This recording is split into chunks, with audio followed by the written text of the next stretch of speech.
welcome to Northern Arena's Mortal Kombat Clash Live Finals. I'm your host, Camille Salazar-Hadaway, joined with one of our casters, Jackie. Jackie, we have an audience here, so there's a lot on the line after 6 weeks of online qualifiers. Now, one will be crowned champ and take home a huge chunk of the $10,000 prize pool. USD. Oh yeah? USD. And secure a spot in Final Combat. So it's a lot on the line, but I want to know, from the online qualifiers, what was your favorite moment? Obviously, I have to say I'm super excited that my boy Flux Waves was consistent. He's from MTL, and I mean, just so good at all games. Like, the diversification. So we're both from the same background, Street Fighter, and I'm just really excited to see him in top 8. Yeah, there were lots of good moments, like Persian Kid and that Mercy that he served. He took a risk, and it didn't work out for him because he's not in top 8. But I still love him. I still love him. I want to know at home, though, for everyone watching, what is your favorite moments from the online qualifiers and who you're looking forward to seeing, who you're looking forward to watching? I want to see Winter Wars because I actually have not seen him play on keyboard in real life. So I want to see that go down and see how he actually handles himself against, you know, Flux. A true keyboard warrior. a true keyboard warrior. As well as, if you're on our socials, make sure that you tune into what we have going on at Northern Arena on Twitter, because we're giving away a Rosie chair that you can win at home, so make sure to check that out if you want to win one. Jackie, we did forget to mention one of our most favorite moments throughout the online circuit, and it has to be the bromance that was budding between our two casters. Let's throw it to Drew and Caboose. Let's see what they're going on there. You guys are too much. You guys are too much. Thank you to Camille and Jackie. We're here. Northern Arena's Mortal Kombat Clash. The top 8 is here. I'm your host, Caboose. I'm here with my boy Drew Face, baby. What's cooking? That's right, and we have gathered 8 of some of the best players for Mortal Kombat 11 here in Canada to compete for quite a bit of money. And as you can see, there's the points board there. They have been competing for 6 weeks of online qualifiers to accumulate those points to make it where they are today. They have earned their spot. Absolutely, dude. Biohazard came in week 3, and now he's number 1. How the hell that happened, dude? Right. Well, I mean, just like you said, he's had that anime storyline. You know, he's had some crazy matches, some of my favorite matches. Boku no Biohazard, I know. Yeah, it's crazy. So just like we said, this is the top 8. They are playing for $10,000 worth of prize pools. And also this thing right here in front of us, this beautiful medal. So a lot is on the line today. Absolutely. That much is for sure. And then on top of that 10K in prize pools, and on top of winning this trophy, they get a trip to Final Combat in 2020. Absolutely. That's where the sun will set. That's where the best of the best will be. That's and right. We're going to crown our Canadian champion, the King of the North, today. That's right. That's right. But all right, so let's take a look at our bracket that we got for today. You can see we got so much action to come. Obviously, our first match is going to be our boy Biohazard facing off against Lego Help, who I think has been one of the biggest underdogs of the tournament. He's a young prodigy, man. Yes, a young god, like you said yourself. Flawless blocks are on point with this kid. He is amazing. I mean, it looks like he's going to be playing with Geras today, where Bio has been pretty consistently playing with Kano throughout this the online qualifiers, and then obviously leading in to our top 8 today. So a lot of action to come. I am very excited for it. I'm also excited just because the best players are here, and hey, they're awesome. They're all good-looking people. All right, well, why don't we get into our very first match just across the pond. We got our boys Biohazard and Lego Help ready to go. Like I said, it's looking like we got Geras facing off against Kano. And I don't believe Bio is playing with the dirtbag variation. No, he is not. He's not a dirtbag. He cleaned himself up. He is not a dirtbag. That is for sure. So let's see what's going to happen here as we get into game number 1, starting things off, letting those intros rock. Oh, I don't know about that. I don't know about that one, dude. Kano's doing his thing, you know. Kano's doing his thing. What? Who have you been gossiping? You know, I feel like with Biohazard's facial hair, it's kind of emulating Kano, you know? We just got to get him a cybernetic eye and we're good to go. But hey, he is playing the Ripper variation of Kano because you know what? My man wants the zone. That's right. That's the name of the game, baby. And, ooh, nice anti-air there with the standing 1 into that sand trap now. As Lego Help, went for the down 2, expecting the breakaway, it looks like.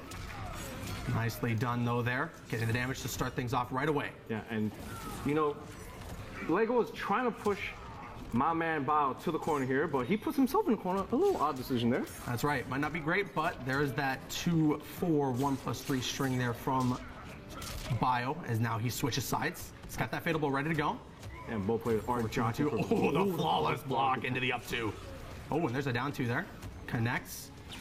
Lego looking to close out this round now, and he does so with that forward throw. Nicely done there from excellent pressure from Lego. Let's see here, round 2, start. Bam. We should get you in there as one of the different voices that you can change. Absolutely, I think I can do a way better job than Dimitri Vig. Absolutely. But anyway, Bauhaus here with the pressure here. Considering things nicely done there from Lego. Keeps the pressure on. We're just about even though on these life bars. Ooh, the jump in to punish that projectile. Bio with the forward 4. That's his signature, man. Follow forward. Oh, and speaking of flawless blocks, Bio is no shortage of those of his own. Wasn't able to connect the combo, but still get some hits in. Escape failed there on the forward throw. No crushing blow throws, though, for Garrus. Ooh, the punish on the whiff throw. Nicely done. And the 4-4 finally hits. Oh, my goodness. Flawless block. Don't jump in, he says. Don't even try to cross me up. And there's that command grab. The down one in the Kano ball, as we've seen through 6 weeks, or 5 or Forever now, man. Forever now. That's a Bauhaus the Biohazard special. Come on. special. Ooh, nice down one into the back throw there. Lego now has the corner advantage. And I like that he does that back throw there because he wants to switch positions, get the corner here, try to do some work on Biohazard, but Biohazard excellent defense there. Biohazard nicely done there. Patience, waits for that wake up and catches the punish. Full combo there, 313 damage. Down one, tried to convert, didn't get anything off of it though. Ooh, connects the end of that string. That's gonna be some good damage for him as he opts to just connect that full string to get the corner advantage, but Lego says he's gonna take it right back. He's got that fatal blow as well. One hit, one little combo into fatal blow potentially could do it, but it looks like Bio is gonna take it, amplifying that string. Yes, indeed. Absolutely. Game number 1 goes to Bio in a pretty intense match there. A good back and forth between the players. Good back and forth, but obviously some critical decisions has cost Lego, and that's all right. You know, he's going to learn. He's going to try to adjust to game 2, but we're going to see how Bao also adjusts to the overall game plan that Lego. That's right. All right, here we go. Game number 2 underway right away. Lego looking for that jump in. Amplifies the Kano ball, and nice patience there from Lego. Ready for it, goes for the punish, and connects. Switching sides at the end there with the sand trap. Yeah, you better protect your neck when he does that. Got to be careful jumping in on Bio, especially after what we've seen before. Even same goes for Lego. Ooh, nice air Kano ball there from Bio. Ooh, that jump in. Down ones galore. Nice neutral jump there for the counter as Bio is now going to convert. 33% there. The down one into Kano ball. It works out again. Forward 4-3. Wake up. Oh, the neutral jump 3. Nicely done there from Bio. He takes the round. And that's what happens. Like, Biohazard's just picking them apart methodically. Yeah.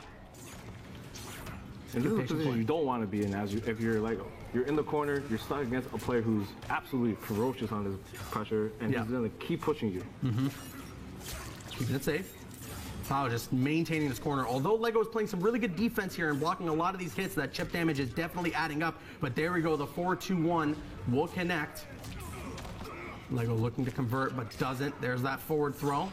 Bio connects the back 3. The projectile game. Down one into Kano ball. When in doubt, ooh, the wake up 2 does not work out, and Bio gets the punish, closes out game 2. That was a lot more convincing. Seems he may have gotten a bit of a read on his opponent here now. Yeah, absolutely. It feels like he's gone more used to his rhythm, used to his pace, and he's just methodically taking his time, picking apart Lego, and Lego's just getting a little antsy, trying to get something going for him. That's because, right. hey, he needs to get started, especially if you're a Garrus player. And you can see there the focus on both of these players right now. Lego taking a beat, waiting a couple seconds before he starts that next match. Sometimes that's what you need. Yeah, I like that decision because he gets that breather, he gets to stop some momentum, and then he goes right back into it, maybe with a fresher mind. Maybe. Ooh, the Amplify projectile starts things off, though, and then Bio immediately with the jump in gets that punish, and that's going to be healthy damage. Absolutely. Trading down ones. Careful on those jump ins. Nice down 2 there from Lego. Okay, there we go. Now Lego manages to connect the air-to-air with that down 2. But Bio answers right back. Okay, there we go. Lego kicking things off. That's going to be a nice 30+%. Yeah, 33 right there. Try to get the cross up. A lot of jump ins. Oh, the neutral duck on the throw and the down 2 crushing blow. He tries to go for another one, but doesn't connect. Gets the overhead on that string. Lego's got to find something here, but no, gets caught by the command grab. And now Bio on match point. It's so scary fighting Bio because every time he does a down 1, you know he's going to command throw, he's going to frame. That's right. It's ridiculous. It's dangerous. There's those projectiles. Bio is in complete control right now, and Lego's got to find something. Oh, nicely done. There we go. Flawless block up 2. Oh, the neutral duck there avoids the throw, and that gets a down 2 crushing blow, and this is going to be all unbreakable damage. 41%. He goes for 41% there. Big damage for the man. Oh, no, but those neutral jumps. Bio really capitalizing there on the pressure that Lego is trying to apply. Oh, this is where you don't want to be when you're fighting Bio. This is scariest. Dangerous, but one fatal blow could do it on either side now. The both players are being caught. Oh, and there it is! Great reaction there from Lego. Keeps himself alive to stay another round now. But he doesn't have that for the rest of the game. You know, I kind of agree with this decision because he needed something for momentum. You know, he needed to show some confidence. You could see, like, he was definitely waiting for Bio to just press any button that can give him that activation. And he closes out that round. Now he's trying to stay alive potentially so that we can go ahead into a game 4. Oh, tries to jump out of that corner. There's the wake up. Oh, going for a grab, but again, that neutral jump. Bio is all over Lego right now. Yeah, that is excellent. Switches sides. Command grab amplifies. That's a free 18% there. The wake up roll. Oh, the down 1 and the Kano ball. It's looking so dangerous. Oh, the parry. Wow. The parry. That was a hard read if I didn't see one. Bio. Oh my goodness. Quick work. Oh my goodness. But you know what? That's not the end of Lego. Lego still has definitely not. He's just definitely not. He's going to losers bracket right now. That's not it for Lego. He is not out of it. But oh boy. The hard read at the end there from Bio as he activates the parry and he says, press a button. Go ahead. You know, I think I dare you. He's just sending a message to the rest of the competitors. He's I got this. I'm the king of the north. Hopefully the competitors got message received because that was a dangerous looking biohazard there. Absolutely. Yeah. Everyone's got to get some contamination suit, some quarantine suits in here because there's a biohazard. There's a biohazard. Absolutely. As the fans cheering on the win from one of the 2 members of Beast Coast, GG here. A heavy favorite to win. Great stuff there from Bio. I mean, we've seen the consistency from him through the online qualifiers. We've seen him come back from unspeakable things, insane matches. So, like, looking at the highlights, you can see. Although, like, I do want to give Lego credit because it's not like he was just out of it the entire time. No, he wasn't. He definitely was putting up quite a bit of a fight. So you got to give it up to him. It's just there's something about the talent that is Biohazard. I mean, something about the way that he can read his opponent and just figure out any scenario. And that's the thing. Biohazard's aggression and methodical approach to the game is so deadly, especially when you pair it with Kano Soul. Yeah, so exactly. It's good stuff. And he's playing Ripper Kano too. Everyone out there who is playing Kano has been singing a lot of praise about the dirtbag variation because of the recent buffs that had been placed for that. Yeah, the Molotov is ridiculous. But Bio was saying, no, you know what? I'm just going to stick with Ripper. That's my bread and butter. That's what I've been playing through the entirety of the online qualifiers, and that's what's been working for him. So I don't blame him. I don't blame him at all. Absolutely not. But you know what? Another great thing that Bio's done in this matchup is the way he approached Lego, checking him each time, checking his pressure, make sure that he's carefully letting Lego hang himself. Yeah. And then that's how he punished him. Those neutral jumps on the throws. Right. The baits on the neutral jumps were so key there for Biohazard. He was making all the right reads on where to place them, and immediately he's doing it when Lego's pressing buttons, which is just a free punish at the end of the day. And it's not just, you're getting away with 10, 20%. No, like with Kano, you're getting away with 30 to 35. Yeah. So it's pretty ridiculous stuff. Some really great play there from Bio. But just as you said, Lego is not out of it just yet. No, absolutely not. Heading to the loser side of the bracket, and we will see more of him soon. So keep an eye out for him. I don't think he's out of this just yet. Absolutely not. Yeah. All right. Well, I believe we got a bit of an interview here with Biohazard. So why don't we kick it there to Camille and Jackie as they got some questions for him, and then we'll get into our next match after that. All right, Bio, we have you here after that first match. You're kicking off the final leg in the tournament. How does it feel going into something like this? You know, meeting your opponents from an online qualifier face to face. Definitely, it's nerve-wracking. You know, it's the finals, so you know we've been doing this for 6 weeks consecutively. We've got the points, but like now we're here, and now we have to prove like it wasn't all for nothing, basically. Yeah. So we have to like give it our all. And the adjustment from online to offline is a little different, but you know, I've been going to like tons of tournaments. You have like, experience. Yeah, it's nothing new to me, so this is just like another day at the office, right? Yeah, Another day at the office. Woo. I know. Woo. Earlier I joked that I kind of gave you pointer tips in Mortal Kombat. Can you just tell the camera that's true so it kind of boosts my ego? Sure, yeah, she did that. No, but let's talk about it because, you know, there's a lot of Canadian talent that I think people that watch on NetherRealm, like you are right now at home, don't necessarily see. So going against Lego, it's not your first time. What would you say his opponent, like his best strength is? I think Lego's best strength was... Yeah. That's he shady. capitalized when he had to capitalize, Yeah. but He played when he had to play. That's such a cop-out. Give him some props. like, yeah, he did well. He did well. Well, he's a younger player, you Yeah. know, but we're going to have to see how it unravels. Now let's throw it back to the boys. All right. Some. What a savage! Yeah. What a savage! What the Bio? Hold on a minute. Yeah, I mean, well, you got to give it to Bio. You know, he's had an insane run through the online qualifiers. So, I mean, if you want to walk in here with swagger, with confidence, That's the man. My do what man's you got to D'Lo do. Brown right Do now. what you got to do. You know? Absolutely. I mean, you got to give it to him. You got to give it to him. Yeah. All right. Well, we got game 2 ready to go, loaded up. I believe we got the person who you have been champion. Of course, Dr. For, Stabs. for the online qualifiers, D2 Dr. Stabs, and another huge underdog, someone that I think a lot of people got to get more eyes on. Sounds like Paz. You know what? Sounds like Paz's Cabal throughout the 6 weeks, steadily improving. Super solid. So good, Yeah. so strong. He had an amazing run as well, one of the weeks. Yeah, week 4, fantastic. He's beaten Honeybee, beaten Biohazard. You know, just watch out. You know, he's no He's the slouch. X Factor, baby. Both of these players are no slouch. I mean, Stabs as well has had an incredible run. But all right, here we go. I believe game number 1 is underway. Stabs playing as Frost, not opting to go with his Shang Tsung, and then sounds like Paz sticking with the tried and true Cabal. There's that air projectile as it gets shut down. Nice little trade there. And the thing is, with Frost is a much more versatile character Yes. instead of Shang Tsung, because he used to play Shang Tsung. Right. But Shang Tsung might have a little weaknesses in preventing. Got a bit of a nerf. Yeah, got a bit damage of a nerf. damage got cut off a little bit. Oh, nice little throw there from Stabs as he's quite in control of this game right now. Nice block there. Ooh, sounds like Paz getting caught by that projectile, though that damage is adding up for sure. And some nice counter, or anti-zoning, I should say, there as well from Stabs. Putting up that shield, not giving, sounds like Paz a chance to throw any of those projectiles. And Stabs, without barely landing any combos there, just completely chips away, it sounds like Paz's life, and gets that first round. I mean, that's what happens when you play a zoner, right? You play a zoner, you just keep them out, you choose your timing, you create that wall. Right. And you frustrate them into making mistakes. Oh, trying to wake up, gets punished for it, and that's going to be a crushing blow there from Stabs. Doesn't complete the combo, though. Punish on a throw.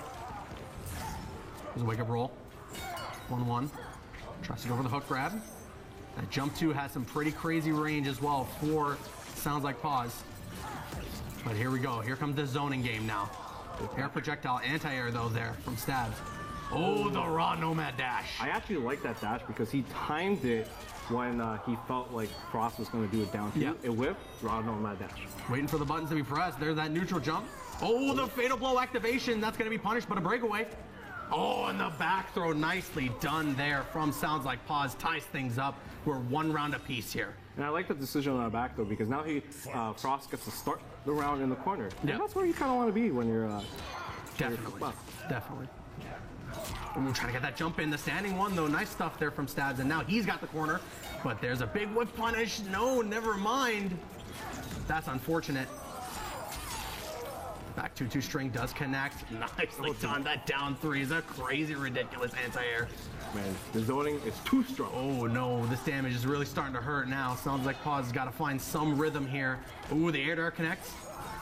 He does have fatal blow on deck. He does have fatal blow, but that seems to be a desperation if he goes for it. Oh, baits out the anti-air to get the hit on that air projectile, and the air-to-air connect. Stabs takes that first round. Yeah, Stabs is playing a very slow, methodical game. Yeah. He's saying, hey, I'm gonna zone you out. I'm gonna frustrate you because, hey, I'm Frost. I can out-zone you. You're Cabal.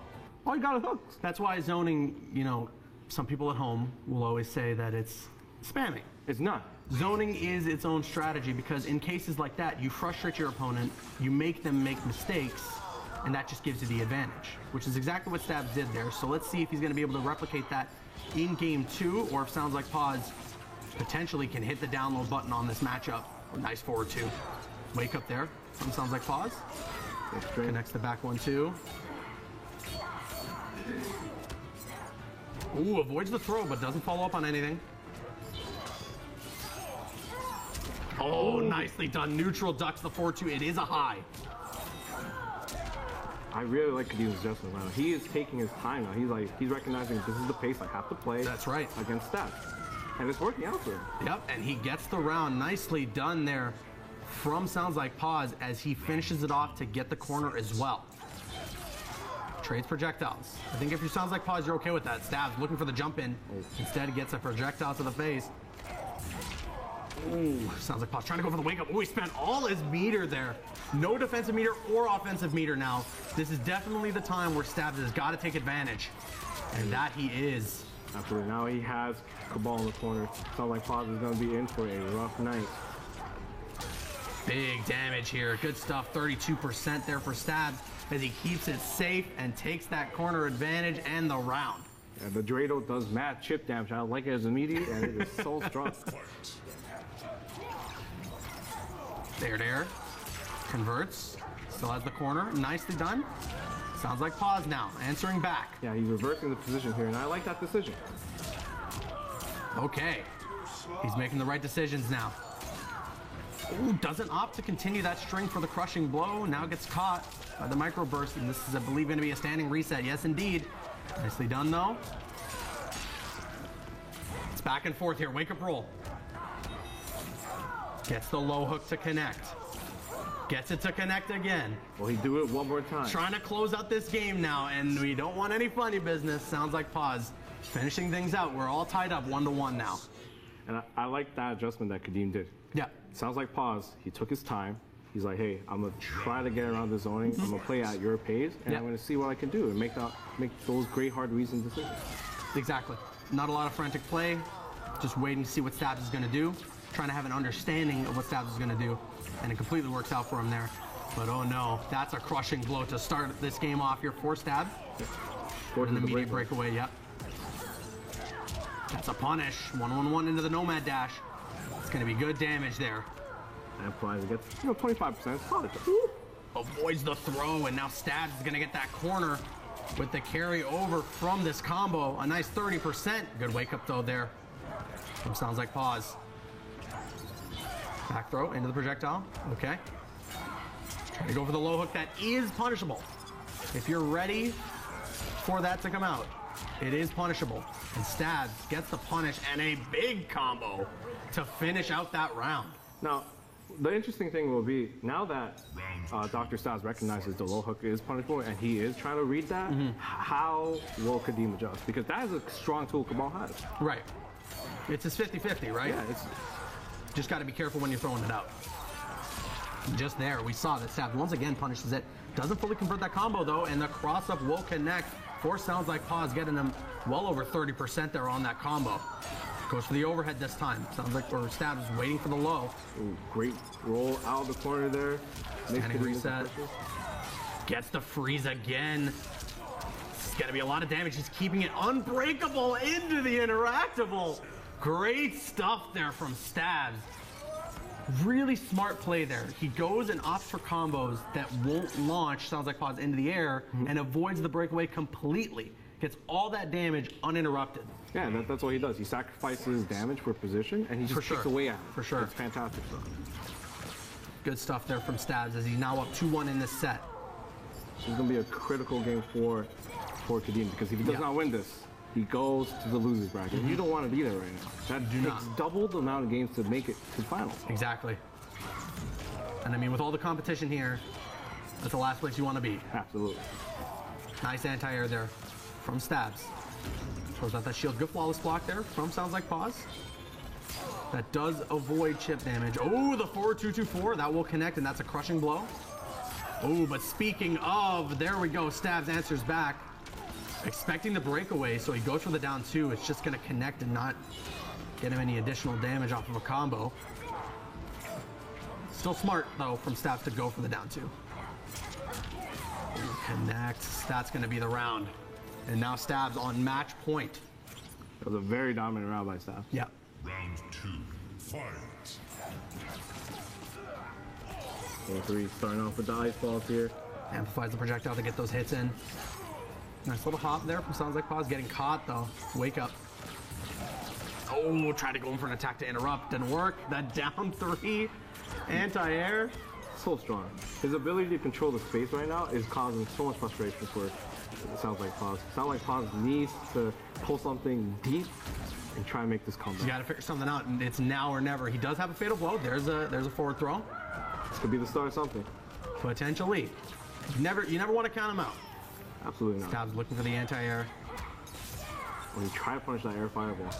Oh, trying to get the anti-air again. Oh my god, again. The breakaway. Oh, it's so close. And this Catches is- the overhead. This is Kadim's time to shine because. Oh, no! Oh no! Get blocked. I respect it. I respect it. But Stabs was ready for it. He was ready for it. Oh my. Oh boy. That was rough. That was intense. That was intense. I mean, again, I respect what Sounds Like Pause. I respect the idea that he was going for there. Just throw out the Nomad Dash. Do or die here.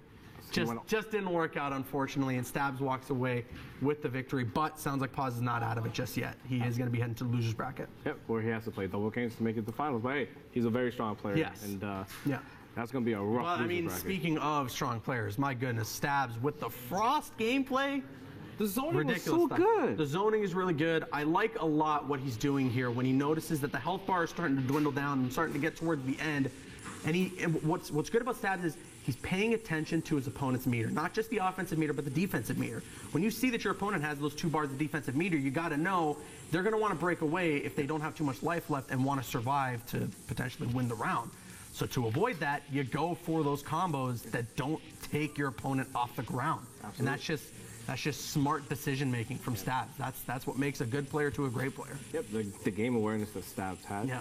Fantastic. Yeah, really, really good stuff there from Stabs. But I mean, as well, good stuff from Kadeem. We Ready saw it in for that it. first game. He was ready He's for slipping it. up a little bit in those last 3. Oh my. Oh You see boy, that? That was rough. that was A little intense. more footing. That was It's intense. just- I mean, Stabs walked away with it. Yeah, Stabs absolutely. walked away with it with the zoning game and with that Frost that we are definitely going to be seeing more of, and you definitely have to watch out for. Stabs has had a pretty big story through these online qualifiers, so you got to give it to him. But all right, let's head to another interview here with the winner of that match, Stabs. Camille, Jackie, take it away. How are you feeling after that match? Feel really good. That's a matchup I've played a lot of times against people. I played Kerbalicious, I played Pause online. A lot of good Cabal players out there, and I was able to overcome this matchup. And like the zoning was just unreal. I felt like every time you tried to jump in, you were ready with the anti-air. Yeah. Do you usually tend to play people who are projectile heavy? Yeah, that's mostly my play style. I want to keep them away. I don't want to have to deal with whatever they're throwing at me. I Yeah. just shoot them the whole game. Keep them far away. Well, thank you so much. I can't wait to see how it goes throughout the tournament for you. Now we're actually going to be throwing to Back the to work, desk. The casters, let's get into game 3. All right. This is definitely where things get interesting. For sure. Tell me about it, Caboose. Tell We me. got 2 of, I think, some of the most consistent players through all 6 weeks of the online qualifiers. We got Fluxways facing off against Fiffle. And here's the thing, both players have a fighting game pedigree. They've Yes. played other types of fighting games before, but this is their first foray into an NRS fighting game. And you know what? They're having a lot of success. Shout out to Cetrion. Shout out to Cetrion. And both, Shout outs to Cetrion. and both players are having to play Cetrion. Yeah, So, I mean, we'll see. I think the safe assumption is that we're going to see a Cetrion mirror right now, which I am positive that everyone in the chat is super excited about. for sure. But we do know that Flux, he's switched things up a couple times. Yeah, he can play. He has a whole array of characters that he can play. Yeah. Devora, Sonya Blade. Yeah. It's crazy. But you know what? In their warm-ups, I was watching them play. Okay. Van, aka Fiffle, has a Baraka. Excuse me? He has a Baraka. Interesting. It could come out today. Really interesting. It could come out. I would like to see that. I can't lie. I would like to see that. Baraka is one of those characters that's like, he's not bottom tier, he's not top tier, he's in a bit of a limbo. Yeah, he's in the middle. But in the right hands, he might be the best. He's a super solid character. For sure. But you know what? Both players though are known for playing Cetrion. They're known for controlling the neutral space in front of them. They're known for zoning, and best of all, they've been the bane of Twitch chat's existence a long time. Oh boy. All right. Well, why don't we get into our third game here, as we got two of, again, like I said, some of the most consistent players of these 6 weeks of online qualifiers, as they are ready to go, firing it up with the Cetrion mirror as we expected. Here we go. Game 3. This is going to be a battle of who can outzone who. And it's going to be amazing. Yes. Definitely. Do you guys like rock throwing? Because I do. All right, here we go. Game number 1 is underway. Fire beams on deck, folks. Now, Fiffle will be the green Cetrion. And Fluxwave, I believe, will be the purple one. I believe you're right. So, Fluxwave is the Cetrion with the purple tendrils. Okay. Yeah.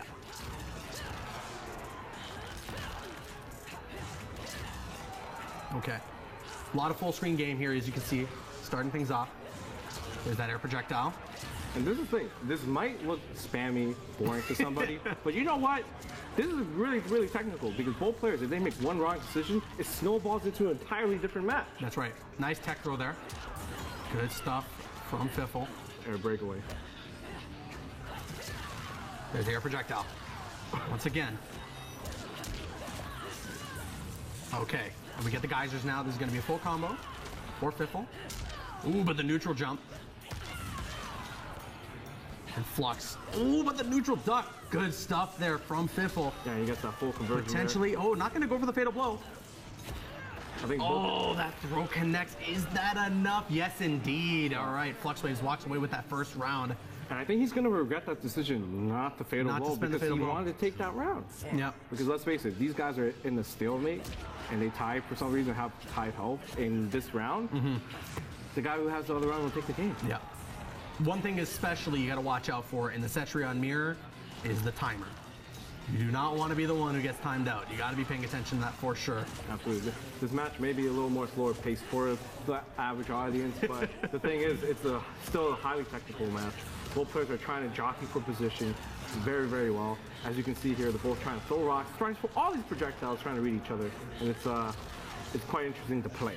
Got to be careful as well when that rock is out there. If they decide to go for that anti-air version and catch you, ooh, that's an easy crushing blow for plenty of damage. I believe 35%. Yep. And you're going to eat rocks for days when that happens. Okay, but here we go. Fiffle now getting things going with the geysers. Spending the meter. A nice 24% there. Yeah, Fiffle is the purple Cetrion there. Correction. And Fluxwave is the green one. Right. Because, you know, Cetrion mirror. It's hard to follow.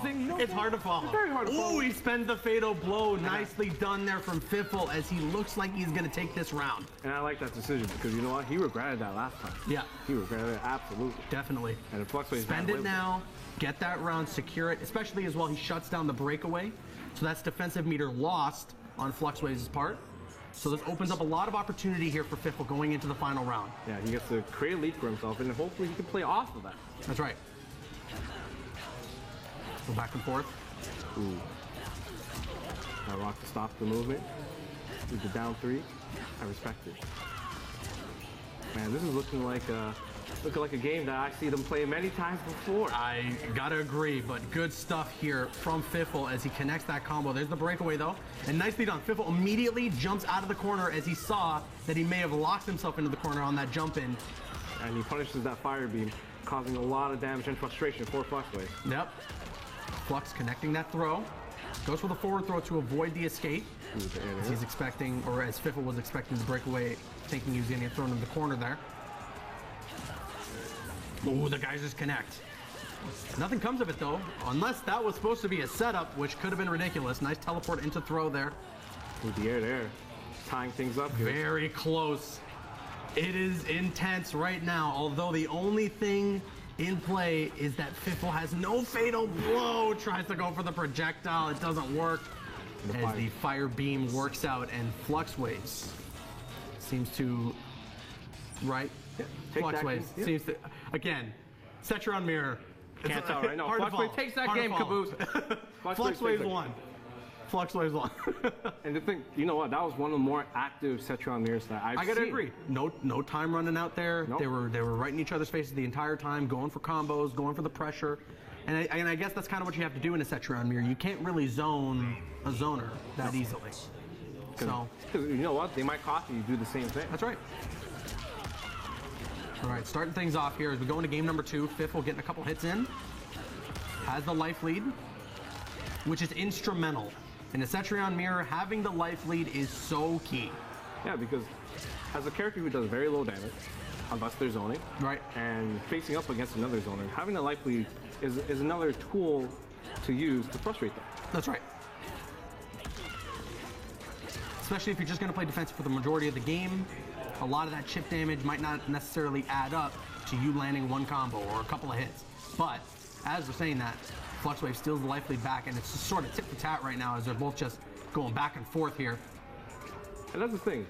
Like, it's slow paced, but the decision making between these guys are so careful right Yeah. now. They're trying to make sure that they don't take as much damage as they could.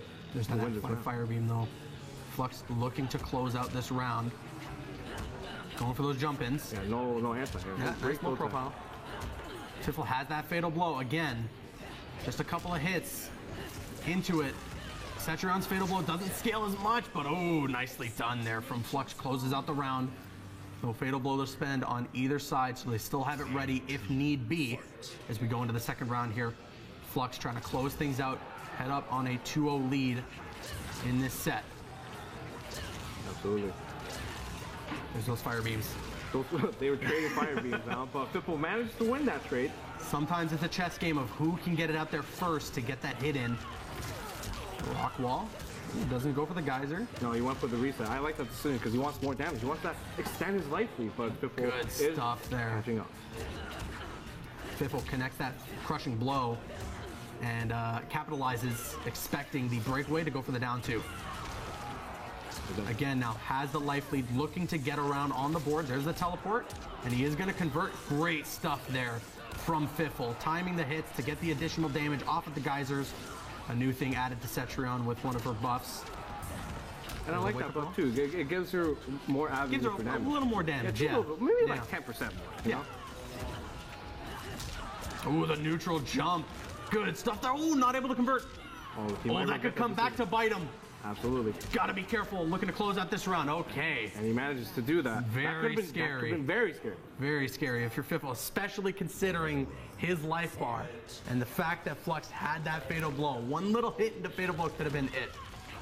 But Fiffle stays alive, ties the rounds up. Now he's looking to potentially tie up the set.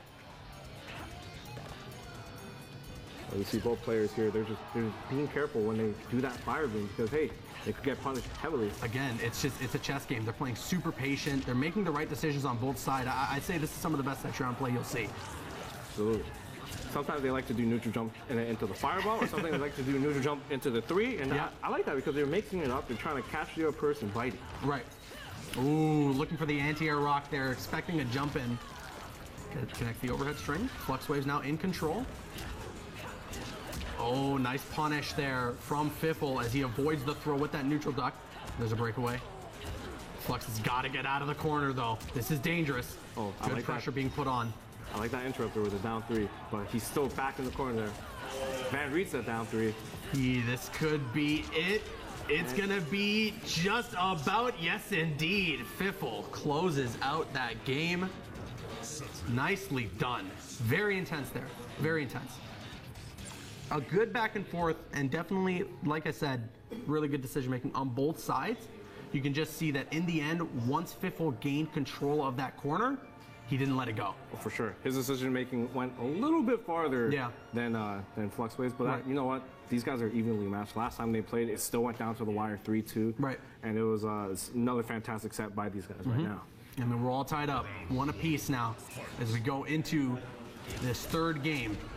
And opening things up immediately is Flux, as he drags Fiffle all the way into the corner and opts to go for the unbreakable combo, gets the forward throw. Yeah, he gets his corner position here, and now he gets to work. He's got half a bar of life. He's working on a flawless right now. Okay, but there we go. The rock wall, the teleport, nice anti-air. Oh, and there's that dirty couch from IKEA. My old friend. Good pressure there. Flux, I believe, actually trying to go for the flawless block on that rock wall. Nice forward throw, though, from Fiffle. And this is that dangerous corner game we saw from him just at the end of that last game. And one of the things that both Cetrion players are doing very well is that they're interrupting each other's pressure by doing a down 3 into a special to push their player out. That way they get some space when their backs against the corner. And it's excellent stuff, excellent awareness by both players.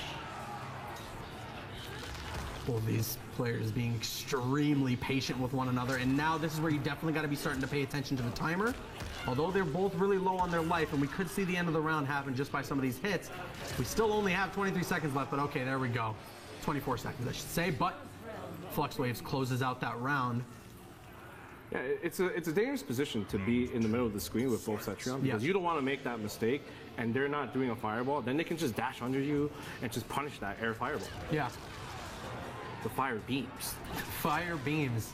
Speaking of, Fiffle now trying to answer back. There's a punish off of that wake-up roll.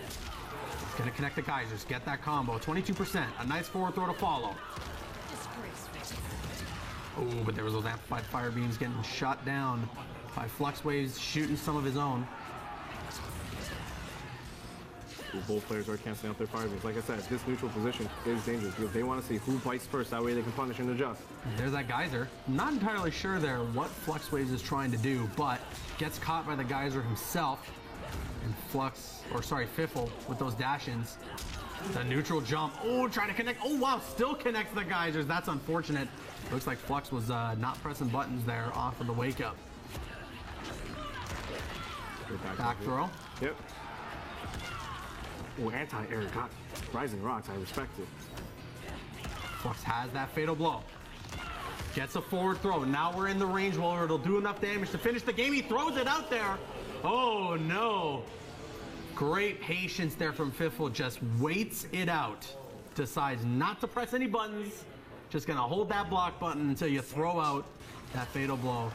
And then he takes advantage to close out that round as now we go into this final round. Tied up one apiece in this set. Very intense as we expected. Nice teleport there. A great down 3 there to interrupt that pressure. Neutral jump. Now he connects the geysers. I like teleports. That. And I like that punish on that throw, and this is leading to a lot of bad decisions. No, but the whiff there on converting the combo allows for Flux to get that punish. Once again, the mid-screen, very dangerous. If they both do an air fire beam, one of them is going to get punished for it. And there it is. There's that punish. Oh, the geyser connects. Just gets the raw damage off of it. No meter to spend there for Flux, unfortunately. Oh, the crushing blow! Gets called out, and he connects the geysers. Are you kidding me? This is big damage. Down to 46% with Cetrion. Excellent conversion there by Fiffle. Oh. It's so close. The neutral jump. Oh my goodness. Fiffle gets the win. That was ridiculous. Who said Cetrion mirrors were boring? That was amazing. That was ridiculous. Okay, this shit to 60 seconds already, bro. Wow. Wow. Unbelievable stuff there. An amazing catches the anti-air rock with the crushing blow and gets the follow-up timing correctly on the geyser. Absolutely insane. Yeah, that combo extension was sick. Wow. Wow. All right. Here we go. Game number 4 now. Flux looking to answer back to potentially send this to a game 5. Otherwise, Fiffle will be moving on.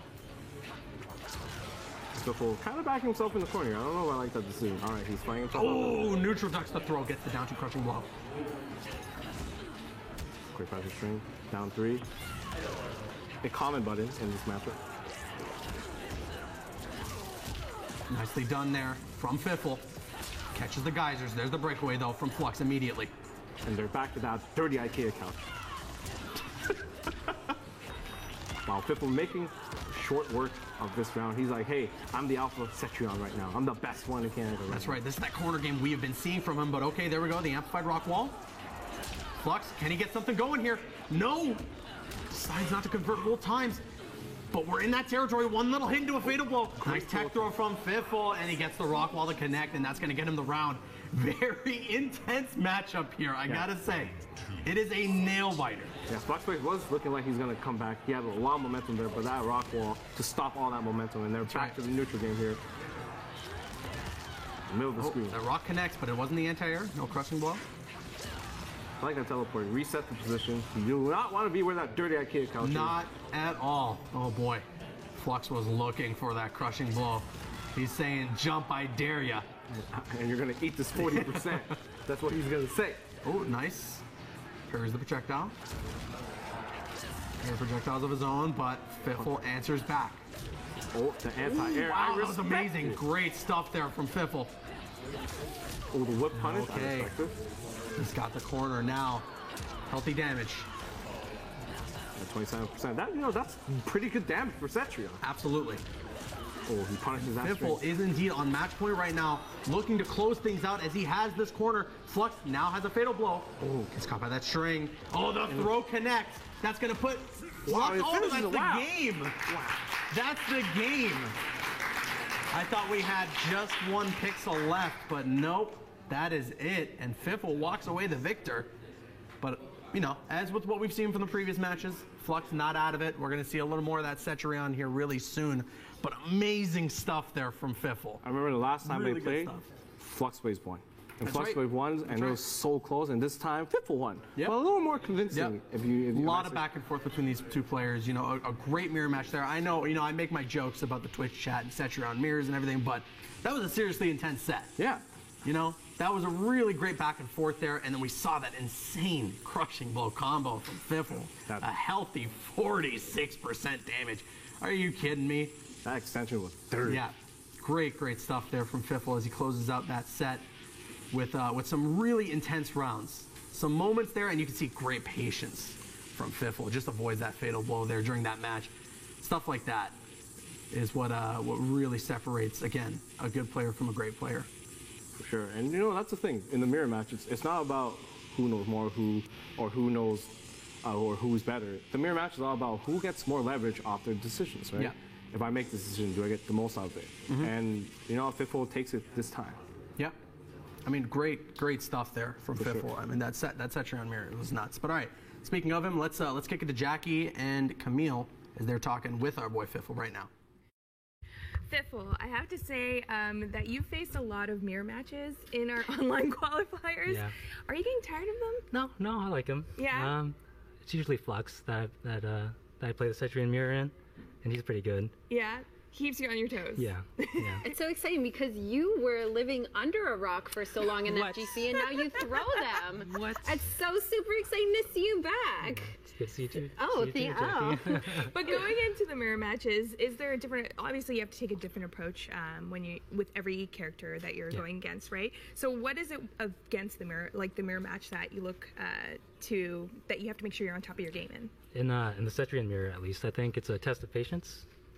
Because the person trying to go in is, I think, the person losing. Mm-hmm. So if you can establish the life lead while counter poking, then I think your chance of winning that game is gigantic.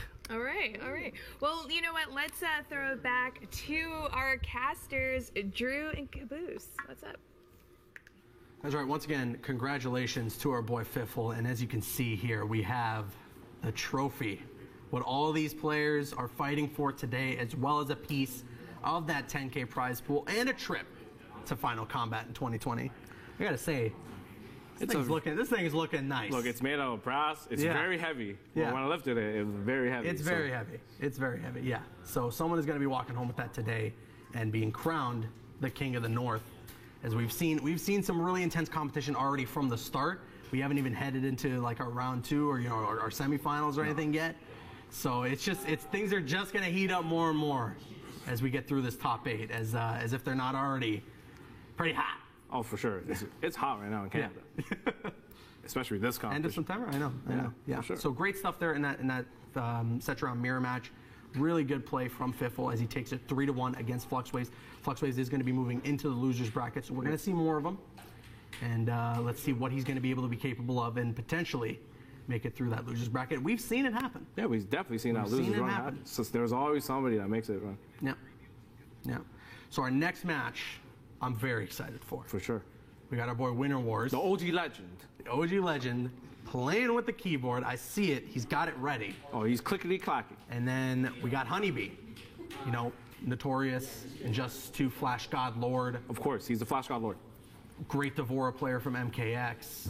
Has an amazing D'Vorah in MK11. Not super confident in her, so potentially sticks with Cassie here. Although Cassie did get a bit of a nerf. Yep. But we'll see what happens. I mean, he's also got Noob Saibot on deck if need be. Noob Saibot got quite the buff. That's Slide, baby. That's Slide. And he is the best Mortal Kombat character. And that's stop trying to make this narrative. A certified guarantee. Everyone agrees. It's confirmed. I don't know, man. The Noob Saibot is not the best character in this game. Yes, he is. All right. Listen.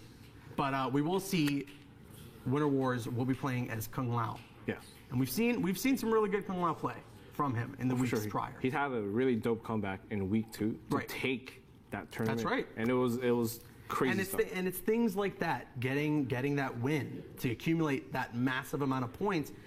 That's stuff that can guarantee you the spot here in this top 8. So when a player like Winter Wars can prove himself like that, you got to watch out for him. For sure. Even if he's playing with a keyboard, even if he has 2 millisecond delay, whatever it might be, you got to be careful. You got to watch out for the guy. But all right, we're going to get into our first game now. Winter Wars facing off against Honeybee. It looks like we're going to see that Kung Lao facing off against Honeybee's Cassie Cage. When he was in a bit of a character crisis, this was the character that he went to. And it seems like it's been working out for him so far. And you know what? These guys have played many, many times, especially at the locals in Toronto. And this is another, just another week for these guys. Definitely. All right, here we go. Game number 1. Let's see what's going to happen. Ooh, Cassie on deck. She's ready to go. That's a sick hat. Kung Lao has a sick hat, man. You got to agree. With the serrated blades, I respect it. I respect it. Absolutely. All right. Game 1 underway. Who's going to kick things off? Looks like it's Honeybee with those low shots. That's not actually a low, but a mid. It's weird, I know. Yeah, it looks low, but definitely you can block the stand. Keeping it safe. I can hear a lot of clicks and clacks. For sure, and that's what happens when you're a keyboard warrior. Well, he's one of the few keyboard warriors that comes outside of his house. That's right. To bring the action. That's what he does. All right, there we go. He doesn't hide behind the screen. Throw there from Winter Wars. He's going to get that combo and has the corner advantage now. Goes for the forward 4. Ooh, Honeybee opts to go for that string. That can be a little dangerous sometimes, as the final part of that string can be neutral duck. The low into the shots. Nicely done, Honeybee chipping away and gets that first round. Good stuff. I like how Honeybee just outspace him. Took his time. He's like, hey, I'm playing Cassie. I can outrange you. Yeah. Your hat can't go over the shot. An amazing anti-air there from Honeybee. But okay, Winter Wars now. Gonna get things going. 33% neutral jump. But Honeybee wake up roll to get out of that corner, and now he's got the corner of his own. Oh, but just like that, the sides are switched. Oh, the throw. Great neutral duck there from Honeybee. And he connects the second down 2 to just guarantee himself the damage. Oh, no. He's still stuck in the corner, though. And this is going to hurt. A lot of damage, man, with the drop combo. Wake up roll gets stuffed, though, from the forward throw. Winter Wars trying to close this out. Honeybee keeping it safe. Those shots. Oh, the hat connects. And the jump 3. Good stuff there from Winter Wars. Ties things up now. We're around a piece. And Winter Wars, he has to close the distance between Cassie, because if he's trying to play this neutral game far away, those projectiles will capture him. Yeah. And another great anti-air there from Honeybee. Oh, good down 2 there. Oh, no! Try to convert there as it was a down 2 anti-air, but not going to work out. Unfortunate for Winter Wars. But he is going to connect that. No full conversion, unless he just let Honeybee fall there, it looks like. Gets the forward throw. Oh, goes for another throw. He's got that corner. Nice little hop. Honeybee. Extra string. Yep. That's the nut kick. Oh no. See, that's one of the tools I got nerfed, the shadow kick. That's right. Oh, this back throw. This is going to put Honeybee close to the pixel. The back throw. Oh my goodness. Are you kidding me? Wow. The wake-up back roll throws out the fatal blow, expecting the aggression there from Winter Wars, and Honeybee taking that first game. No, yo, he went all in, and it worked. That's crazy. What a gamble there from Honeybee as well, because Cassie doesn't have the best activation on her fatal blow. No, she doesn't. But what's good about her activation on the fatal blow is it pushes you back. It pushes you away and then back in on your opponent. So he avoids any hits there from the aggression from Winter Wars and gets that win with that fatal blow activation. Amazing stuff from Honeybee. Heading right into game 2, starting things off with a big 30% combo, I should say. And now he's got that corner. And this is where Winter Wars doesn't want to be, but hey, he jumped out of that corner, now he's out. time to shine, but That's tough. it's looking tough, man. It's looking tough. Oh, just goes for the dive kick. That's dangerous. 4-2-1-4. Honeybee switches sides. Gonna go for the nut kick to get that standing reset and connects the forward throw. A great reset. Now Honeybee, a very convincing round and maintaining the corner. But you know, we can't count out Winter Wars. He's been in this position numerous times For over sure. the years. For sure. They hop over projectile. Oh, great stuff there. No. Another 30%. Wake up roll. Oh, that's a crushing blow. Mad damage here in there. Man, it's looking rough for Winter Wars. This is looking really tough here. Oh, the whiff punish. Not big damage though. So if you're Winter Wars, bit of a sigh of relief. Sweep connects, wake up roll. Get some stuff out of the corner. Oh, but that anti-air. Oh, Winter Wars. Connect the forward 4. Immediate breakaway. Forward throw. Is this the start of something? This could be the start of something. Cue the Guile theme. No defensive meter. Oh, with the air-to-air. And Honeybee, another quick win. And Winter Wars immediately pauses the game. Doesn't even want to wait for the outro animation. Just like, no. Let's get into this next game right now. Absolutely. Game number 3, immediately underway. As Honeybee is up 2 games now. Oh no, that string, man, he was not blocking right. My man was getting hit all over the place. Honeybee taking out half that health bar without even getting touched. There's the teleport, it works out. Okay, into the spin. Oh, no conversion though, that's unfortunate, but he still gets a get out of jail free card here with another hit landing. Oh, that whip throw kind of goes unpunished, but that's all right. Winter Wars is surviving another day. Oh, and Honeybee looking to close out the round here. Oh boy, the shimmying, very intense. Both players were saying who would bite first, and Tim takes it. He is the Honeybee. Absolutely.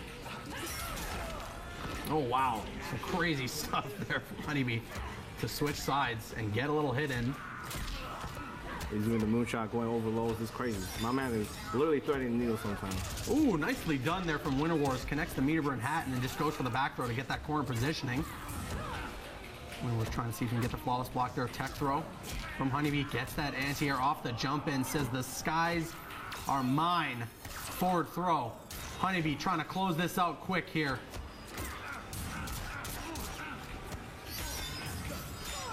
Oh, the orbiting hat works. Oh no, but the neutral jump. Great awareness by Tim. Winter Wars still in it. He is on the magic pixel though. Oh, teleports. Get the hit.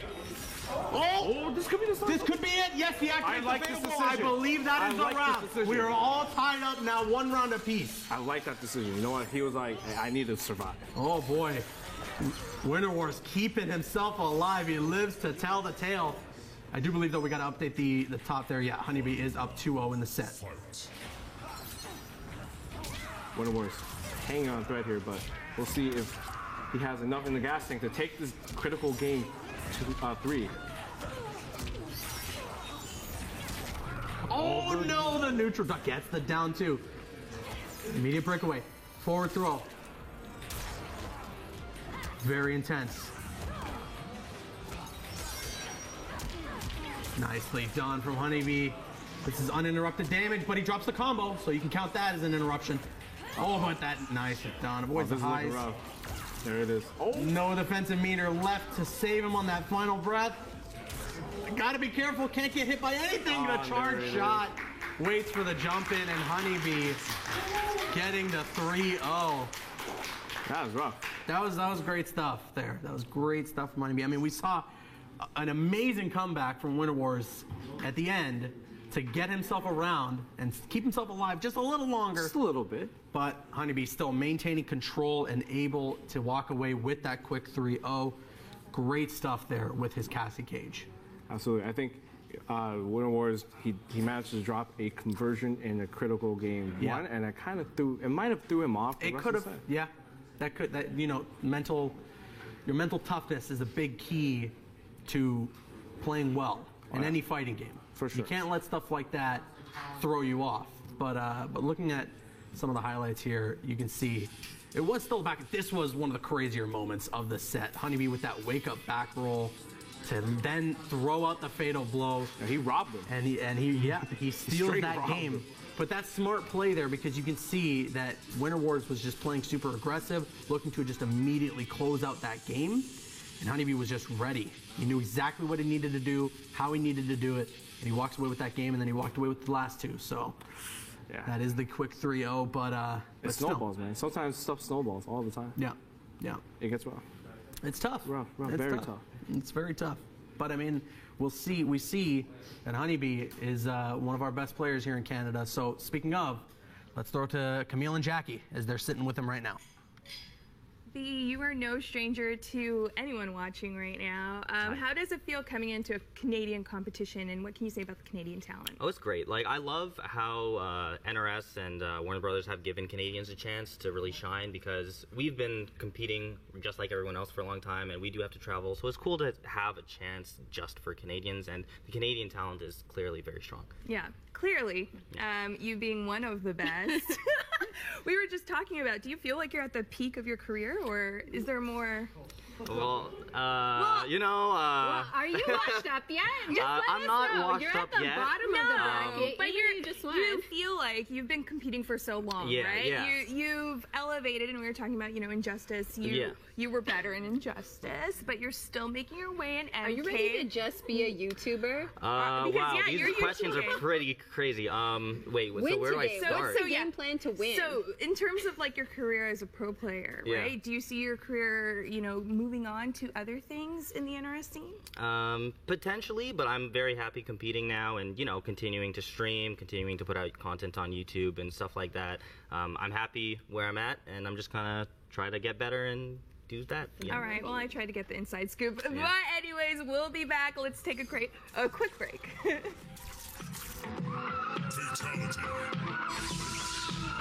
And welcome back to Northern Arena's Mortal Kombat Clash final. If you've been watching, it's been a great show so far. But I want to remind you, you could join in the competition, not in the competition, but in the competition of social media and voicing off at Northern Arena on our Twitter, as well as use the hashtag NAMKK. You could also win a really cool gaming chair, an Rosie gaming chair. So you want to make sure that you get in on that. You're probably wondering where Jackie is. Well, I think she's joining Aaron to start off the next round of matches. That's right, Jackie. Here we are in the hot I've seat. I've missed you, you know. I know, you're looking good. What's Oh, up? Yeah, we're working out. We're hitting the gym. Yes, we keto. Yeah. Right. Maybe not that, but you know. But here we are, Northern Arena's Mortal Kombat Clash. Yes. We've missed you from the online qualifiers, but we're here now for the top 8, and these players are competing for this thing right here. For this, and some money. You know, that's why I showed up. I was like, it's the end, there's money to be thrown around. I like having money thrown at me. Maybe someone wants to take me out for dinner after, you know. Okay. All right. But yeah, and then they're all, like like you're saying, they are going to be competing for that 10K prize pool and a trip to the U.S. for Final Combat in 2020. Yes. And that's where they're competing for some big bucks. And it's U.S. dollars too. U.S. dollars. Convert that. That's like a down payment on a house. I mean, you're doing good. But all right, so let's take a look at our bracket so far based on the matches that we've seen. So moving on, we saw Biohazard, and then we see Stabs, who will be facing off against him later on. That is going to be an incredible matchup. A lot of history there between those two players. Fiffle and Honeybee moved on as well. And in our losers bracket right now, we got Lego Help facing off against Sounds Like Pause. I'm super excited because we saw this match when we were Yes. doing Injustice 2. Right. And it was super exciting. Right. And I really liked the change-up because Kadeem was using more of a zoner with Green Arrow Right. in Injustice 2. And now we see him more in your face. So I really like to see that kind of versatility from a player. Mm-hmm. And I think it's cool that he has so many different styles he can bring to the table. I gotta agree. These are some of the bigger underdogs here of the tournament as well. Some of the more underrated players in the NRS scene, specifically as well in Canada. You definitely don't want to sleep on these guys. They are some of the best players here today, obviously earning their spot in the top 8. And here we go. Game number 1 is about to go underway. Sounds Like Pause playing as Cabal. It only strengthens me. It only strengthens him. I like we got the full intro happening. And Yes. yeah, that's right. You know, I do this a lot on my channel of not wanting to skip intros, and I was talking during the intros, so I apologize. But there we go. Okay, Garrett's getting Sounds back like pause. into the corner. Lego helps got to figure something out. Eating just a couple of nickel and dimes from Cabal. Full combo here. Corner kill. Great stuff there from Sounds Like Pause, and then connects that forward throw immediately to follow up. Quite a bit of damage. But if there's Really- anyone who can come back from the damage, it's Garrus. Yeah, he's just really scary. He gets good positioning. Like right here, this is where the game begins. I mean, it's just so hard to get out of the corner once you're trapped in here. Oh, good. Air to air.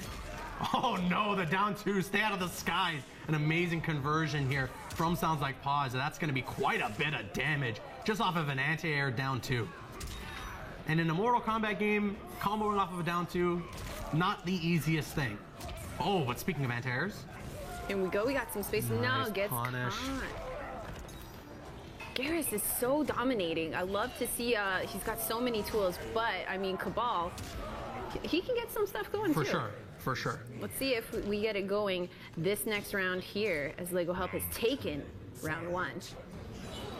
Avoids the air projectile and gets the punish with the crushing blow. That was nuts. Oh, nice cross up. There's the jump in, goes for the overhead, and it does connect. Lego Help was looking for the low. Nice punish though there with the sand trap. The properties of the crushing blow has changed on that sand trap now. It no longer connects on a punish or a counter. Yeah, a little bit more honest. We can Right. deal with it now. Garrus used to be pretty ridiculous. Now he's still ridiculous.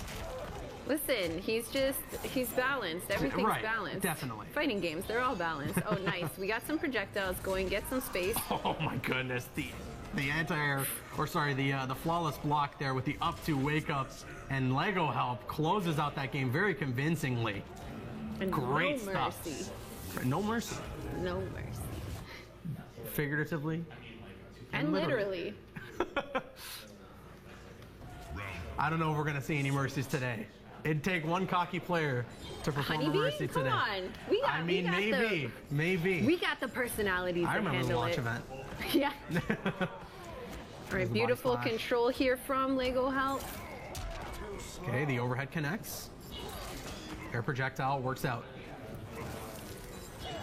Right, Watch out for that sand trap. Yeah, trying to keep it a grounded game. Okay.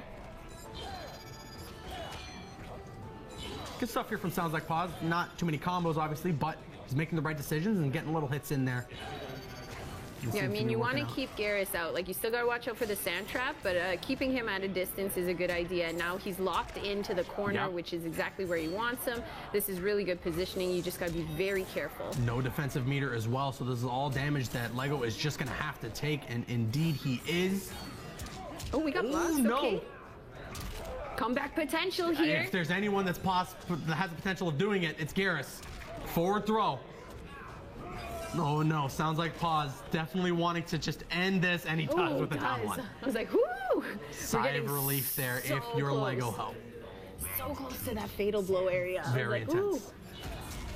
Oh my goodness, that was ridiculous. The flawless block off of the air projectile into the up two wake up. Lego Help showing off the tech.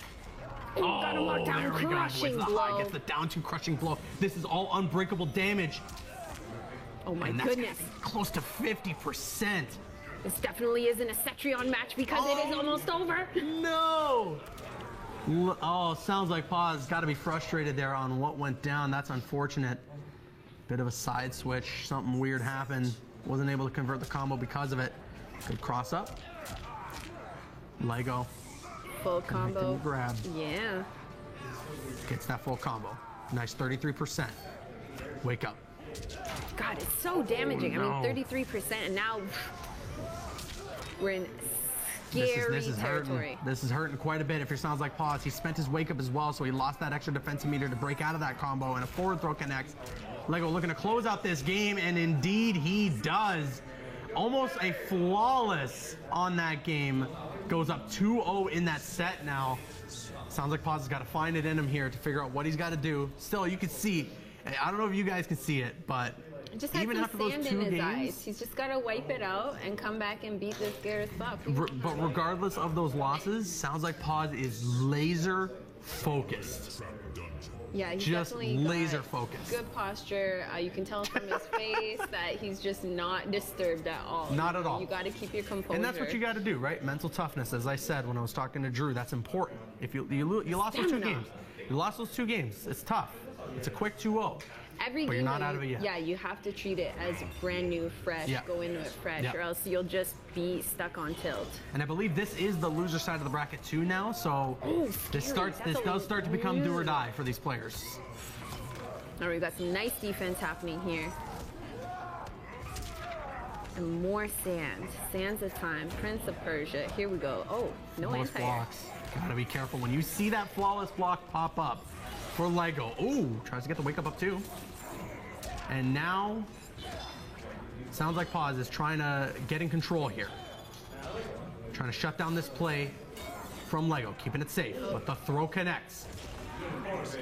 Lego's got the corner. Not anymore though.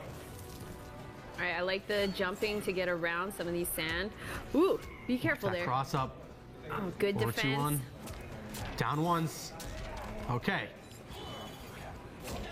Oh, very Really nice close anti-air. game, but oh no. The grab connects. I'm expecting immediate breakaway. Yep, there it is. Right, he Oh, has the that. anti-air. Or the anti-cross up, I should say. Oh, God. escape failed on the throw. Nice decision making there from Lego to opt to throw away from the corner to shut down and avoid a tech throw. And now he's got the round. He is on match point, looking to move on and eliminate Sounds Like Pause from the tournament. It ain't over though. Never drop your stick. You can make it back. It's just really difficult from this point. Right. Ooh, if they didn't trade there, that would have been a crushing blow for Lego. And this is going to be damage uninterrupted right now. Wow, as he already at connects. 50%. Oh my goodness, what Oh, a boy. dominating round from Lego. This is very tough. If you're Kadeem, you got to make something happen here. All right, we got the neutral Watch full those screen. sand Be traps. careful. Your projectile connects. Axes for days. Oh, Ooh, very standing one. good. Okay, Side switch. Let's see. Make it happen. standing reset into the throw. Good stuff here from Sounds Like Pause. But what's dangerous is that Lego does have that fatal blow, connects the sand trap, and now this puts him in a position. Oh no, he connects the fatal or the crushing blow. He got the requirement Oh my to forward goodness. throw. Is that enough? It's enough. Yes, Oh, it is. does Oh it? no, that is unfortunate. Oh my god. are we gonna no, mercy? No. Oh no. I thought he was gonna do I was a like, mercy. yes. I was ready If for he was it. about to mercy him, You're boy. speechless. Oh You're, boy. You have no words. Oh boy. Really great play though from Lego Help. And I mean, I got to give it up to Sounds Like Pause. Unfortunately, that ends his tournament run here, but he's had an amazing 6 weeks of online qualifiers. He Yes. has been such a solid Cabal player. And although he is going home today, he is one of the best players in Canada. And that's free. And that's free. Yes. He's and beaten the brothers, you know, Bio and B. He has competed. He has shown up through all those online qualifiers.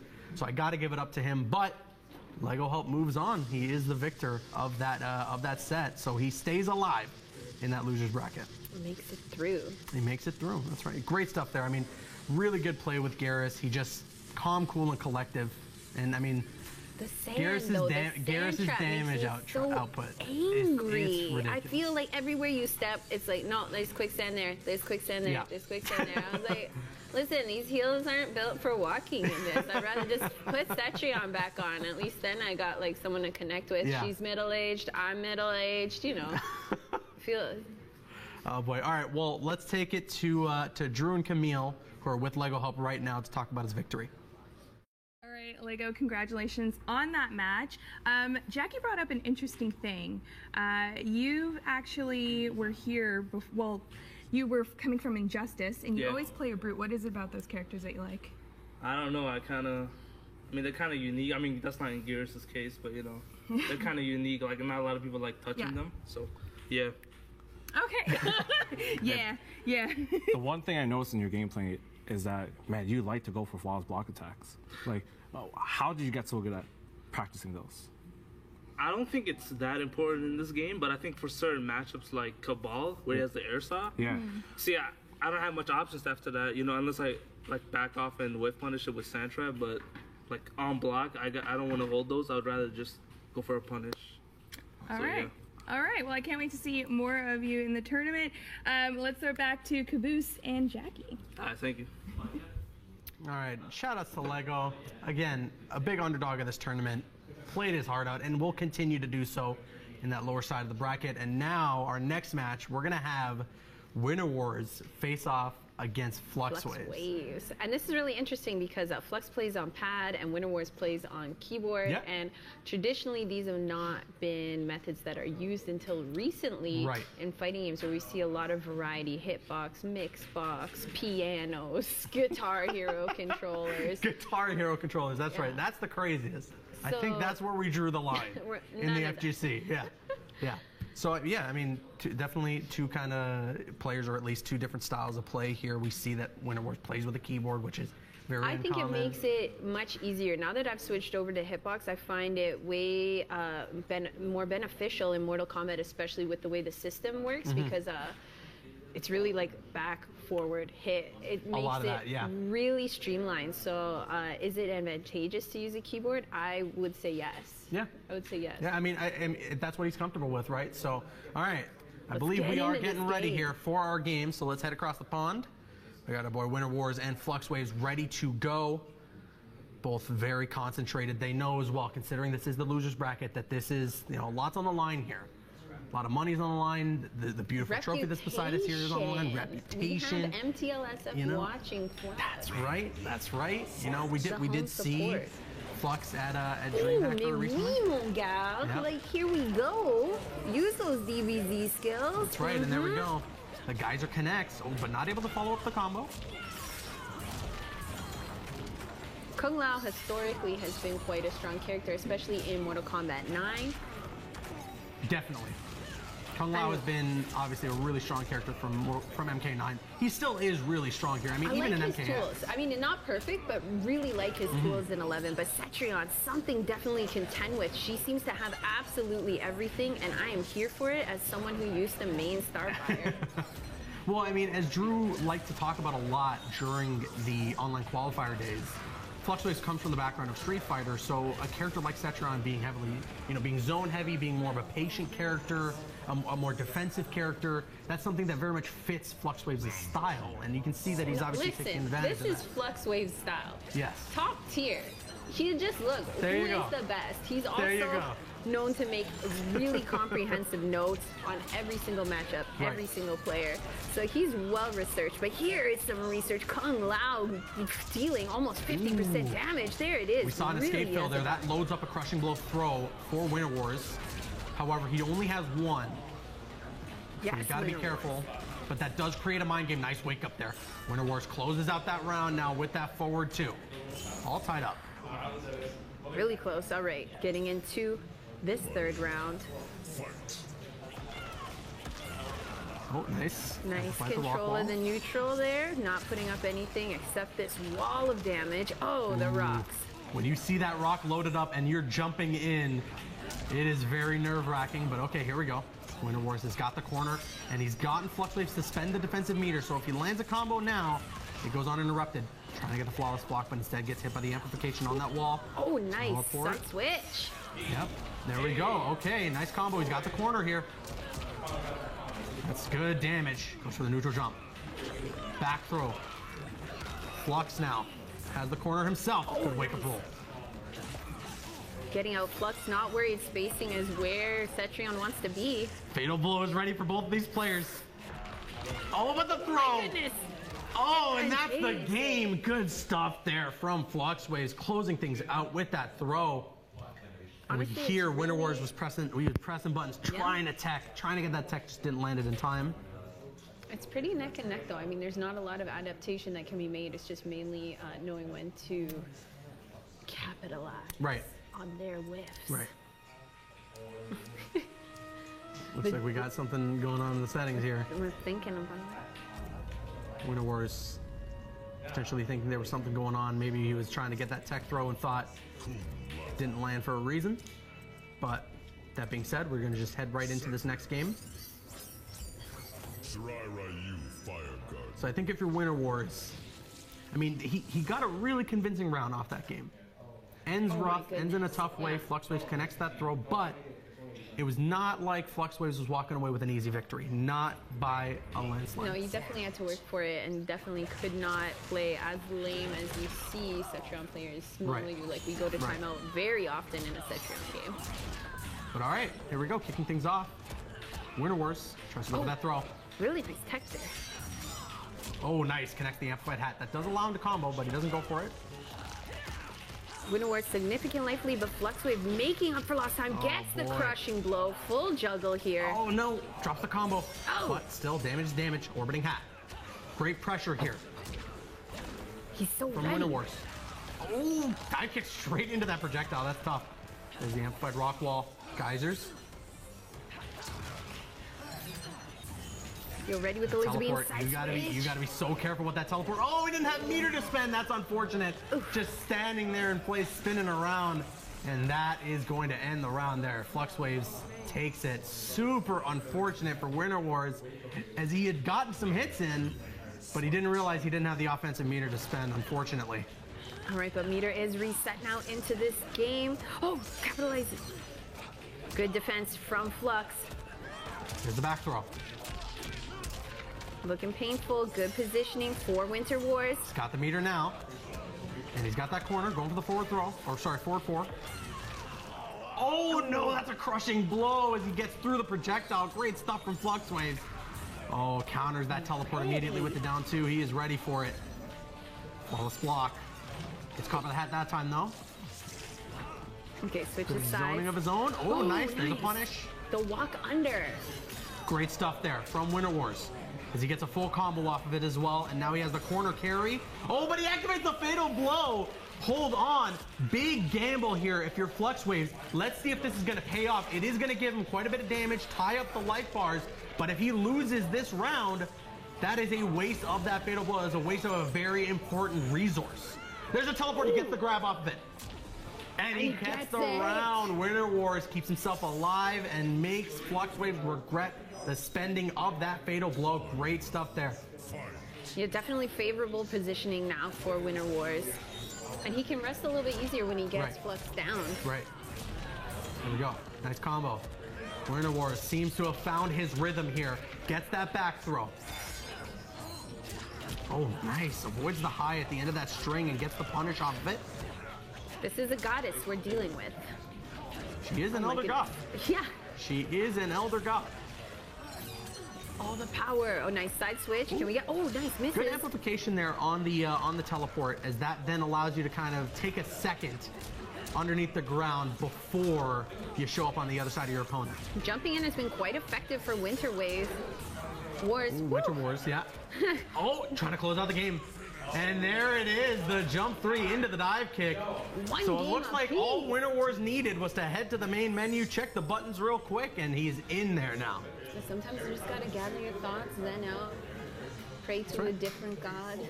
Cetrion didn't work out. Pray, not to an Elder God, because you're facing one. Yeah. Pray to Raiden? Pray to the Thunder God. Yeah. There you go. Raiden will come in. He'll help us. I think so.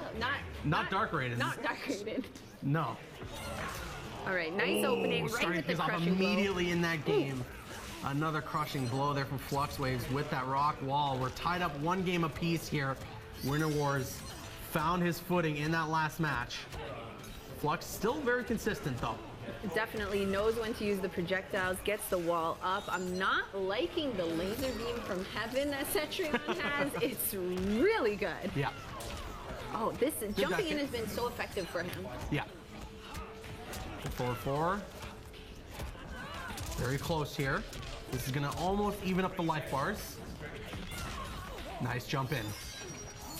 Winter War's got to be careful completing that string. Flux is able to counter it. There's the dive kick. Oh, gets punished. Watch out for the rocks. Teleport. Good punish. Oh, with a down 2 crushing blow. And that will be the round. Great stuff from Flux Waves. Round 2, fight. Backs off to open up. Trying to get the favorable spacing. Oh, tried to cross up there. Yeah. Okay. Catches him. And nice. Keeping him in a standing reset there. Great pressure from Flux Waves right now. He's going for that unbreakable damage next to the overhead. There's those rocks. Now, Winter Wars has got a lot of ground to make up. It may not seem like he's at too much of a life deficit, but when you're playing against Cetrion, it's a whole different game. Nice throw from Flux as he sends Winter Wars into Fatal Blow territory. There's that amplified wall, the hat toss. Another hat toss. Dive kick connects, very dangerous. But Winter Wars makes the gamble work. Back throw. Orbiting hat. Jumps in, another back throw. Amazing pressure here from Winter Wars, but this is where you gotta be careful. Watch out for these jump-ins. Watch out for these jump-ins. Oh, the neutral jump.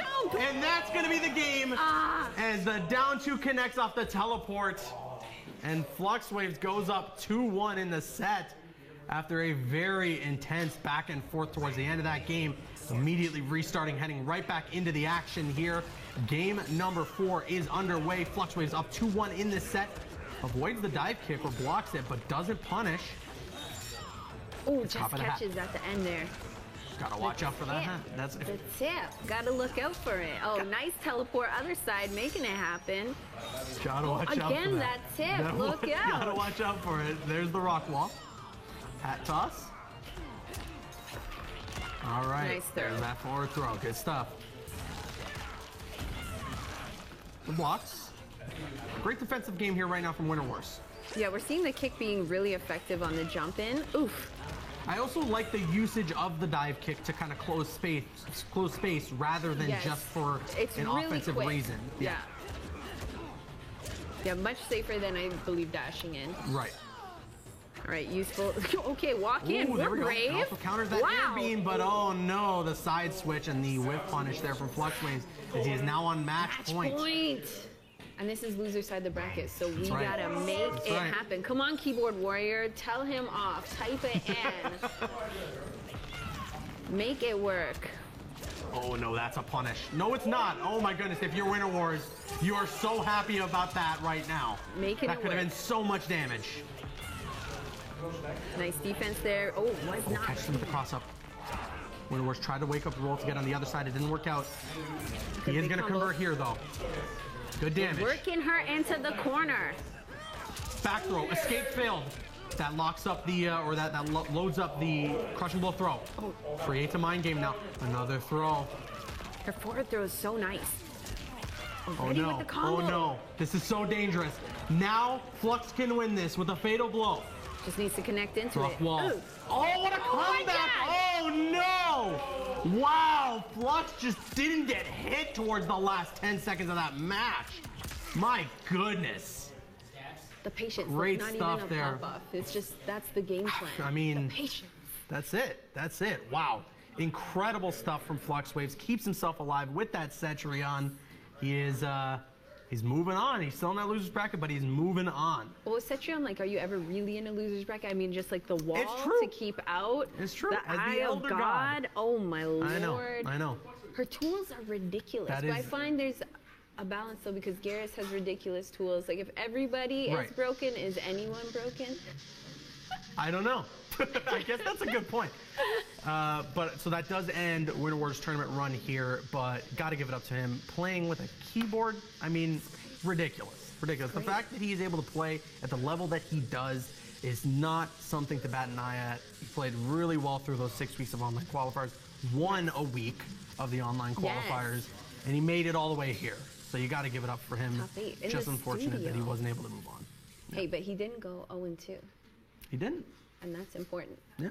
At all levels. But all right, we are going to go to our interview now. I believe we got Camille and Drew with our boy Fiffle, or sorry, Fluxwaves. Fluxwaves. So let's see what they have to say. Flux, congratulations on the win. Was there a scary moment there for you? Well, for me, Kung Lao is always pretty scary, I guess. That teleport is dangerous. Yes, teleport is dangerous, and he takes a lot of. Well, I guess Kung Lao's playstyle is taking a lot of risks, so it's always you always need to be on your toes. And also, I was kind of nervous, so I wasn't getting the punishes that I was supposed to. Yeah, it looked kind of strange because you missed, you backdashed twice when he whipped a throw, even though you had the right read on that. And then, I don't know, for some reason, near the end of the game, did you feel like you were in full control because everything hit for you? Yeah.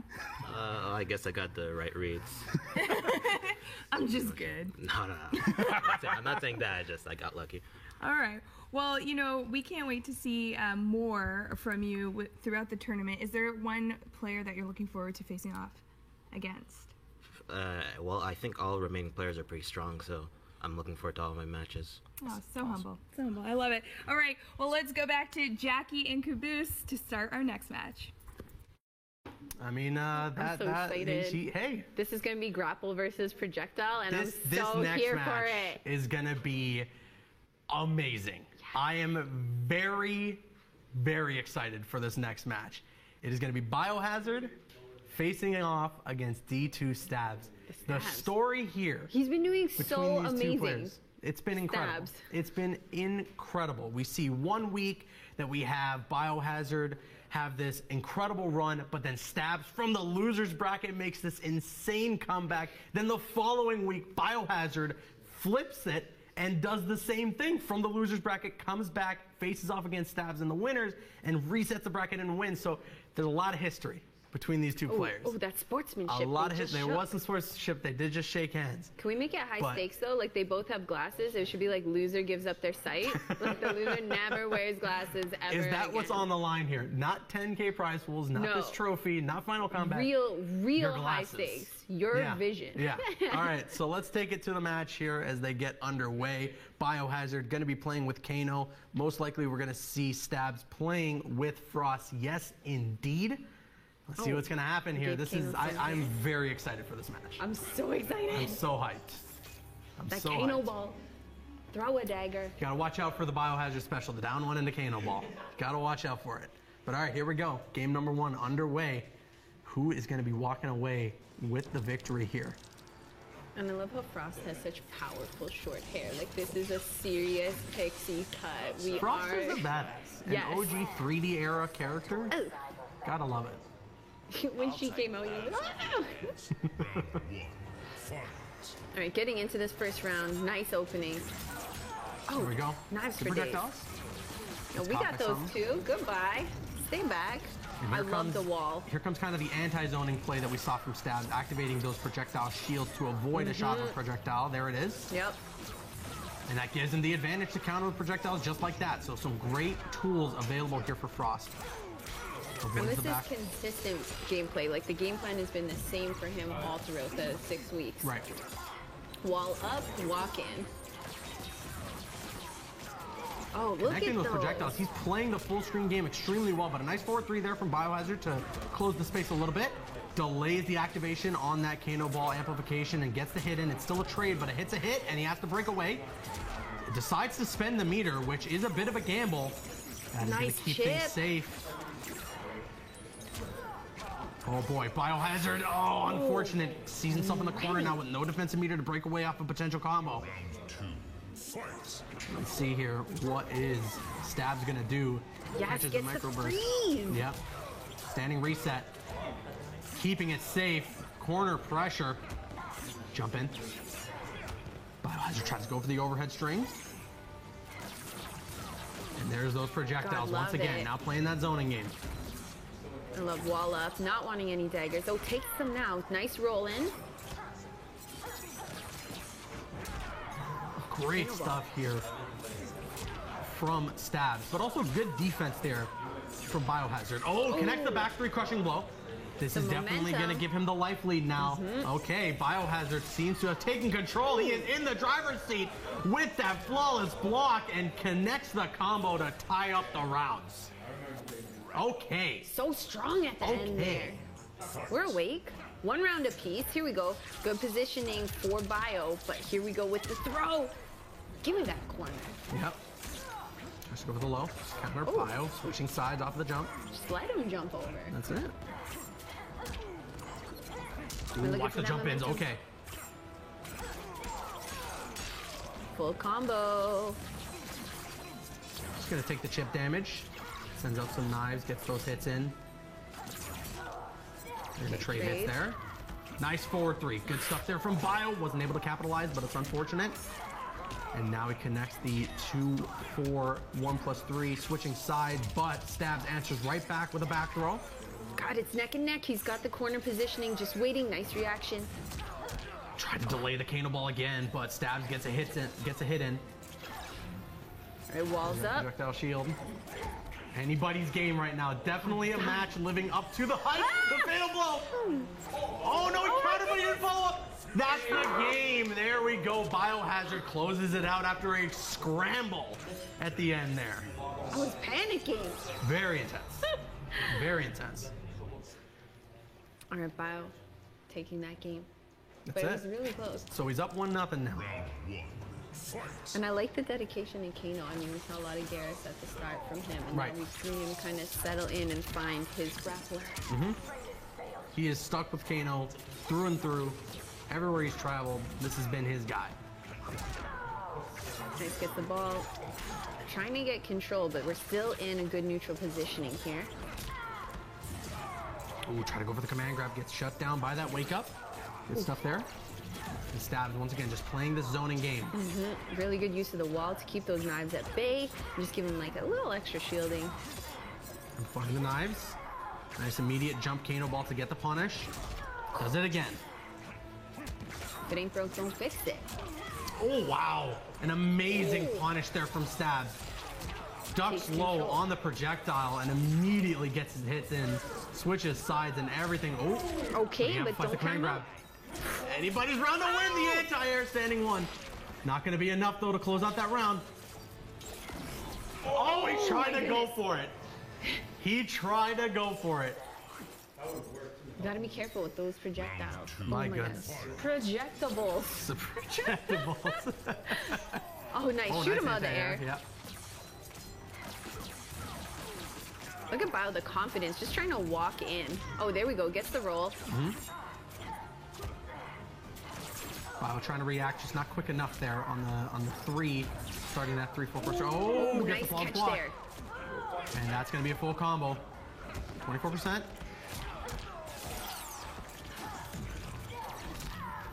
Wow, Bio using that forward 3 really well to close the gap and get that hit in as well. Absolutely neck and neck, both just trying to apply damage with the projectiles. Bio looking to tie things up here as he is down a round. Tries to go for that jump in. He's jumping a lot. The command grab connects, he amplifies it, gets that damage. One hit will do it. Gotta be careful. Down 1 so quick, and Bio ties things up here. This is a set that is 100% living up to the hype. Oh, starts with a roll in. The Biohazard special. Oh, nice side switch. Oh, connects the overhead that time on that string. He's ready, good blocking. Oh. Nicely done. Stab's gonna get a full combo here. And the corner carry. God, she's Ice Queen. Oof. Gotta be careful on those jump ins too. Bio has been flawless blocking them quite a bit.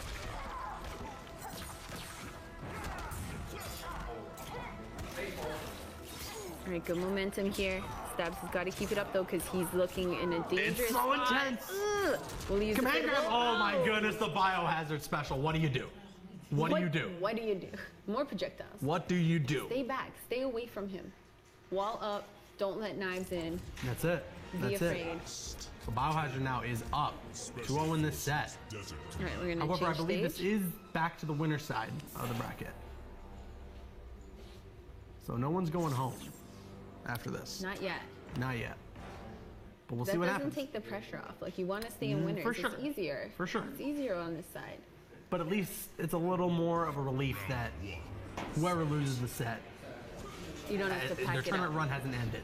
but then they go to losers, and it's absolutely terrifying in the loser side of the bracket. Much like this combo is absolutely terrifying, gets him frozen, working him into the corner. Absolutely disgusting amount of damage. Good punish on the Kano ball. Nicely done there. Now Stabs is going to have this corner. No breakaway, or well, no breakaway spent, because I believe Stabs was expecting it. Nice blocking, good patience from Bio. Stabs keeping it safe. Oh, the flawless block.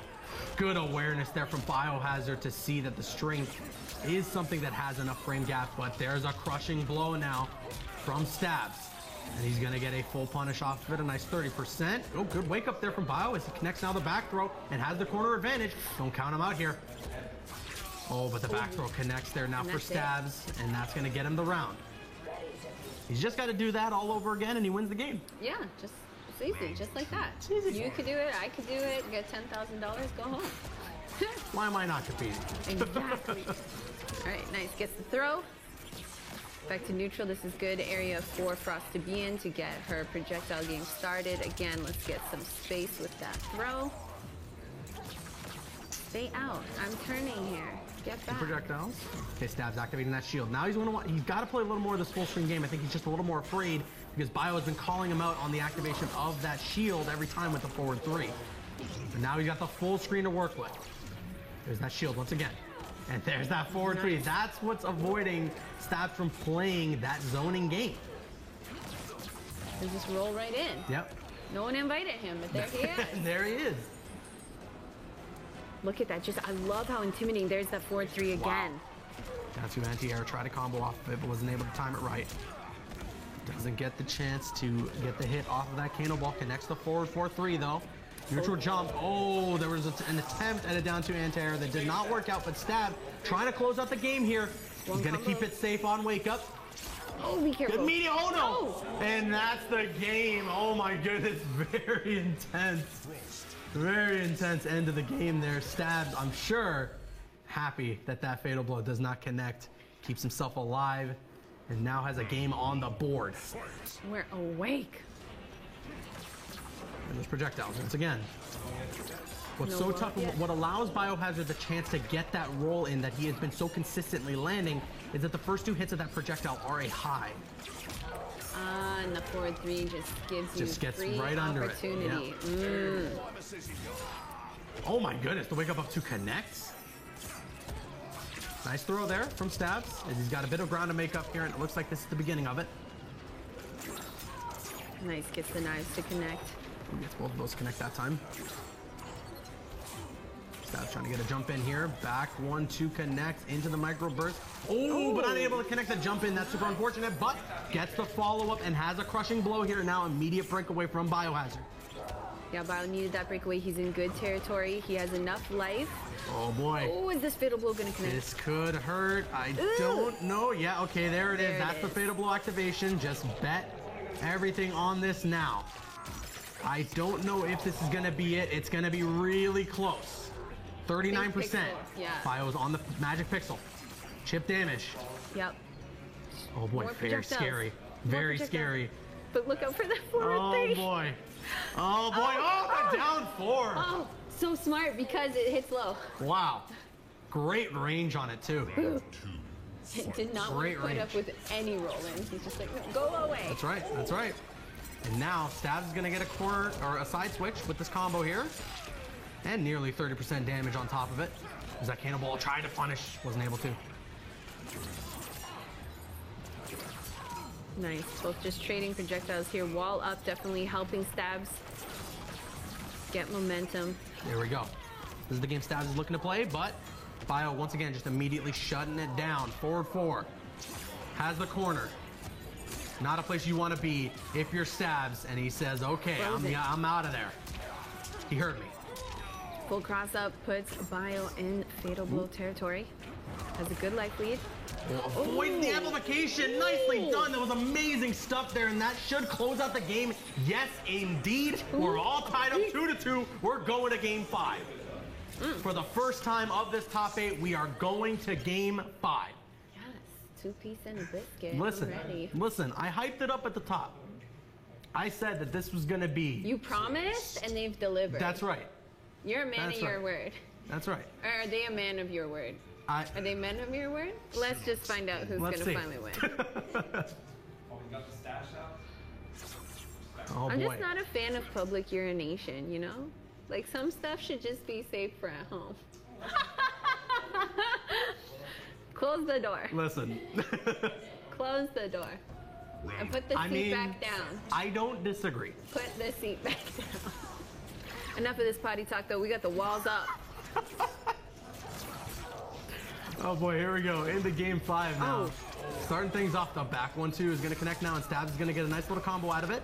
Decides to go for the standing reset, and it works out. That's going to be a nice chunk of damage for him. Nice backs off to get into the proper range for the projectiles to connect. Not afraid of the knives with the wall up. Just got to be careful on those projectiles. Got to watch out for that forward 3. Yeah, definitely watching out, but still maintaining control. Yep. Oh, nice quick wall there. They're trading hits here, and right now it is working in favor of Stabs ever so slightly. So slightly. He's just ahead in life. But I don't know, if you're Stabs, you play that game all day long if it works. Oh, there's that forward 3. Oh, look out. He's boy. going to get something going. Oh, he my amplifies the interactable. It's not enough. The wake up. Oh, jump in. Oh my goodness. And Stabs will get that round. My God. Jumps behind. Edge of my kicks him seat in the right face. now. I'm on the edge of my seat. Stabs is at match point. Oh my goodness. He's already got something going, but it is an even health. We got really good blocking from Bio. A lot of projectables on both sides. Oh, projectables. Oh. Oh, nice. Nice roll in. There it is. Disgusting. Had to break Breaks away right there. Good connection. Oh, avoids the air. Or the down 2. Ooh, but the 2 for 1 plus 3. 1-1. Dash buffer. Gets the command grab there. 31%. The back 3 clutching blow. Oh my goodness. And now Biohazard looking to close out this round. Trying to go for the down one into the command grab, but it doesn't work out. And the flawless block into the up 3 wake up that does have those invincible frames. Guarantees himself that round there. Great stuff from Biohazard as we are in final round, final match. Both players putting on an absolute clinic. It's definitely a showcase of owning real estate. That's right. Some of the best talent here in Canada right now. Both of these players are really showing up to play in an extremely intense set. Tied up 1 round apiece, tied up 2 wins apiece. Nice Whoever wins anti-air. this is moving on. Oh, so quick with the wall. Not wanting any of those daggers in.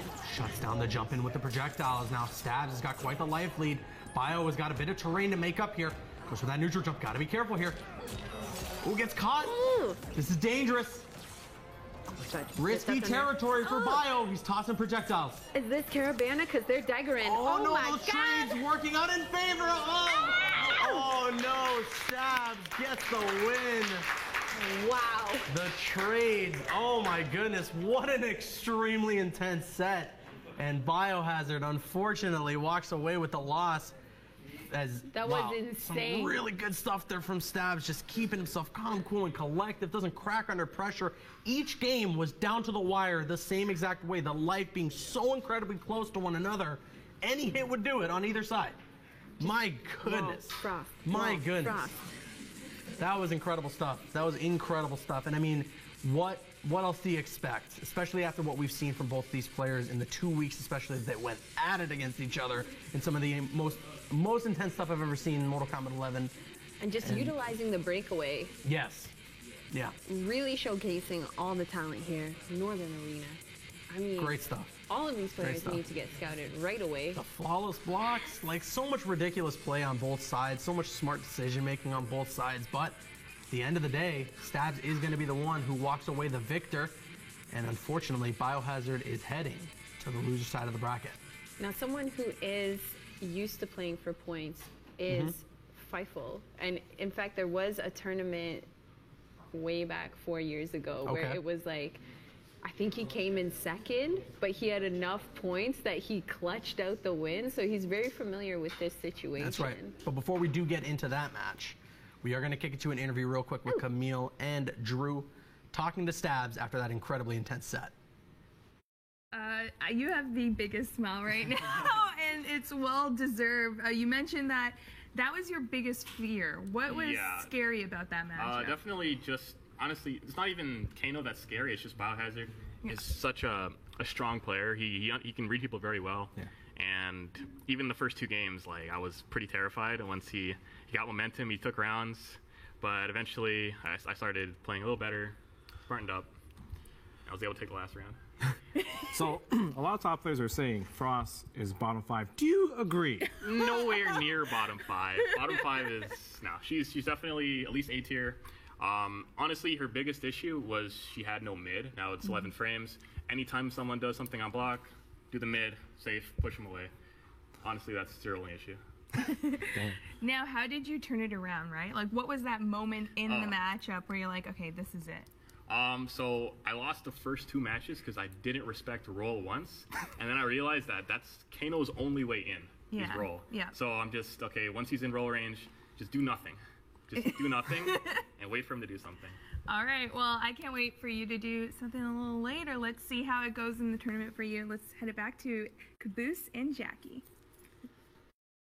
Oh boy. This just in. It's an emergency weather alert. Honeybee has picked Noob Saibot. Hello. Yeah. I cannot wait to see how this is going to go. Are they? I was okay, they're doing the button check. I thought they were in the game. I was like, hold on. No, they're doing a button check. They're doing a button check. So Honeybee, if he plays the character he was just playing in the button check, is going to be playing as the greatest Mortal Kombat character, and that's free. Noob Saibot. Objectively. And then we're going to see, so like let's just take it to the game. Let's just see our players right now, right across the way. Get it. Honeybee, potentially, yeah, he's going to be playing as Noob Saibot, and Fiffle will be playing as Cetrion. Couldn't expect any less. And honestly, Honeybee, having the character crisis that he did, I think at the end of the day becomes a little beneficial, because now he's got a Noob Saibot that's been incredibly buffed. Yes. And having some really great tools available to him, especially with the amplified slide that's now available to him.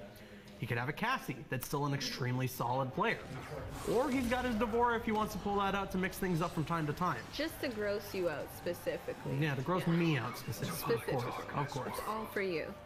But I'm really excited to see the Noob Saibot, especially against Cetrion. I think it'll definitely quicken the pace of this type of match, I'm hoping. I will say, though, whoever just skipped the intros there, I will never speak to you again. But all right, here we go. Starting off this match, there's that amplified slide from Honeybee. Oh, let the bodies hit the floor. That's right. Oh, it gets in. I've got it. Is that interactable? Oh, nicely done with the slide. And now Honeybee going for the 2-1-2 and opts to spend that slide. Bit of risky, but he gets it. Fightful is sitting with no defensive meter. Very scary. Oh, finally has one back. 4-4. Good stuff there from Honeybee. Goes for that slide again, but it doesn't connect this time. No hits there. What's so good about the slide as well, so Honeybee has that back forward to Shadow Clone tackle, and you get a crushing blow when you land 10 Shadow Clone hits. The amplified slide, which technically sends out 2 Shadow Clones right there, counts as 2 hits towards the 10 hits of that crushing blow. It makes it so much more accessible, so much easier to land now, where it previously wasn't. And that's something that really adds to the damage that Noob Saibot already outputs a ton of. I can feel all the people who complain about Cetrion just like enjoying this. Just like, yes, get her. What do you mean? Everyone loves the zoning. Are you kidding me? I do. If it's broken, I use it. Look at this. Oh, there it is. Nice jump in there. Good punish from Honeybee. Gets a nice 27% and another slide. Those hits are adding up. I'm not entirely sure where he is on the counter there, but he may be close to that crushing blow. Okay, full combo from Fightful. Lock him into the corner. Had to break away. Nice forward throw there from Fiffle as he's got the corner advantage. Nice to go for the low, keeping it safe, but you got to be careful when you use that rock wall. That can be flawless block. God, the patience from Honeybee. 2-1-2 into the slide. Back 3 into the slide. Honeybee being very patient, just like you said. 34 seconds on the clock. Oh, that's right. This is where playing against the Cetrion is so dangerous. Gotta get in there, makes moves. Okay, evening up that health. It's very close. 20 seconds. It's very close. Honeybee trying to close out this game where Fiffle is trying to just get around on the board. Back 2, nicely done. 15 seconds left. Oh my God, it's even health. Amplified slide, that's gonna give Honeybee the life lead here. Fiffle's gotta make a move. 8 seconds. Amplified the air projectile. 5 seconds. Oh my goodness, the slide. Anti-airs and Honeybee gets the game. Very close end of that match there. It was coming down to just a couple of seconds. Wow. Like, 2's always better than 1. Yeah. You got you, and then your shadow you. I call him the Army of Two. Army of Two. I have no like flaws. that. Oh, If anyone remembers what that's a reference to, shout-outs to you. Shout-outs to you. If anyone remembers what reference that is from the greatest Mortal Kombat character to have ever graced this game. Well, there was a no in the crowd. Wow. I don't know who said no, but you're it was incorrect. Drew. I was Whoever said catch no me is outside. incorrect. Catch me outside. Anyways, back to this game here with Honeybee playing as the greatest Mortal Kombat character to have ever graced this franchise. And now we're going into game 2 as he is up 1-0 in this series. But which one is Cybot and which one is Noob? There's the geysers there from Fiffle as he gets some hits in to start off this match. Oh, Honeybee makes no. it connect. Our projectiles there from Fiffle. Yo, even though she's got so many tools with her projectiles, we're not really seeing them being showcased here because Honeybee is just so dominant, keeping her locked down. Oh, tried to get that down too. Yeah. Oh, avoids the wake-up roll, says, no, you're not leaving this corner just yet. 3 throws in a row. Are you kidding me? I don't think it's right to put your hands on a woman like that. Come on now. My goodness. I'm not about this. That's 42% damage in 5 seconds for free? Oh my goodness, Senpai, be gentle. Here we go. Oh, no anti-air. 4-2-2 into that slide, amplifies it to keep it safe. Honeybee switching sides now with that wake-up roll. Watches out for that wake-up, or sorry, the rock wall. Back 3. Be careful here if your Honeybee gets caught by the geysers. All right, I'm starting to see something happening. Fightful waking up. Oh, okay. Does have quite a life lead right now. Oh, but gets punished there with the 4-2-2-1. Oh, jumps in, Be yes. careful there. Honeybee's trying to get a full combo there, but an immediate breakaway from Fiffle. But now he's locked in that corner, and there's another throw. 2-1-2 into slide. Amplifies it for the damage. Try to follow up another throw text there, finally, from Fiffle. Get back. I need Fiffle has space. that fatal blow, but oh my goodness. Can we get a counter on how many forward throws Honeybee landed there? A lot. A lot. A lot. Indeed. Yes. Oh boy. Don't turn this That into... is super unfortunate. Yeah. That's one of those situations where, you get hit by a throw once, you get hit by a throw twice. Okay, I couldn't Fool tech me it once, once. couldn't have it twice, but once you're 10 throws deep, that damage really adds up. It's 14% at a time, and if he's landing 2 or 3 in a row, it's almost half your health bar. Yeah, we definitely got to change it up. Like, neutral jump. Avoid it. Neutral jump. More Eye of God. Yes. The Mordor. That's right. Beaming out. See, not enough patience there from Fiffle as well, as he sees the 2-1-2 connect, and he's immediately pressing buttons, which gets caught from that amplified slide. Although, what do you really do? Oh, nice block. Nice block. Flawless block into the up 3. Yes, we're ready with tech. We remembered how now. That's right. Ooh, back 1+3 into the 2 with the crushing blow. The life lead that Honeybee has is very dominant. Neutral jump, that's going to be quite a bit of damage. Breakaway though, there from Fiffle. That's a lot of defensive meters spent. And oh no, I believe that was enough to chip him out. It's a match round. Yeah, that's it. Match point now from Honeybee to potentially send this to a 3-0. Ooh, we got a little corner combo. Oh, try to get a little setup with the ghost ball. That would have been ridiculous, but Fiffle was ready for it, and a nice reaction and an immediate answer. We are water bending and earth bending. Let's make something happen. There's that flawless block on the rock wall. We haven't seen anyone do it yet, but if you do get the chance to land the flawless block, it becomes punishable. Okay, we've got the forward throw, getting some momentum. Do not count Fightful out yet. Here we go. Lasers. It missed. Okay, good. Gets the air projectile. Tries to get the geysers, but nope. The whiff punish comes in, and okay. Thought he had the crushing blow ready to go, but nope. He just gets the damage. Gets that jump in. The health is even. Very scary here. Be careful. Watch your toes. Fiffle does have fatal blow ready to go. Use it, girl. Use it. Oh, the 2-2 connects. The breakaway is not going to be enough as the damage still gets in there. And Honeybee with the brutality. Oh, we couldn't show it. We should have shown the brutality. Should have shown the brutality. Okay. It's brand new. Relax. Noob Saibot is great. The greatest. Not just great. Anyways. But that was a great match there from Honeybee. Fiffle unfortunately falls to Honeybee's Noob Saibot, the character that he started this whole journey off with in Mortal Kombat 11, which is great to see. And obviously, that's a good testament to Honeybee being a bit character loyal. You know, he saw that Noob Saibot may have been his character from the start. He knew, like, listen, after day one, D'Vorah just, I love her, can't do it. It's not going to happening. work. Yeah. Turns to Noob Saibot, finds a bit of success with him. Although he's not necessarily top tier, he still found a bit of success with him. Yeah. Then Noob gets a great buff. And now you're completely, like, there's vindication there to play as this character and to continue to play as this character. And he's making it work. Yeah. He's making it work here. So really great stuff there from Honeybee. A quick 3-0. Fiffle not out of it yet, though. He's going to head to the lower side of the bracket. The lower side. I don't really like to call them the losers, you know? Yeah. But you know what? Let's talk to a winner. Let's throw it over to Camille. Yes. Let's see what they got to say. All right, B. Hi. Hi. Winning. I promise I'll stick to questions only about the match. No, I'm not. I'm definitely not going to ask. Did you vlog about this event yet? No, I didn't actually. Can you please? Should I start now? It's kind of late. Yeah, I mean, you definitely could. Go on Instagram Live, man. SEO's ridiculous when you do that. I don't know. Maybe. We'll see. We'll see. But I want to talk about the fact that you're going to now go against Stabs. Right.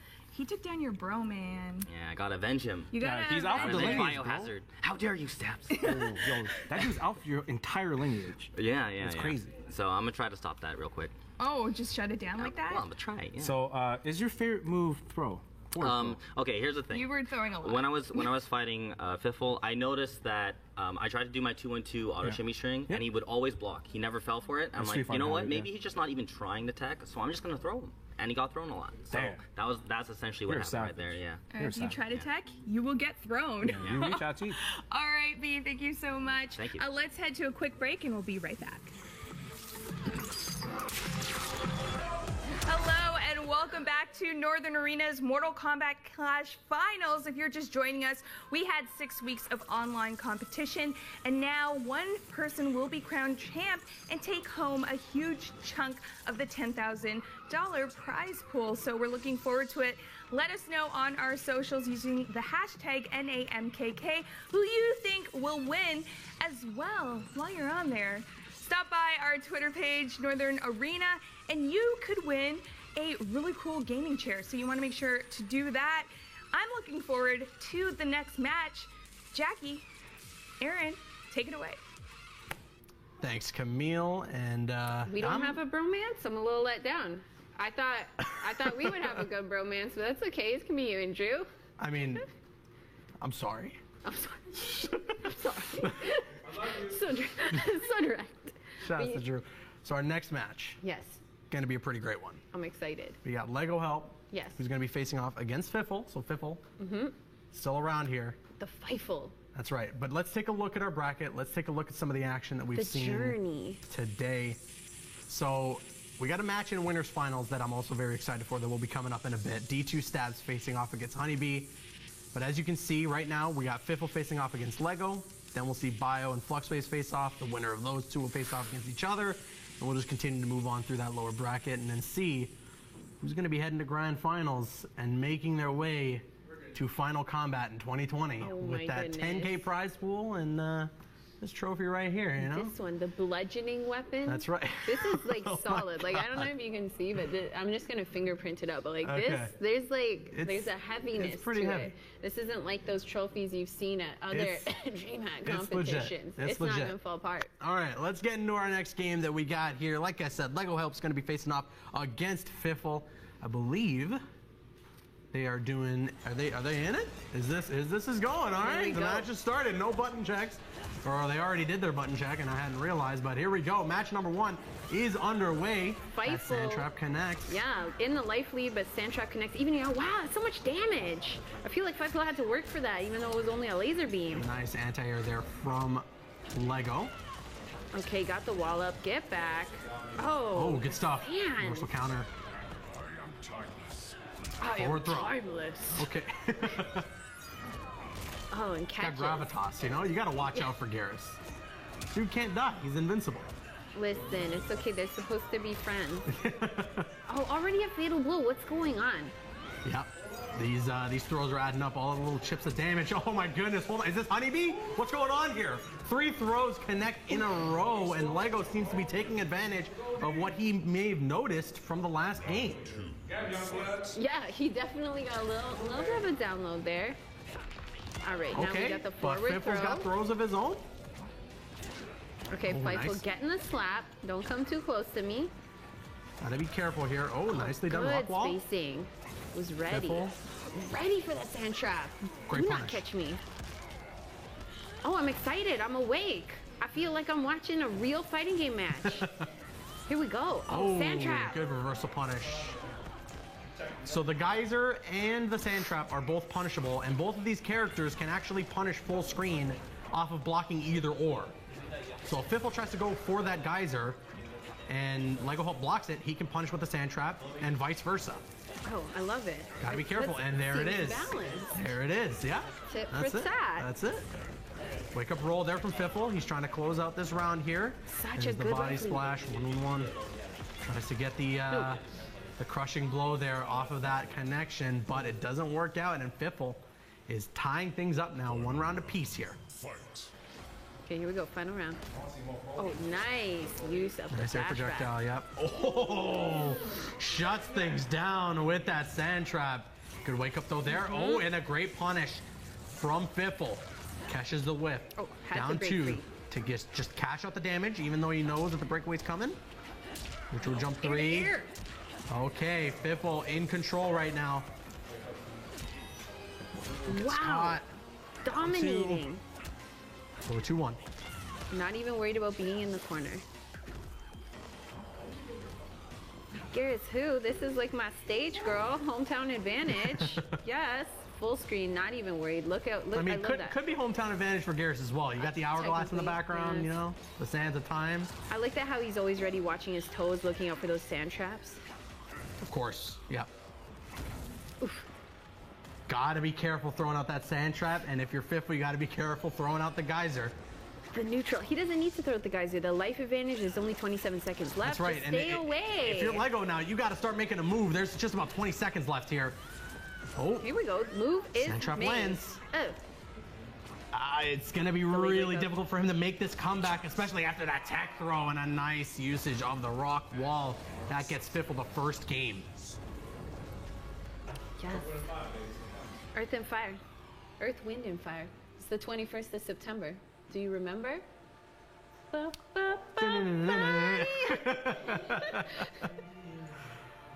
I can only sing it today, so everyone leave me alone. Today's the only day I think can it's sing fair. it. Yeah. No one's judging. Whatever. Chat's judging. Who cares? We're Sing going to with me. karaoke afterwards. Sing with me. Twitch, sing. All right. So here we go. What in kind game of number 3. adjustments do you want to see from Lego? I think if you're Lego, I mean, I don't know. This is tough. close. He's definitely had some difficulty with this matchup throughout the week, the online qualifiers. But yeah, you got to close the gap. That's the most important thing, especially if you're Garrus. Once you're in your opponent's face, that's when he is at his most dangerous, especially Infinite Warden Garrus. So that's what he's got to do, and what you especially got to avoid is situations like this where Fiffle can have such a big life lead. Half a health bar gives him all the time in the world now to just play a completely defensive game. Which is where but there's a Citrus crushing shines. blow. That's going to close things out for sure in terms of the life lead. Forward 2-1-2, keeping it safe. Nice rock walls and anti-air there for Fiffle, but he is trapped in the corner, teleports out. Psychic. Oh, just smacks Garrus in the face. Gotta watch out using that amplified rock wall. Oh no. Oh, the spacing was just off on that sand trap. Fightful, this is so dominant. Lego, walking in. Yeah, 30 seconds left on the clock right now. If you're Fiffle, you have no problem just shimmying around from full screen. But okay, there we go. Catches Sand him. trap connects. 1-1. Oh my god, 19 seconds. What's Careful. gonna happen? Oh, trying to get the flawless block. I really like what he was going for there. He was just out of range, and that's going to lose him the round. That's unfortunate. Lego, I'm sure, is going to be a little frustrated about that, but try not to let it get to you. Pick yourself back up. Yeah, there's just too much space happening, and Fightful's able to just get his game going, especially with the full screen projectiles. Ugh, here we go, though. We're in finally. Gotta watch out for those projectiles. The projectables. Like right there, just owning all this space. Yeah. stop it. Yep. And again, once he starts getting that life lead, you know he's going to back off and make you come to him and makes mistakes. So if you're Lego, start creating the offense right here, right now. Okay, body splash. Oh no! Flawless block there from Fiffle. Down 4, into the sand trap. Let's get something started. Down 1. Forward 2, 1, 2. Oh, okay. Fiffle shutting that down. Not letting Lego bully him whatsoever. Got a crazy life lead here again. Okay, Yes. desperation fatal blow. I like this a lot. It's going to be a guaranteed 30% damage, which closes this gap between the life, and it stops the timer completely. So now he's still got a full 40 seconds, but oh no, the Geyser Connect amplified in the down 2. That's unfortunate, as now Fiffle goes up 2-0 in this set. I respected going for it though, the fatal blow. Like, you Absolutely. had to even up that health Absolutely. really quickly. There's still a whole nother game. There is, Potentially yeah. 3? It's not over yet. Not over yet. But Lego here Scary has got to though. get the reverse 3-0 to keep himself alive in this tournament. Otherwise, that does end his run. Yeah, we're in losers Yes. round 2. Yes. Cetrion. Gearus. There's Are Gearus. we going to switch it up or are we going to stay with I the think, Warden? I don't know if he's just opting to go to the character select screen simply for the stage switch. Yeah, he's staying with the Warden. Maybe he wants to get a stage with more interactables because that stage doesn't have any interactables on it at all. So if you get trapped in the corner, you don't even have a corner interactable to jump out with. There's nothing. So you're just trapped in the corner. Yeah. So maybe he's just looking for a stage switch. I'm not sure if he did switch variations there. I think he's stuck with Infinite Warden, but we'll see in a second. Yes, Yep. he's stuck with Infinite Warden. So probably just looking to slow things down for a second, take a breather, potentially slow down the motivation of it, or the Yes. Get the momentum. momentum. Yep. Thank you. Of his Fightful. opponent, of Fiffle. But- Ooh, escape failed. It's so far working because, I mean, Fightful has an even life with him, but he's getting a lot of momentum happening there. The flaps yes. happening, getting corner control. God, can they be stopped? Oh boy, these just smacks to the face right now. Lego is in a lot of trouble, but okay, he connects the down 4 into the sand trap and switches sides here. What can he make happen? Goes for the forward Yes. throw. Good stuff. Now gonna have the corner. Oh no, but the neutral jump, great punish. Oh no, and that's gonna be the round there. And now Fiffle looking on match point, ready to close this out. this Will be he be 3-0? able to do it? I don't know. But Lego has got to win these next 2 rounds and then the next 2 games if he wants to stay alive in this tournament. Okay, forward 3 string connects. Oh no. We're looking at each other? Is there a controller issue? Uh-oh. Timeout. Uh-oh. Pardon You me? picked the wrong variation? Oh, we have a miss. Oh boy. I don't know if we can do this. Controversy, We need controversy. a I think, code or unfortunately. Okay, what has happened is Van has chosen, Fightful has chosen the wrong variation of Yeah, Cetrion. he has just realized it. I don't know if it's I mean, legal to I stop a don't know game. under tournament rules. I think there's really, I don't think we can rerun that match. Especially this late in. I think unfortunately that does have to count. Well, hold on. Can we get Are an we just official gonna- ruling here from someone? Yeah, I want an That counts as a official DQ? Sorry? But does Is that count that as a legal, loss for though? Flux? It doesn't count as a loss for Fightful. Okay. Okay. All right. Can we control F So, some rules? All we right, have so been it goes informed. back. Everyone's debating. We're all trying to Chat's figure this out. going crazy. All right. So. Do we have Ultra David in the house? Can we get the comment from the comment attorney? What is the official Yeah. ruling? Pass judgment, please. Okay, so let me just break down what happened. So Fightful chose, they went back to character select. Fightful chose the wrong Cetrion, which is like, Okay. it can happen. So we have got the official word now. Okay. So if you're just joining us to figure out what just happened, we went into that third game just then between between Fiffle and Lego Help, and Fiffle had accidentally picked the wrong variation and had not noticed it until towards the middle of the match. Because he was the one who had to pause and obviously go to the fighter select and pick the right variation, that counts as a loss for Fiffle. So now Lego has a win on the board. And That's what a what- yeah, storyline it would be that's what I if thought this is happened. what creates the comeback for Lego Help. As we're now heading into technically game 4 here, Yeah. starting this over, Lego does have a game on the board now after what just went down there, and he's going to use that sand trap immediately to shut down the rock projectile. Nice down two anti-air there though for Fiffle. Because I'm pretty sure you can't just tee out in the middle of a game like that. That's what I was saying too. I don't think we can just do a play over. Yeah. But here we go, not seeming to lose any momentum. We see Feifel with a lot of lead in the health. Good air projectiles there from Fiffle. Oh, and punishes with the geysers. Nicely done. Fiffle once again with that huge life lead. All those tiny little hits that are landing are really adding up as he has got a major life lead now and wants to continue that. There's the flawless block, but no punish.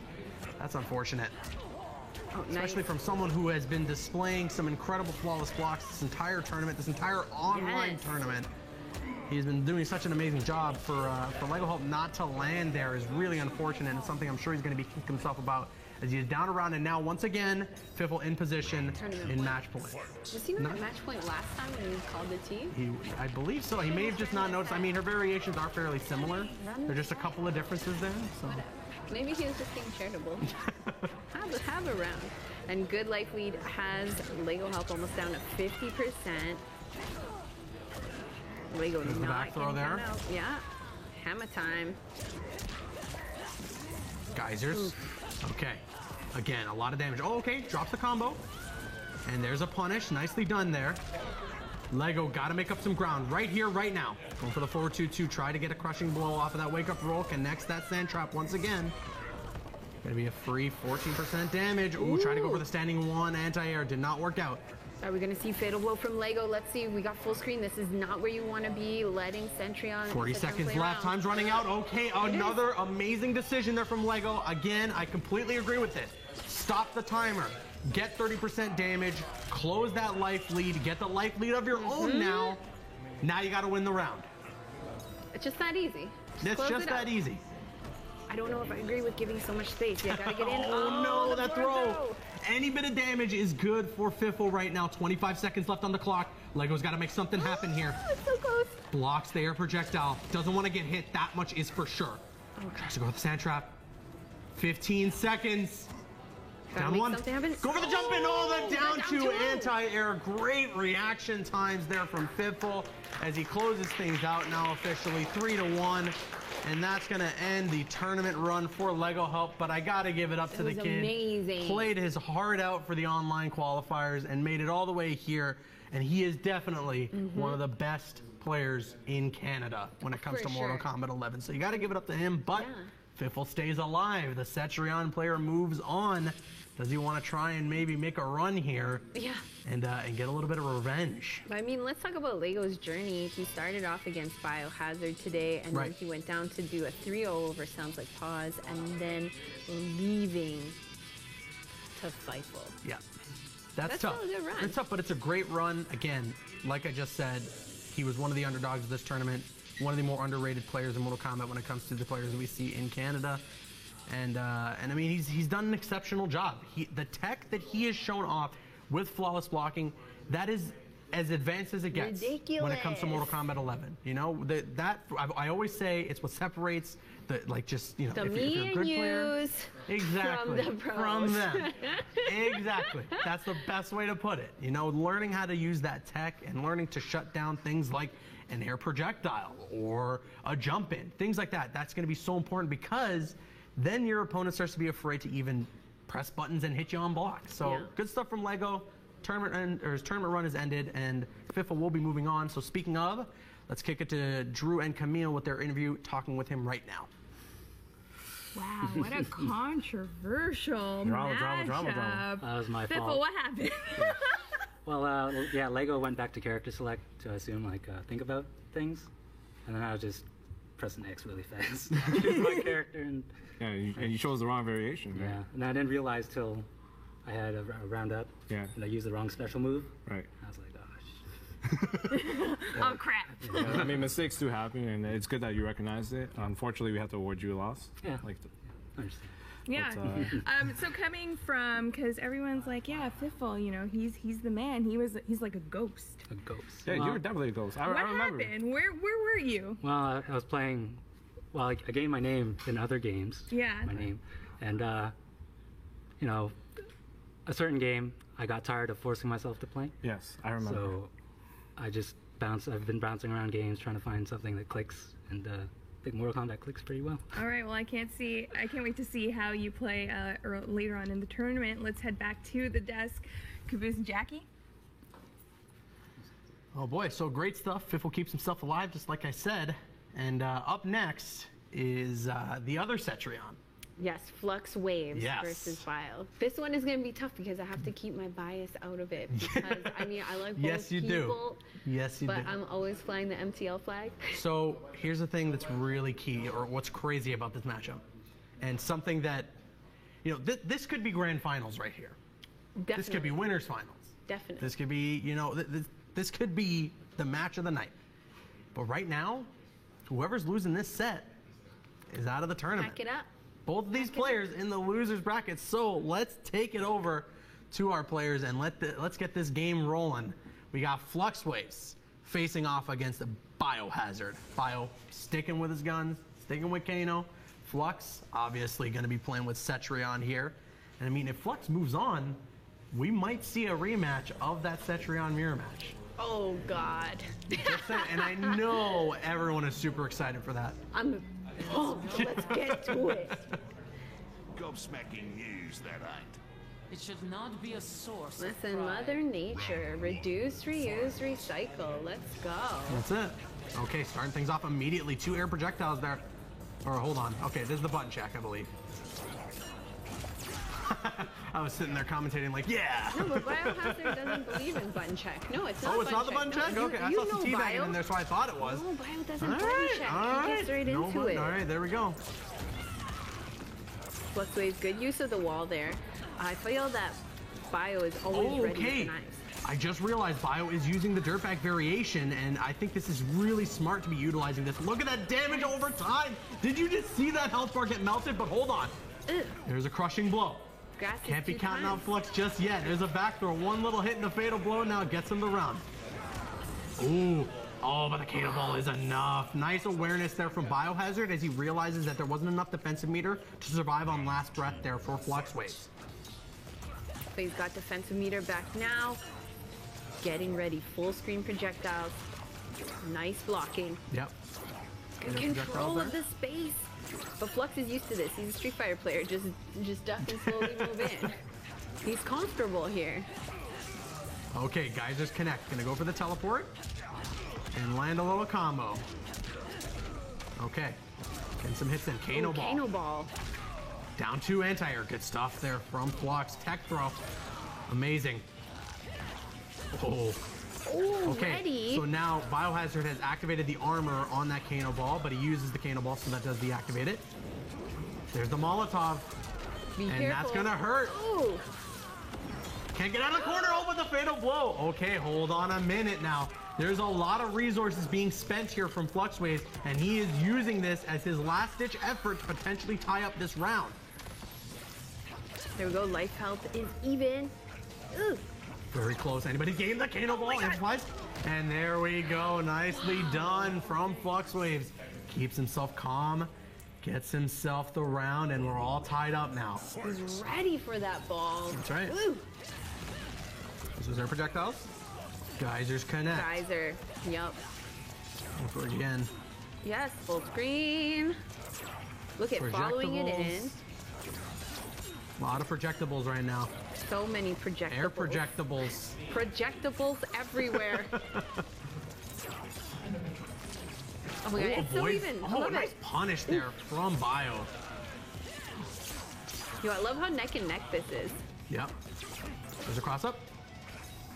Bio just trying to find that setup. That's all he's looking for. He does have the armor activated and ready to go on that Kano Ball, but he's gonna get punished. No crushing blow there anymore, though. I believe Flux Waves was maybe thinking he was gonna have it ready. Both The players wall. still full defensive meter. I really respect the decision here from Biohazard to be picking the dirtbag variation. Having the armor on that Kano Ball is instrumental against a zone-heavy character like Cetrion. There's that air Kano Ball, connects, tries to go for the forward 4, it's not gonna work.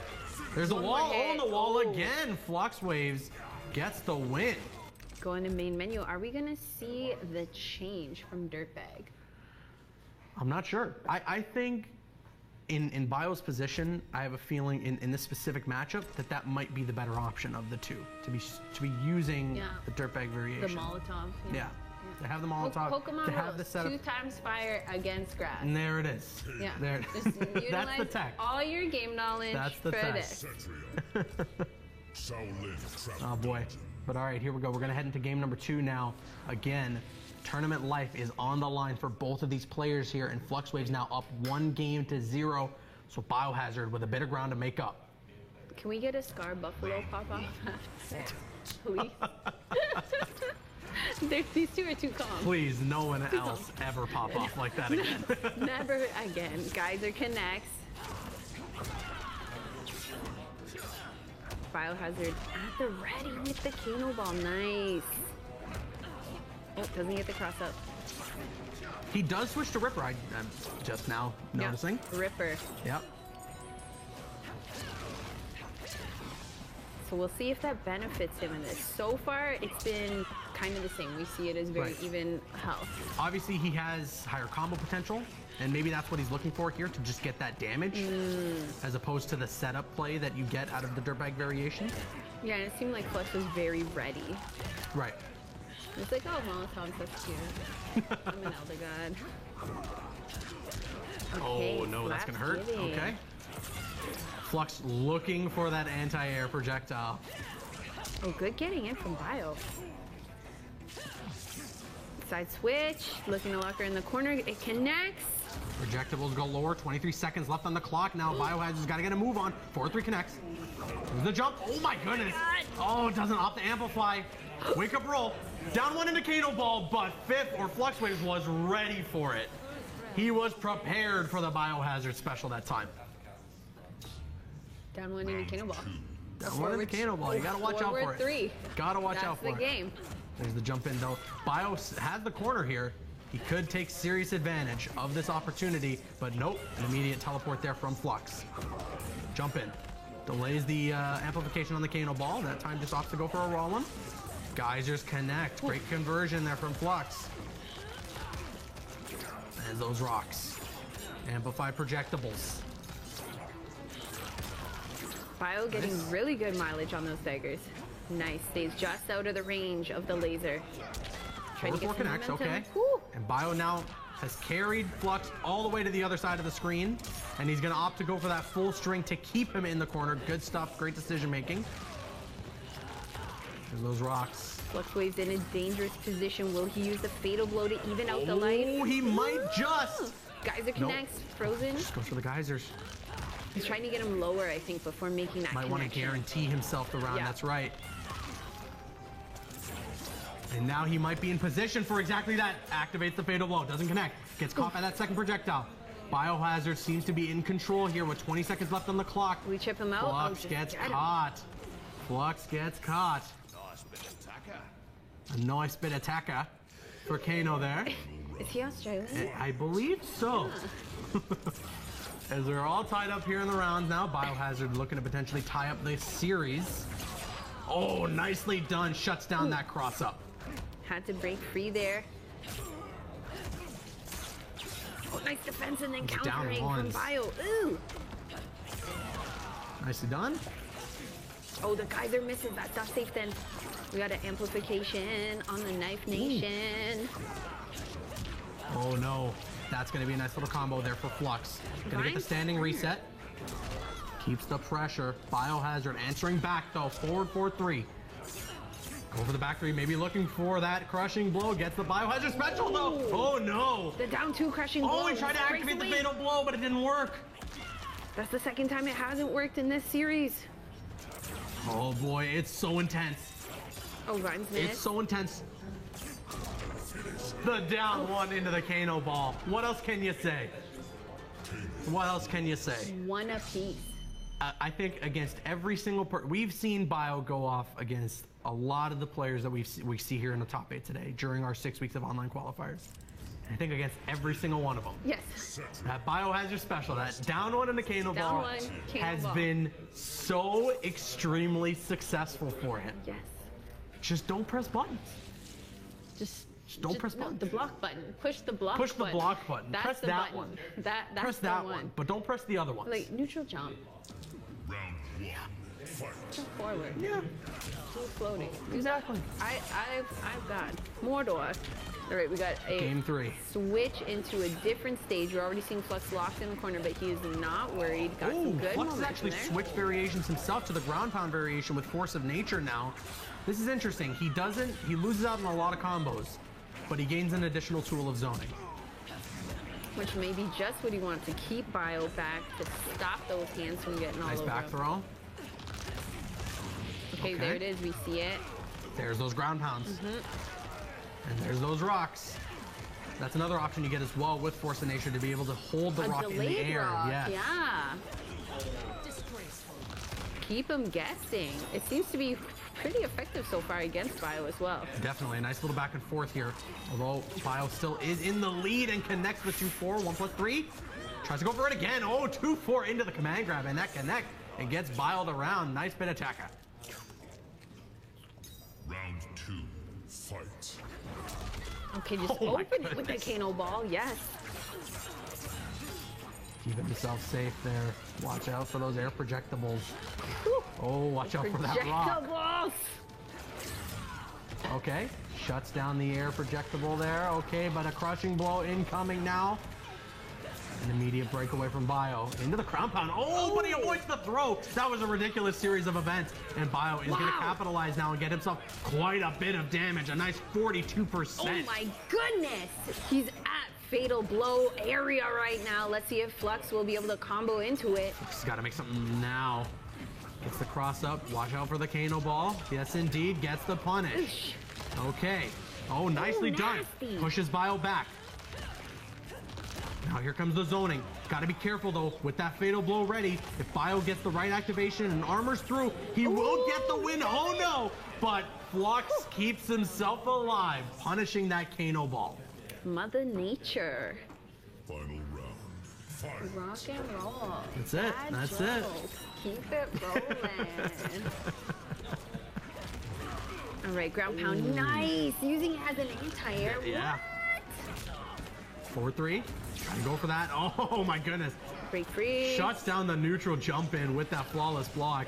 Great tech there from Biohazard. Avoids the overhead now. Good. Trying to go for that down one. Oh, just a rock Kano ball connects. 2-4, 1+3 connects. Switching sides now. There to air. There's the meteor. Rocks. Knives. Fire. Projectables. Ground pounds. Kano balls. Raw Kano balls. Oh, and the jump Okay, in, full and he's combo. looking for a nice little combo is he there. gonna take it? A Yes, million yes. down ones into Kano ball, and Biohazard now goes up 2-1 in this set.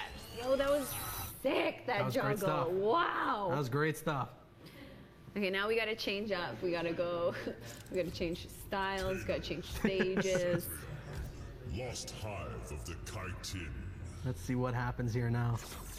Okay, did we see what they Because- picked? Is he Ripper again? It's do or die mode for Flux Waves. Yeah, because this is loser side. This is loser side. So he's got to make the comeback here, otherwise that is it for him. So Fight. here we go. Game number 4. Nice. Was ready with that wall. I like it. Oh, Goes trying back to get- spring cleaning, has the teleport available to him now once again. No more ground pound. I like that. Spring cleaning. They're pretty clever with with the names on the variations. I gotta give it up to the folks in NetherRealm on that one. Yeah. You gotta love it. They thought about it. command Ooh, grab the back amplified. break. They're gonna have to get that chair that we're giving away from Northern Arena on social media. Oh, gets the geyser. Yo, stay back. I own all of this. Goodbye. Right now, Flux has definitely got the advantage here. Okay, there's the wall. Air projectile. Oh, gets caught by the Kano ball though. Nice. Air to air. There. Ooh. Oh, nice. Avoids the projectile completely. Great stuff. Yeah. Beautiful with that teleport. Just no knife. Flux is playing a really great defensive game right now. Oh my goodness. Yep. One more hit. Got to avoid losing this round though. You've done a lot of work to get here, so you got to close things out. Watch that 4-3. Oh, got it. Okay. Okay. Very dangerous. Even on the Magic Pixel, with that little amount of life left for yourself, and you're playing against a great player like Bio, yeah, you gotta watch out. Look, he's so brave. He just walks in, like, does not care. Yep. There's those geysers. Flux, again, still doing a good job of maintaining the space here. Getting caught by a couple of those knives, though. They do a decent amount of damage. I have to say, he's not really worried about the laser and gets the walk in. Right. He's willing to trade. Yep. Well, now especially. Now that he's got the life lead, he'll trade all day. Good flawless block there from Bio. Avoids the chip damage. Gets caught by the geyser, though. He's kind of been like 10 for 10 on geyser. No follow-up, though. I'm not entirely sure what happened there for Flux. That's unfortunate. Gets the neutral jump, though. Not going to connect. 2 for 1+3 string amplified, and Bio now going to go for a big combo here. A nice 30%. He's looking to tie up the rounds and potentially get himself on match point, and indeed he does with that command grab. All right, here we go. Match point. Match point. This is tournament life here that Fluxwaves is fighting for. Oh, wow. Great improvised combo there from Biohazard. Fluxwaves answering back, though. 4-3 connects, avoids the command grab, but doesn't get the neutral jump to connect, unfortunately. Gonna get that crushing blow, though. I love this aggression that we're seeing from Flux. It's like a total change in play style. That's right. Not being there we go. cautious, and it is benefiting him. Got the geyser. Ooh, no, that 4-3. You gotta watch out for it. Bio getting a nice little improvised combo once again. Now he's in the territory to win this game. One little hit will do it. Forward 4-3. So close. Oh, wow. Yes, commits to the string. Oh, my goodness. Biohazard says, don't jump in on me. Gets the flawless block up 3. Guarantees himself the game with that, as it is an invincible wake up. And that's going to be the game. Biohazard moves on, and Fluxwaves is unfortunately not going to. But a great run from him. Him as well, especially. I said this when we were running our online qualifiers. He made top 8 every single week. Yes. That is the amount of consistency coming from Fluxwaves was incredible. But consistent in all fighting games. Like, he's always a top player no matter what he touches. Coming from a Street Fighter background into Mortal Kombat, playing a zone-heavy character. In Dragon Ball. Like, he can play team games. He did such a great job for the entirety of this tournament, but Bio seems to be on this run now. He got sent to the losers bracket, unfortunately, by Stabs, but he's not out just yet. He's saying, no, we're making a run here.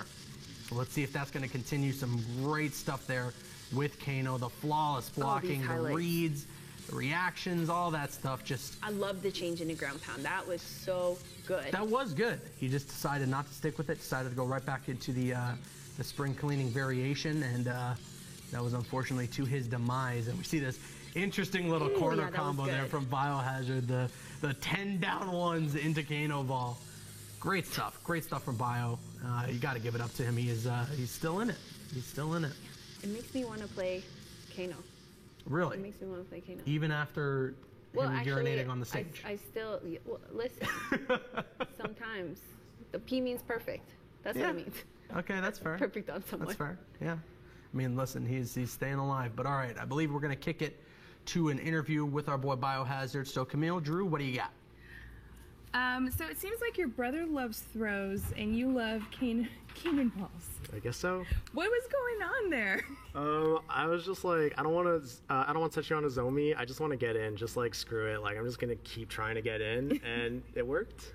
But he scared you a couple times, I guess? Because it seemed like he might have figured it out, like how to get out of that situation. I mean, you just started rolling out. I was just rolling around. Like, I didn't want to play neutral at that point. I just wanted to get in. Yeah, anytime you were far away, it seemed like you roll in. But for years, I've seen you face zoners. How do you deal with them in every game? Because you always handicap yourself and you pick a low tier every time. Like Ferritor and now like Kano. Like. I mean, usually I have like other characters kind of like balance out those kind of really hard zoning types.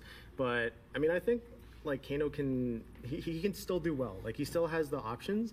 Like what that match isn't necessarily like a good example of like what you're supposed to do, but it worked. It worked. And that's all that matters. It was player specific. Yeah. Right? You know what? YOLO. Just do it. Yeah. If you have to, just do it. We'll be back after this quick break.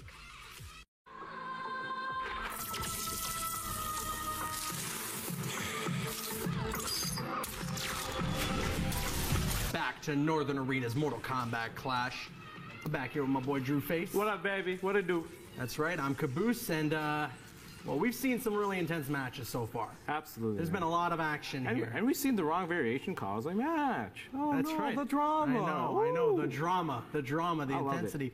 But our next match I'm also very excited for. So we saw Stabs earlier on in an incredibly intense set take down Biohazard. Right. And now, Bio's brother is on deck. Oh, he's out for the lineage, baby. That's right. He's trying to end the family. Yeah, I know. Can Stabs take out the brothers? I don't know. But there's this one person. Whoever's moving on from this game is heading to grand finals on the winner's side.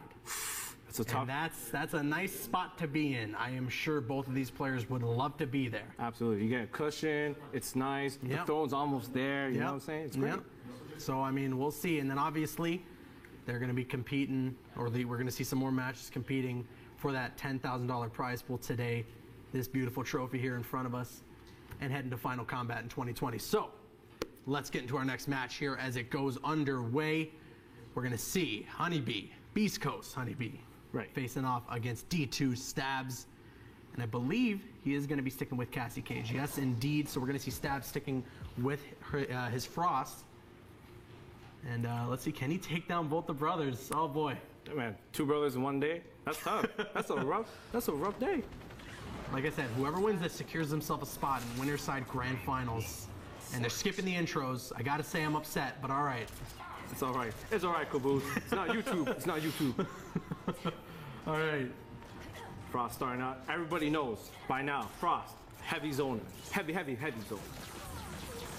There's the projectiles. And there's that projectile shield. Okay.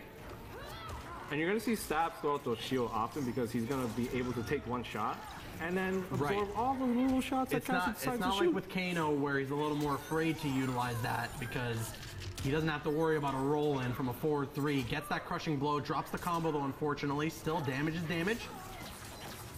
Down 4 into the projectiles, but an amazing way to avoid it there from Honeybee. Good stuff. Try to go over the down 2, gets punished for it though. And Stabs is going to switch sides now and carry Honeybee all the way to the corner and get a nice 30% combo out of it. Oh, the dreidel whiffs. Shadow kicks on the way.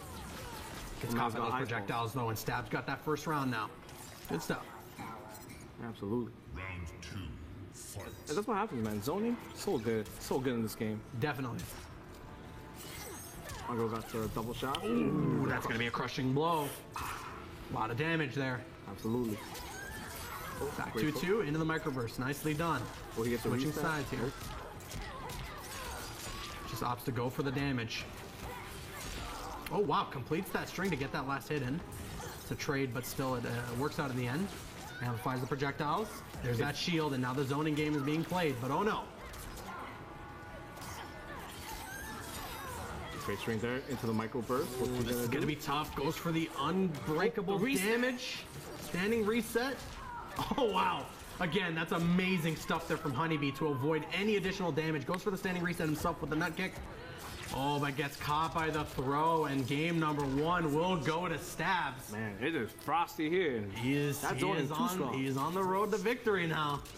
The winds of winters are calling, and that win is called Stabs. That's right. That's right. If Stabs wins this, he's going to grand finals. He's putting himself in a really good position to potentially win the whole thing. And not only that, he's able to take out an entire lineage of Mortal Kombat players. Exactly. It's crazy. And I mean, we know, Biohazard, Honeybee, they're no slouches. They're some of the best players in the game. And oh boy, there's another crushing blow. Immediately goes for the down 2, thinking there was going to be a breakaway. Honeybee opts not to use it. Keeps his defensive meter. Or I believe actually he didn't have defensive meter. What am I saying? So he wasn't able to break away. It just seems like there wasn't enough awareness there. It must be wintertime. There's so much snowballs on the screen. A lot. It is ridiculous. There's a crushing blow, though. So that must hurt. Imagine you got a tummy ache. Nah, it's Frost. Frost is crushing blow. Well, I mean, she's cybernetic. For sure. Oh, breakaway there. Switch sides. Back 2-2. Or sorry, just back 2. Nice punish from Honeybee. Double shots. Good damage, 30%. Oh, but Stabs answers back. He's got Fatal Blow ready, and I think he's going to go for a big combo here into Fatal Blow. No, not just yet. Not going to spend it. I still like that decision because he's able to play to his character strengths, just keeping her at the screen. Oh boy, gotta be careful though. But he might regret it. He might. Oh, that throw test. Ooh, that low trade. shot. I don't like that trade, baby. Shield. Push the jump in. Amplifies the shots. Oh, you stood up a second too early and gets caught by the last bullet. Great gunshot by Honeybee. That's right. Yeah, absolutely. Gets himself the round. There's activation on that shield. And that's the thing, that shield's so strong because it absorbs one projectile, and Cassie's gonna need her projectiles when she's fighting Winter. I'll tell you what's so interesting about Cassie and what really helps her out, especially in this situation when that shield goes up, is that shot right there. It counts as 2 projectiles. Oh. Switching sides. Nicely done from Honeybee. Oh, the restand. What's he gonna do? Oh, avoids him using the interactable to get out of the corner, but Stabs gets the back throw, and now he's gonna send Honeybee into the corner. Well, it's for breakfast. Try to go for the back one. It's caught. There's the projectile. Yep, so that shield is definitely not as viable, especially now knowing that the gunshot counts as 2 projectiles. Ooh, the wake up gets stuffed, but not the second time. Uh-oh. Back 1-2-1. Oh, the fatal blow. Desperation gets shut down. Barely. Even though you gain armor after those first 5 frames, any hit that comes through still counts as damage. And because Stabs was on that magic pixel, Honeybee was able to get away with that damage to win the game. And it looks like we're all tied up here, 1-1 now. Yeah. Tim is like, you beat my brother, I'm avenging you. I'm coming for your neck, baby. All right, Stabs keeping it safe. It's caught though. Nice little start to the game here for Honeybee as he carries Stabs all the way to the corner, but Stabs immediately does the wake-up roll to switch sides. Yeah, he burns that meter. He's like, hey, I want to go back to a position where I am okay. But he is not okay right now. He's getting hit all over the place. Ooh, Honeybee was trying to get the side switch there, but wasn't able to make it work. Drops the combo. Still, quite the life lead here and getting some more hits in. There's the activation on that shield. Honeybee going for the amplified shots, and that last hit of the shot, what lost a round there for Stabs in the last game, gets the damage in for this game as well for Honeybee. There's a back throw. I don't know, I wouldn't count on Stabs yet. Oh, not just yet. Oh, nice jump in. Breakaway, I respect it. Stabs. There's no defensive meter though. Oh, gotta be very careful. Yeah, you're absolutely right. No defensive meter. Oh, but still not able to get a hit, and that's tough. Very. So now Honeybee in position here to potentially go up 2-1 in this set as he's got a round on the board. Right. Stabs trying to make sure that doesn't happen. Honeybee tried to go for a down two. I'm not entirely sure that's exactly what he was looking for. He gets caught by those projectiles because of that. Frost no man call, and this is a reset. That's it. Oh no, he's just gonna opt to go for the combo. I respect it. Honeybee gonna let the damage happen, and luckily he does because there's a drop combo there from Stabs. Great flawless block, and that's punishable. So that's one of the nerfs that was added there for Cassie that makes her a little less viable than she used to be.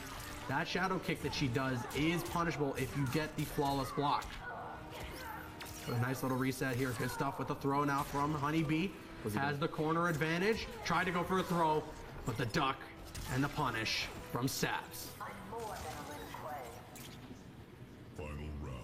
Fight. Ooh, nice down one. Yeah, it's a throw. Forward throw. I believe we just saw an escape fail there. That does load up 2 crushing blow throws for Frost.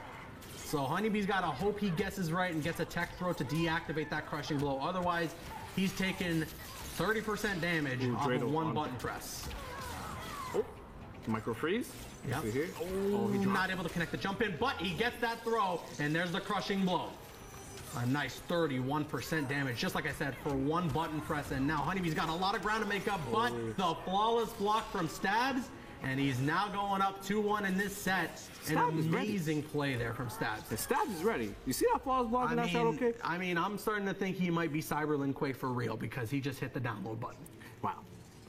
Especially with our Canadian internet, that's impressive. That's impressive. All right, here we go. Into game number 4. It's a critical game 4 because Honeybee needs to win this, or else Stabs is going to go grand final sitting on a nice. That's right. Nice, pretty if you're Honeybee, I mean, if you're either of these players, you obviously want to be the one who wins because having grand finals on winner's side is pretty comfy. It's blessed by. It's blessed by. We got a Toronto man's in the house. All right, here we go. Standing reset. Honeybee getting those hits in. Oh, great anti-air. Standing one anti-air, good stuff. My man's firing shots all day as if he's out clubbing on Friday night. Another shot. Ooh. Says no to the battery style. Stabs, back throw connects. Stabs got quite the life lead here now, as he slows down the pace a bit with the zoning. The second piece of that projectile lands. Oh, they're Trade trading, there. and you know what? I don't like this trade. I want to go back to the stock market and exit out. I want my Gotta be dividends. careful. If you're Honeybee, you gotta be careful utilizing the combo ender there, or the end of that string with the shadow kicks, because it can be flawless blocked. And oh, Stabs actually tried to activate Fatal Blow just then. It got shut down. Honeybee making a huge comeback now. 15 seconds left on the clock. Look forward to connect. Oh my goodness! The wake up. The wake up nutcracker. Wow. Absolutely. Wow. She uses Honeybee. daddy's moves to finish that. Honeybee, with the knowledge, ready for the aggression, gets that wake up to land and secures himself the round. Very intense stuff. Trying to keep himself alive here. He does not want Stabs moving on with an easy victory. And more importantly, he wants to avenge his family. Agreed. Absolutely. Yes. We got to run that narrative to the ground. There's that low shot. That's not actually a low. It's a mid. It looks a low. mid. It looks like a low. Don't but get it's a tricked. mid. Oh, nice interruption there. Good counter there from Honeybee. You reach out, teach, baby. That's what Honeybee's doing. 30%. Wake up roll. Low shots. Honeybee's spacing so good right now. Absolutely. Once I say that, the Drado hits and it's over. There's a little hit in there. Oh boy. He's trying to wake up Nutcracker Yep. again. Nice tech throw there from Honeybee. Good stuff here. Oh no, no conversion. Oh, but that potentially is it. Yes, indeed it is. Honeybee ties things up. We're going to game 5. All the same with this matchup where we saw Stabs facing off against Biohazard. We have another incredibly intense set here with the brother, Honeybee.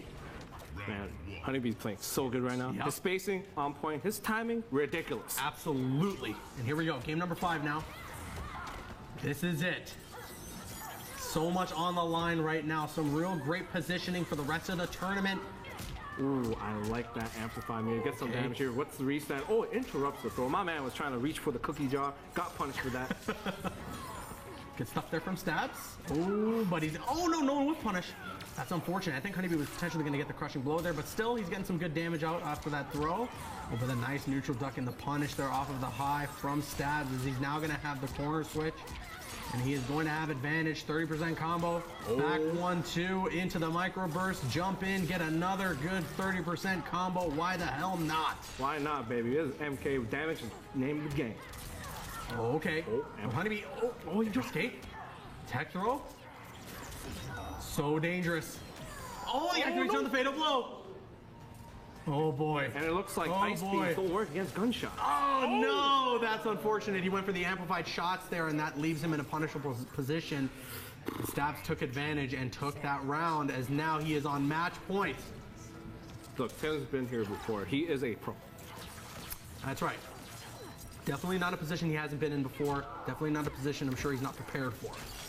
Ooh, wow, the back forward 4 connects. Calm pressing a button there. Oh boy. Once again, catching him pressing buttons. This is crazy. What's he gonna do? Jump in, switching sides. Honeybee now has the corner advantage. What's he gonna do with it? Honeybee's staggering pressure, seeing what Stabs will do. Oh boy, Honeybee with a bit of a get out of jail free card there, avoiding the flawless block from Stabs and getting the side switch once again. Back 1-2 into the microburst. We're gonna switch sides now. Stabs is gonna carry to the corner. He wants to close out this game. Oh, the wake up. No puncher. Oh, the throw. It's gonna happen. Oh here. my goodness, it is so intense. Oh my God! Oh my God! Wow! You reach out, teach, baby. That came down to a couple of frames. You reach out, teach, baby. Wow! You trying to move in on me? Nah. Holy smokes, Honeybee! A Hail Mary fatal blow. And we see him do this to win awards. Wow! Stabs tries to throw out a fatal blow of his own, but Honeybee's connects just in time. Last round here. Who is going to walk away the victor and make their way to grand finals? Will it be Honeybee? Boy. Will it be Stabs? Oh no, here we go. Oh, this is gonna be a big combo now for Stabs. Is he gonna keep it unbreakable? No, he's not. He's just gonna go for the damage. Honeybee not gonna break away just yet. Gonna keep his defensive meter. Yeah, he's gonna be careful. He's like, hey, I need this meter when he corners me. Forward throw. Oh. The life bars are so close. Oh no! That was a bit of an input error. Forward throw. Oh my goodness. Oh my goodness. It is anybody's game. Absolutely. There's projectiles. Honeybee charging up the shots. Get the last piece of it. The punish! That's a crushing blow. Fatal blow ready! He woke up. Honeybee was waiting for it. Back 1-2. Oh no. No. This is damage, but he can't He's gonna keep it unbreakable. Oh, he's going for the reset. Flawless block. Fatal blow is ready to go once again now for Stabs. Yeah, once you whiff it, and they blow the projectiles. Oh no! Low shot. There's the shield. Projectiles again. 10 seconds! Oh my goodness! The hop! The hop! That was what ridiculous. A set! And Stabs has defeated the brothers and now makes it to grand finals on the winner's side. Wow! That hop was ridiculous! Wow! That hop was ridiculous! Oh my goodness! Jesus! I need to catch my breath. That was the hardest read of all time. Give me a moment. That was the hardest read of all time. Wow. My man was like, I'm gonna hop over your buttons and hit you in the face. Oh my God. Can you even believe what just went down? Damn. Wow, what a set. Holy smoke. Caboose, we gotta collect ourselves. We gotta talk about what happened. We gotta give these folks a post-game analysis. Unfreaking believable what just went down there. Completely down to the wire. You can see, look at this. The tiny little hits there. Oh my goodness. Oh my goodness. Just exceptional play from two exceptional players. Honeybee put his heart and soul into that, just unfortunately could not walk out the victor, and Stabs, my goodness, couple of mistakes there too. Yeah, they were scrambling at the end. A couple of mistakes, definitely a lot of scrambling. I mean, I'm sure in that type of position where you're all tied up in the set, the stakes are so final high. round. This was one of the craziest moments here. The activation, that Hail Mary fatal blow, and it worked from Honeybee. And I think I'm not entirely sure. I would love to ask Stabs after this. But I think Stabs tried to react with his fatal blow, expecting that Honeybee would be taking too much time to get across the screen. Just couldn't react in time, couldn't get that fatal blow to land, and Honeybee kept himself alive. What an incredibly intense set. Absolutely. But Stabs is the victor. Yep, and he's sitting in grand finals. He is in prime position. Grand finals, winner's side. It's really good stuff. Really good stuff. But all right, let's take it to Stabs with Camille and Jackie, see what he's got to say after that intense set. Stabs, you have that smile again from ear to ear. You took down the other brother. How are you feeling coming out of that match? Okay, so that was probably one of my favorite sets I've ever played, honestly, because there was so many pretty good moments on both of our parts. Like his super beating my super out. Honestly, that was a really good situation to do it in, because the only one thing I was looking for was him breathing and then supering, but he knew I would react, so he blew me up. What was the biggest hurdle in that matchup that you had to overcome, and how did you do that? So Cassie can low profile frosted zoning tools, but her zoning isn't like that great, so I can't zone her out, so I just have to slowly approach, throw up shield, and if I have a life lead, I can just take trades, basically. Wow, well, congratulations. And now you gotta call your family. Yeah, I gotta call my parents. Yes. Call your family now, because I definitely saw some tense moments from Tim. Yeah, it was a good matchup. I really enjoyed that one. Thank you so much. Let's head it back to the boys at the desk. I'm still reeling from that match. I'm not over it. Yeah, it's ridiculous. My adrenaline is pumping right now. It was so close. My God. And it came down to a hop. Wow. In neutral. Wow. And now this losers bracket just gets more and more intense. Oh, it's a Shark Tank. It's Shark Tank. That's the best way to put it right now. Our next match, as we are ready to get into it here, so let's head over to the players. We got Biohazard facing off against Fiffle. Another Cetron. You know what? Yep. My man is running the whole Cetron gauntlet right now. He is running the gauntlet right now. He's like, yo, you play a Zona, I'm fighting you. Yeah, every match from now on is just going to be more and more intense, because every player from here on out is fighting for their tournament life. Yeah.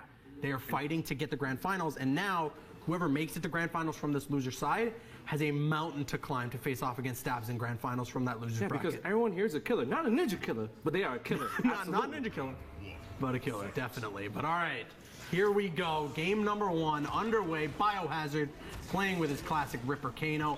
Fiffle using the spring cleaning Cetrion as we start things off there. Nice little Kano ball for Bio.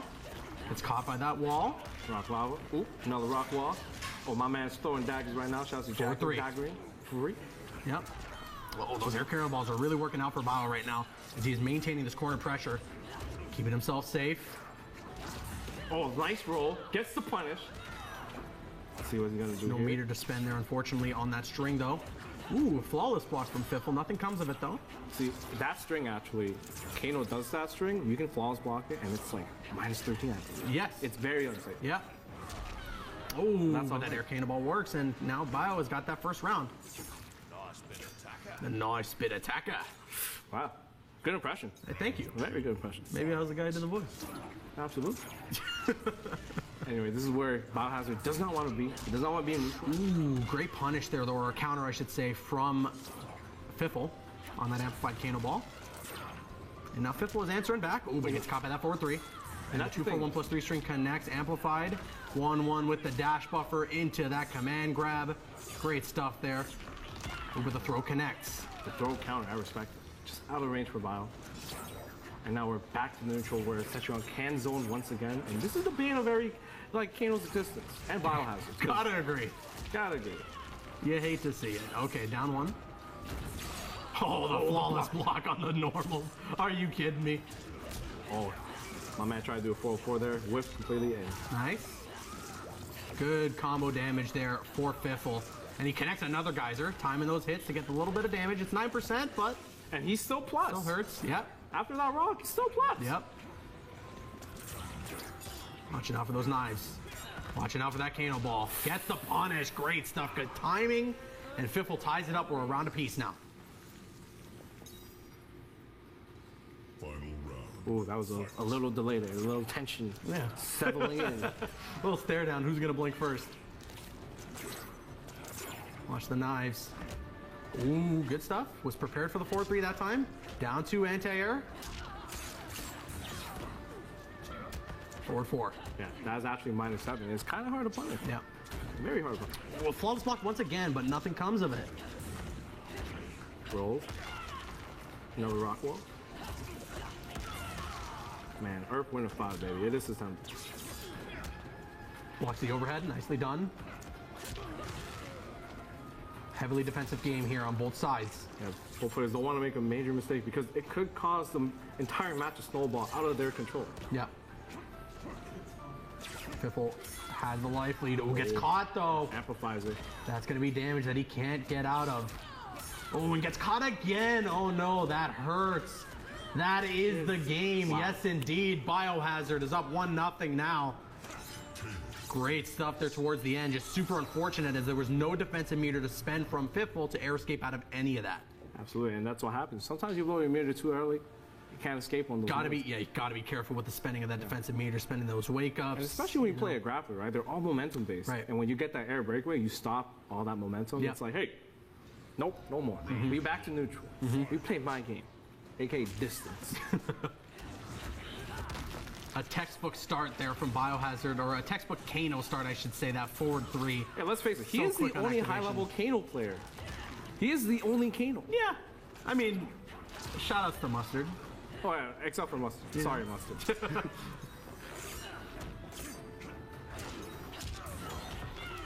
Watch out there, okay. There's that air Kano ball, amplifies for the additional damage. Wake up, nicely done from Fiffle, but he's still stuck in that corner. Great combo from Bio. Ooh, tried to go for that command grab. It does technically classify, I guess, as a high, can be whiffed. Yeah, and if you crouch it, you're good. Yep. Oh, 2-4-1+3. Breakaway. Very close here on the life bars. Oh, jumps back. He avoids that twice in a row. And he activates the Fatal Blow, secures himself the round. Good awareness there. He saw that second defensive meter building and just about ready for Biohazard. And he knew that Bio would be immediately air escaping as soon as he had the opportunity to. So why not avoid that? use that fatal blow, guarantee yourself the round. Great decision making there from Fiffle. Now let's hope this decision doesn't bite him later in the rounds when he needs that damage. Because let's face it, that's one of those Cetrion's weaknesses. For sure. But I think in that position there, gotta cash out. For sure. Get that confidence. Yeah. Ooh, Bao trying to go for the cross-up, gets the 1-1-2. Ooh, flawless block again. Gotta take advantage, gotta capitalize about when those come around. With that 4-4, wow. That jump 3 is doing mad work. Down 2 to anti-air. Protect this guy. Ooh, a neutral jump once again to punch with that string. Oh, didn't block the second part of the Kano Ball. The amplification connects. And now Biohazard trying to tie things up here. Watch those projectiles. See, this is definitely a position where you wish you still had your fatal blow. If you're Fiffle. Oh, the neutral jump into the Kano Ball. Nicely done there from Biohazard. Ties it all up now. My man was like, yo, you reach, I teach. Neutral jump, Kano Ball. Free. I'm Steph Curry. You, defender. Free. Anyway, projectiles are trading. The shrimp is on the Barbie, of course. Shrimp is on the Barbie. Nice bit attacker. Fiffle trying to fish for an anti-air fireball because he's like, hey, that's a crushing blow. 40%. Free. Yep. Oh, the crushing blow off of that wall. Good stuff now from Fiffle, who gets caught by the raw Kano Ball, and now that command grab connects. All the offensive meter spent, though, on Biohazard's side. Watch out for the amplification on that wall. Avoids the geysers. And that's the mind game, right? When they do the wall, they amplify it. You're done. You're caught. Oh, and this could be enough. Oh no, breakaway. The Biohazard special connects. And again, oh my goodness. Oh my goodness. I actually talked about I just can't believe how successful it is. So I actually talked about Hazard, and he's like, the reason why the Kano Ball is so successful is because I'm doing the string, and if they false block it, I gotta make them respect me. So I do the Kano Ball to throw off their timing. Damn. He told me the secret. Did he say it like that? No, I did. Oh. I was hoping he said it like that, you know, with the that'd be confidence awesome. and everything. That would have been dope. You know Biohazard. He just whispers in your ear. He's like, I got random info for you, dude. Oh, boy. Oh, nice little hit there. Those air projectiles. Or as Jackie likes to say, projectables. For sure. It's like your Lunchables. Pack it in the snack. 4-3. Okay, so Fiffle in control here. Has a huge life lead. About to land a combo. Bio not willing to spend the defensive meter as he knows that he's at such a life deficit, so doesn't want to spend that resource. Good stuff there. Fiffle secures himself that round. Yeah, he's got to win more rounds, man. He's down 2-0. He's got to win games. Ooh, the Kano Ball 2 punish. Cross up. Oh, the second part of that connects though there. And that's going to be a full combo from Bio. Wake up roll. Oh, that great jump over the rock wall. He's like, I'm going all these walls, baby. It ain't Germany no more. Bio was working on a flawless there. Now he's getting hit. Okay. Could this be the run back? It is Fiffle gonna make the comeback now. He's got that corner. It is tough ass, but there's one person that can do it. It is Fiffle. Avoiding those projectiles, nicely done. Go for the geysers. Got to be careful of that range as well because it can get punished by the Kano Ball. Oh, the amplified command grab. That's going to put Fiffle on the magic pixel, and the down one will do it. And now, Bio on match point. And we are on the loser side. So this could be what sends Fiffle home if Bio is able to maintain here. But he does have a round, so if Fiffle can get this next round, win this game, he's still alive, but gets caught by the back three crushing blow. That's going to be damage over time.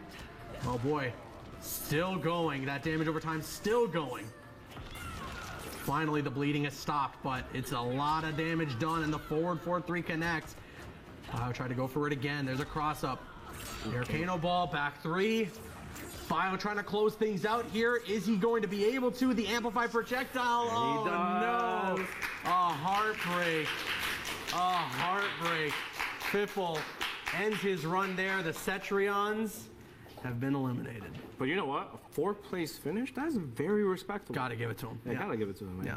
Just like I said with Fluxways, Fiffle as well. Really consistent player through the online qualifiers. Very strong. Did a great job through all of that. But Bio, I mean, what can you say? I know he got sent to losers, but he got sent to the losers bracket by the guy who's currently in grand finals. I know, but you know what? He has to fight his brother in the next match, and that's going to be a He does. Oh, want boy. to see each other fight. Oh, boy. We've seen this iconic match plenty of times before, and they have definitely gone back and forth, so I'm very excited to see how that's going to go down. But congratulations to Biohazard on a great victory there. He will be moving on. Good stuff from him. And you know what? Once again, a respectable finish for Van Nguyen, a.k.a. Fiffle, going home in fourth. In one of the most stacked competitions in Canadian history. For sure. So, correct me if I'm wrong. Yes. But this is it. Is this it? Whoever wins this, right, is moving on. Yeah, and they got to avenge their family name. And they got to avenge their family name. Absolutely. Whether it's Bio, right, or Honeybee, they are going to be moving on to the grand finals to face off against Stabs. And can they beat them? I don't know.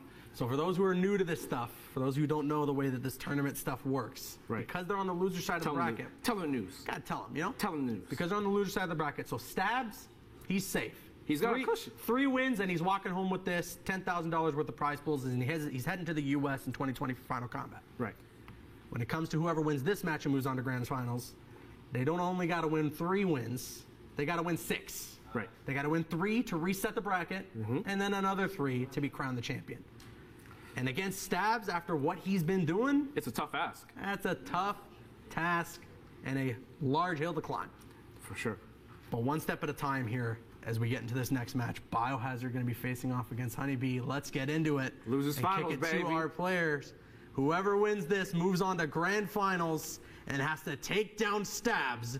And I mean, either or is fighting for the family name. For sure. They've both lost to Stabs today, and one of them is going to get a rematch. And one of them will end their tournament run in 3rd place. Who's that going to be? I don't know, but here we go. Honeybee playing as Cassie Cage. Biohazard sticking with Kano, the tried and true, as we start off game number 1.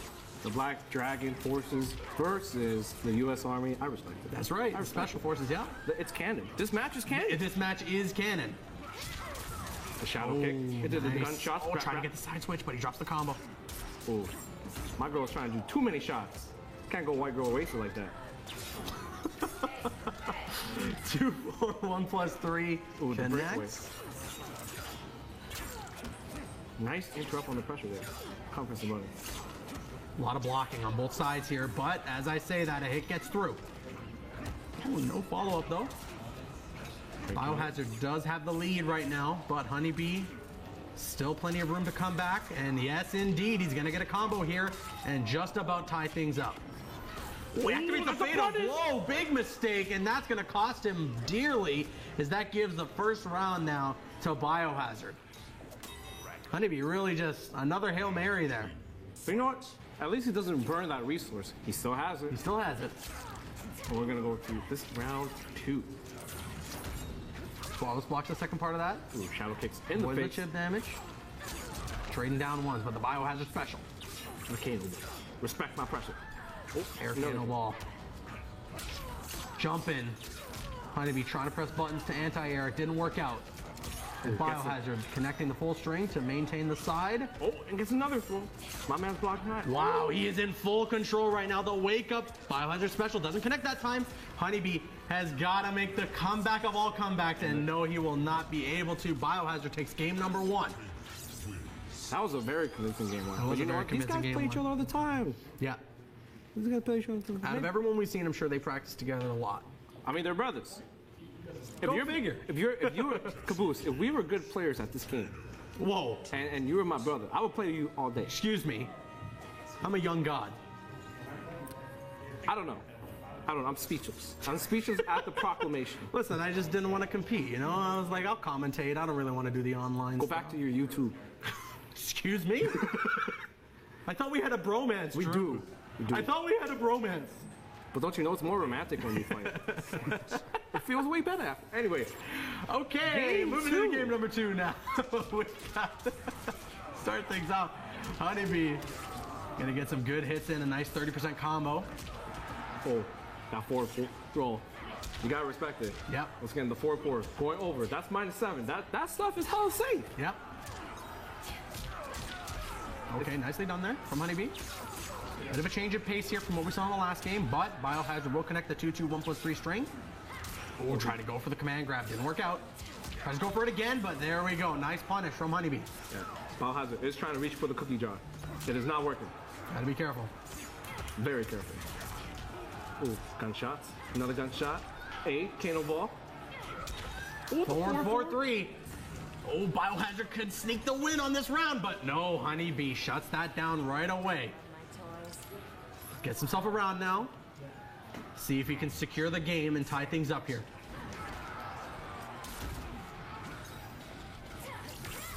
Oh, the crushing blow as the second part of that string connects. Biohazard caught pressing buttons. That's all right. Biohazard is on the offensive. Oh, but the escape throw failed. Yep. He knew the throw was coming, just couldn't guess which side it was going to be going through. And there's a command grab, amplifies it for the additional damage. Gets the 80%. Oh no! Nice. That punish on the cookie jar reacher. My man. There's those shots. Oh, gets caught by the second bit of it. Oh, nicely done there from Honeybee. Good damage. Good pace here that he's playing. He's in complete control.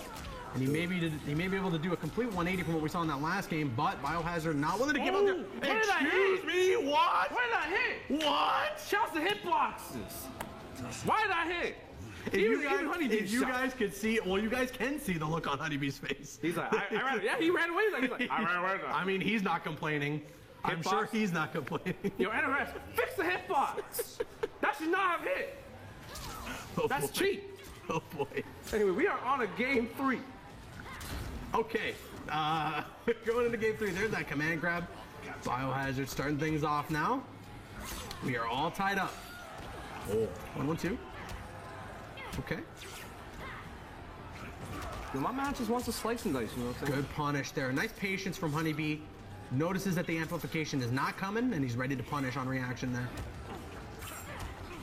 It's interesting that he's picking Ripper, right? Because Dirtbag was the one that got the buff. Yes. I think it's just Ripper he is more comfortable with. That's the one that he's been playing with the most. Whereas Dirtbag especially as well, you know, with Ripper you get a little more combo potential. He's obviously got that down one Biohazard special. Great. Whereas with Dirtbag it's a little more setup heavy. Absolutely. Ooh, there's that 2-4. Yeah, great punish. Nice there. string. Gonna get the full punish on it. 27%. Oh, he tried to wake up. Oh, the down 2 crushing blow. I'm not entirely sure if Bio wanted to spend that, but nevertheless, he gets himself the round. Just unfortunate that a resource like that needed to be spent because it probably didn't need to. I think a regular down 2 would have done it just then. You know, I respect the decision. I mean, fair enough. I respect the decision. Fair enough. He's like, you know, I'm gonna punch you so hard, you got a dentist bill. That's why they're up. They're sitting there and playing, and I'm not. I respect it. Okay. I don't. You know what? I disrespect it. Just like this throw here. There's a forward throw from Honeybee, and then a back throw. Wow. Seeing shades of his match against Fiffle. Great punish though. Back 3. Okay. He amplified shots now. Into the standing reset. Gets the hit in, but doesn't fully commit. Well, he's checking the strings. I respect it. Cannonball connects. Back 3. Bio has a round up right now, so he's looking to close out this game. Oh, the flawless block into the up 3 wake up, and the amplified crushing blow command grab. I respect and it. that's going to be the game number 3 going to Biohazard, as he's now up 2-1 in this set. Against his brother. Against his brother. He's like, you know what? I'm the older brother. They're both hungry for revenge against Dabs. For sure. But you know what? Bao just texted me right now. I know you couldn't see it. Oh. He said, Tim, I'm gonna take care of Stabs for us. Oh, damn. He's so quick with it that we didn't even see him send the text. That's what happens when you play Kano. You gotta be quick on the feet. Why do you think he can get it in on all those zonas? It's ridiculous. Oh, wow. Nice interruption there. Oh, but that's gonna be a big whip punish. And Biohazard's gonna get all the damage that he can off of it. Ooh, but the whiff on the command grab, and Honeybee will take advantage. Nice full combo punish there for a good 30% into the standing reset, but immediately Biohazard jumps and does a Kano ball. That reset's so good. See here? Oh, wow. Good spacing on Tim's Shuts down that Kano ball immediately, and now Honeybee got around very quickly there. Trying to send this to a game 5. Round 2, fight. Is it going to be possible? We'll find out. The shrimp is on the Barbie. Amplify it. Nice bit attacker. Oh, amplified shots? 16% damage. Why the hell not? Ooh, nice anti-air there from Honeybee. Keeping himself safe, but nice Kano ball. Good answer from Bio. Bio doesn't commit. This time he will. Great shimmy on Bio. Nice sweep. Go for it again. Do it again. Okay. Oh, I like trying to tie things up here, trying to potentially actually just walk away with the win. No shots. Ooh. That went low this time. Using that low shot does work out in favor of Honeybee if they're going for a trade on projectiles, as he completely avoids the knife. And oh, this could be the game. Oh, nobody dropped the combo. Oh, the throw skate. And the low shot will do it. Honeybee ties things up. We are going to game 5 in this losers finals. Whoever wins this next match is going to grand finals for the rematch against our boy Stabs. It's tough. This is tough. The battle of the brothers. You can definitely tell that they are brothers based on what we're seeing here. Amplified command grab. You couldn't see on their face. They look related. What?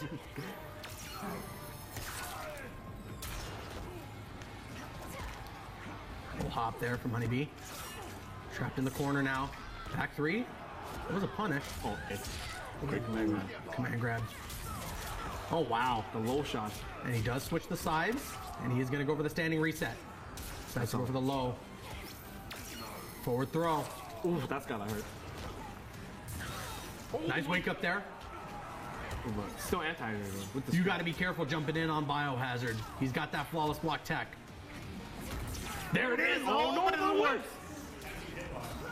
Oh, no, the command grab. Amplifies it, gets a nice 18%. Oh, Honeybee just throwing out a bit of, hold on a minute. Hold on a minute. The air escape. He doesn't commit. Oh my goodness. And Honeybee on the magic pixel gets the round. He dropped that punishment. Oh my. Am I cost? Match point. Match point for Honeybee. That little exchange could be what makes or breaks this entire set just here. 4-4. Okay. Biohazard. Not letting what just went down get to him at all, as he seems to be in complete control here in this round. But just as I say that, commentator's curse, Honeybee answers back, gets the side switch and the standing reset, gets the forward throw off the reset. That's going to be good damage. What's he going to do? Air Kano ball amplifies.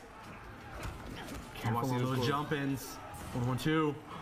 Ooh, if he rolled the other way, that would have been a crushing blow off that command grab. The throw. Honeybee wants to close this out right here, right now. Biohazard does not want that to happen. Oh, but the throw! Escape failed. Last lifeline, Air Kano ball, it connects off the amplification. Wake up sweep. Oh no, the punish! The punish, he doesn't choose to amplify, and that is it. Biohazard has been eliminated. Honeybee moves on. The sigh of relief from Honeybee right now. That is it's a little unfortunate. Ridiculous. Jesus. Honeybee is taking a My heart rate is through the roof. I'm a little like shocked. I'm frozen. Oh boy. Oh boy. Okay. Wow.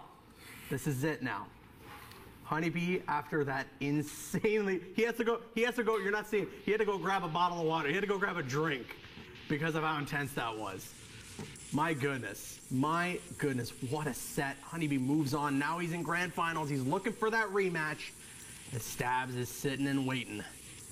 Here we go. Oh my goodness. It is going to be so intense here. And again, to explain, D2 Stabs on the winner's side of this grand finals here, where Honeybee is on the loser side. Yes. In order for Honeybee to win and be crowned champion of Northern Arena's Mortal Kombat Clash, he's got to win 2 sets of 3. Yes. 1 set to reset the bracket and send it back to 0-0. Right.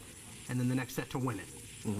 Stabs, he's got to win 3 games. Before Honeybee wins. Right.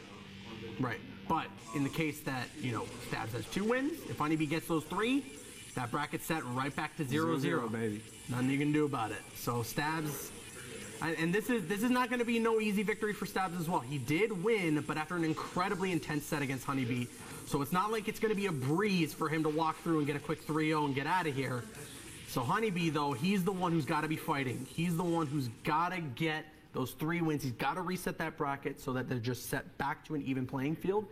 And if he's able to do that, then it's anybody's tournament to win from then on. And as we've been saying, whoever wins this tournament, they get a lot of prize money, they get that trophy, and they get a chance to head to Final Combat in 2020. But all right, here's our bracket. As you can see, all the action that went down today. An incredible set of matches. A lot of 3-2s in there. A lot of 3-2s. We've been sent to a lot of Game 5s here today, and there you see in Grand Finals, D2 Stabs versus Honeybee. D2 Stabs on the winner's side, Honeybee on the loser's side. The players are getting ready right now, and oh boy. I don't know if my heart can take this anymore. I got to be honest with you. Well, we gotta get through this together. Babe. we gotta get through this together. All right, it's me and you. I'm with you to the end of the line. All right. Yeah. And I believe, are we getting into our first game here? I believe so. Game number 1, Grand Finals, Northern Arena's Mortal Kombat Clash. Ooh, let's get hyped, baby. Woo. Let's get hyped. Can I hear some hype from the crowd? Hey, there we go. There it is. Honeybee kicking things off right now. He's got that corner. Go for the jump in. Ooh, that unfortunately switches sides for him. Stabs doesn't commit to that string. Nice wake up there, or the flawless block into the up 3 wake up. And a good anti-air. Oh, but speaking of, back 1-2. Keeping it safe. Stabs. Bit of ground to make up here. Going to be keeping it safe now. There's those straight shots. Oh, no. A good throw there from Stabs. He's going to have the corner now with the back throw. He's got that fatal blow, but oh, Honeybee answers, gets the side switch, gets the corner advantage, has a round on the board. Round 2, fight. Honeybee doing an excellent job of outspacing Stabs. The microburst. Oh, but he's not able to get the cross-up hit. Unfortunate. Drop combo. We've seen a couple of those today, and it stings every time. It does, but you know what? With this much at stake, the spot in Final Combat, the 10K on the line, this is something. I'm sure the nerves are high. I'm sure the nerves are high. Reasonably so. Ooh, back to immediately into the projectiles. I kind of like the decision there to just create a full screen and just try and go for some zoning. Nice low shot. Flawless blocks on that low shot that avoids the chip damage. So nice stuff there from Stabs.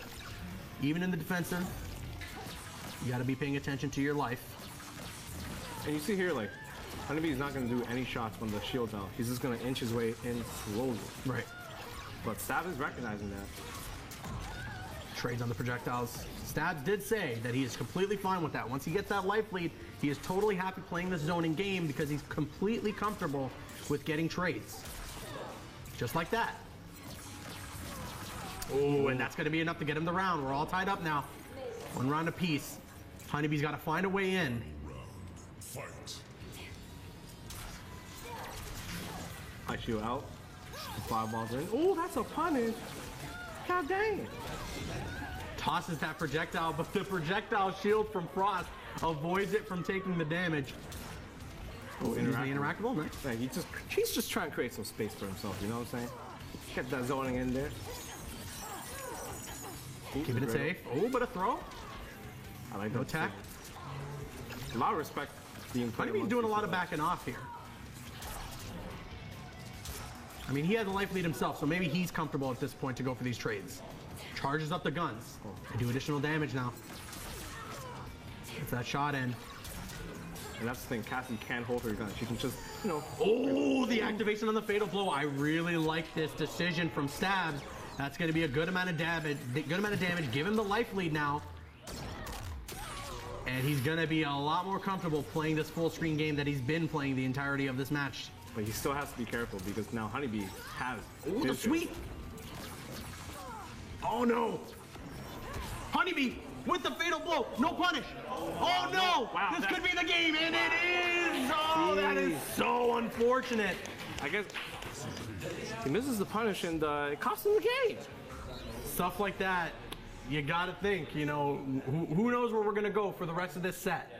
Well, you gotta think tiny little things like that, mistakes where you don't punish off of that fatal blow.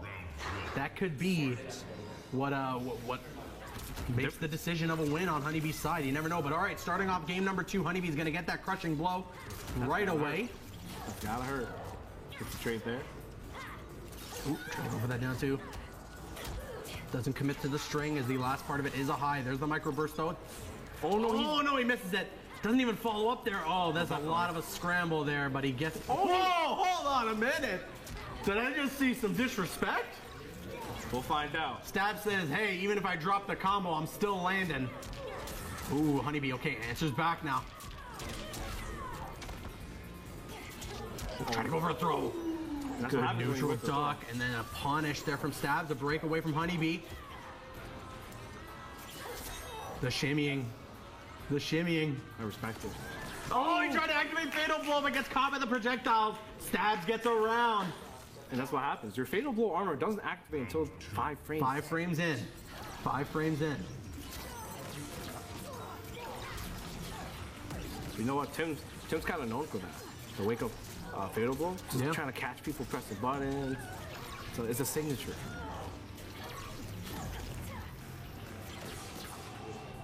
Frost is trying to establish his own game. He already spent the crushing blow, so he doesn't have it ready anymore. Really smart from Honeybee there. Every time he sees that shield go up, he's using those dual shots as he sees that the second projectile from it gets through. Ooh, amplifies that, but it's wasted completely. It's a low shot there, nice.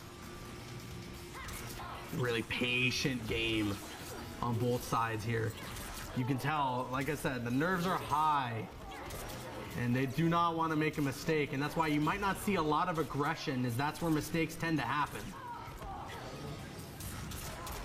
Amplifies the shots, gets a little bit of a hit in, gets that low shot.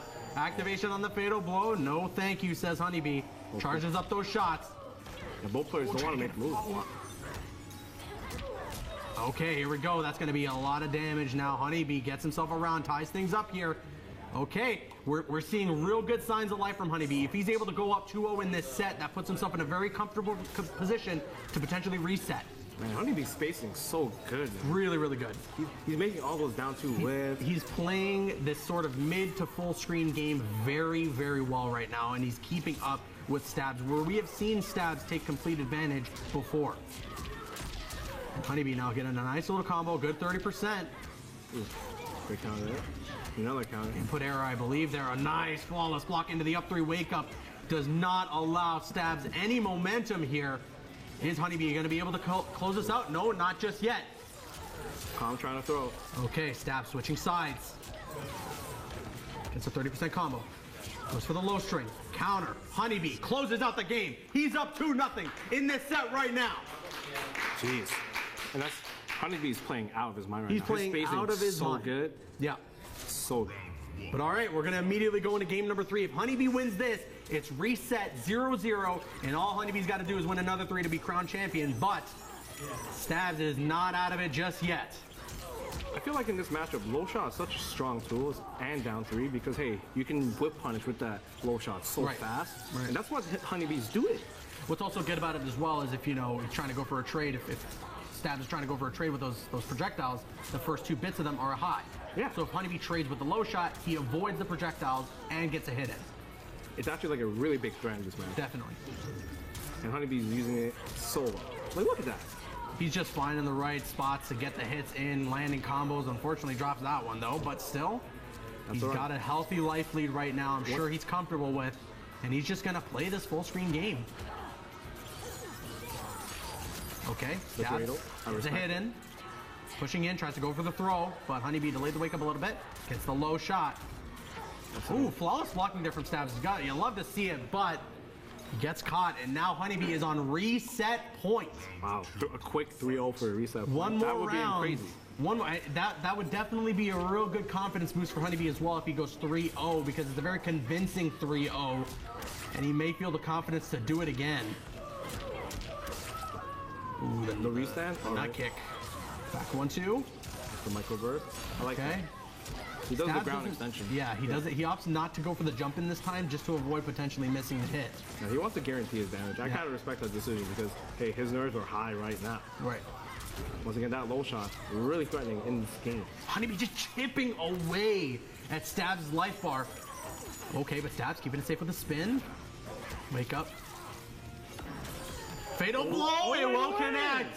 The armor was enough, and it holds on. That laser beam holds on for just long enough for that hit to still land. And now Stabs is right back in it. A healthy 32% damage. Oh, Honeybee, no! Oh, no! The down two crushing blow alone was enough. Honeybee resets the bracket. Wow. He resets the bracket. 3-0. Honeybee's playing so good. Wow. He's so good. His spacing, on point. His ability to interrupt and read when you're Oh my goodness. So good. Hold on a minute. Oh, Shang Tsung. Hold on a minute. Whoa. Excuse me? Wow. He's pulling out all the Is he pulling out the Shang? Oh man. Oh man. That is He's thinking about it. He's definitely thinking about it. He's thinking about it. He's allowed to think about it. For sure, for sure. Oh, he's gonna go. He's locking in. He's picking Shang Tsung.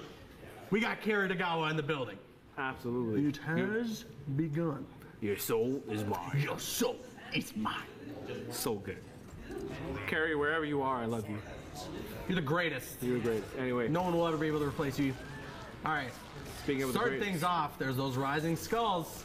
Absolutely. The bane of zoning's existence. Rising skulls. The I'd say one of the best zoners in this game right now. Obviously, Cetrion is up there, but Shang, even though we got a bit of a nerf on his damage, still a super solid zoning character. There's the wake up back roll. Okay. An immediate breakaway there from Honeybee. I agree with that decision. Oh, but that's going to be a crushing blow. Remember, the bracket's reset now. Whoever's winning here is moving up. Great string there. Great conversion. No breakaway. Oh, he tried to get up. Doesn't go punish though. That's all right. Trying to get the crushing blow there on that string. And there we go. Honeybee's got around. He's got around. Round 2. Those outside shots are so good. They're so damaging. Great and calm. Ooh, interrupts the corpse drop. I respect it. And that's the thing. That's Jump what in. Cassie kind of has to do. Stay close to Shang Tsung and beat out the startup of all those fireballs. Because you do not want to be here mid-screen where all the corpse and the rising skulls are going to drop on you. Yeah. Amplifies the corpse drop. Nice 14%. Low shot. Another low shot. That corpse drop is a great trade for Shang Tsung. Unfortunately, right now, Honeybee does have quite the life lead, but in cases like this, it is a great trade for Shang Tsung. He gets more damage out of it. Yeah, I don't think this is a bad trade. If you're in the stock investment, you invest in this corpse drops. Absolutely. Your dividends will Oh! Honeybee has been throwing out fatal blows like it's nobody's business. You know, he's got to put the threat in their minds. I mean, maybe. But at what cost? Getting punished. Everything. Losing the round. Losing the round. There's the corpse drop there. Once again, a really good trade for Shang Tsung at the end of the day. He gets quite a bit of damage out of it. Rising skulls. Oh, amplifies. Keeps it safe. Corpse drop once again. Gotta watch your head. Ooh, watch the top of your dome, baby. Oh, nicely done. But Honeybee will air escape. Now Stabs seems to have gained some good footing here. Yeah, he's in the driver's seat right now. Oh, counter. Gotta be careful. Okay. Oh, no crushing blow anymore, Honeybee. Oh, gets caught by the rising skulls. That's gonna be the game. And Stabs now is gonna go up 1-0 in this brand new set. That's another luxury as well. I think if you're Stabs, you're a little happy too on the reset bracket because it gets sent back to 0-0. Yeah. You gotta win on the board now. You're up 1-0. That's what Tim is thinking about. He's like, do I pick Noob Saibot? Or Does Honeybee switch to the greatest Mortal Kombat character free? It's not Shang Tsung, so no. He doesn't play that character. Whoa. Listen, Kiritagawa is great and all. He is. But he's no Noob Saibot. I don't know. I don't think Noob's that great. What? Excuse me? Yeah. You might be an edgelord. Get out of here. You might be an edgelord. Leave. But it's looking like he might be picking it. And he's hovering. Definitely hovering. He's thinking about it. You can see the concentration on both these players' face right now. Come see, come ça. So much on the line. $10,000 worth of prize pools. The difference between first and second. That's right. and that trip to Final Combat. But that's not the important part, man. The most important part is this trophy made out of brass. I mean, this trophy made out of brass is pretty nice. It's pretty nice. It's nice. It's got a great weight to it. Can't lie. Oh, he is. I think he is still thinking about it. He is very focused, and I can understand he's weighing out his options here. He's trying to figure out if Cassie still could work, or if this switch to noob, if it's going to be viable enough. And I guess he's going to make the switch. He's going to pick noob Saibot. Here we go. And the Seeing crowd, double. Jacko in the crowd saying no. Oh, he lands the 4-2, but doesn't commit to the rest of the string. Connects the amplification on the slide, though. My man just caught the corpse so hard. drop. Avoiding that rising skull. Oh, corpse drop once again. Another corpse drop. There's the slide. Oh, Honeybee trying to jump in, but Stabs is ready for it. Yeah, this is looking rough. Zoning, so good. Back two. Avoids the crushing blow. Okay. Oh, back three into slide. Okay, good damage. Great. Avoids the corpse drop. Jump in. That will work. Oh, the breakaway. He's like, I don't want to get any more damage. Nice throw. Soul Steal, a bit of life back there for Stabs.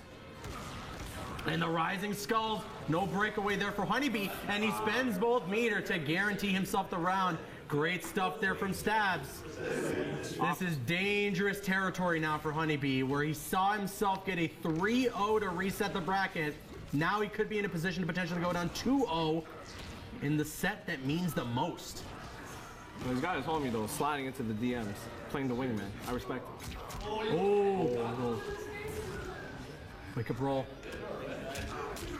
Wow. Nicely done.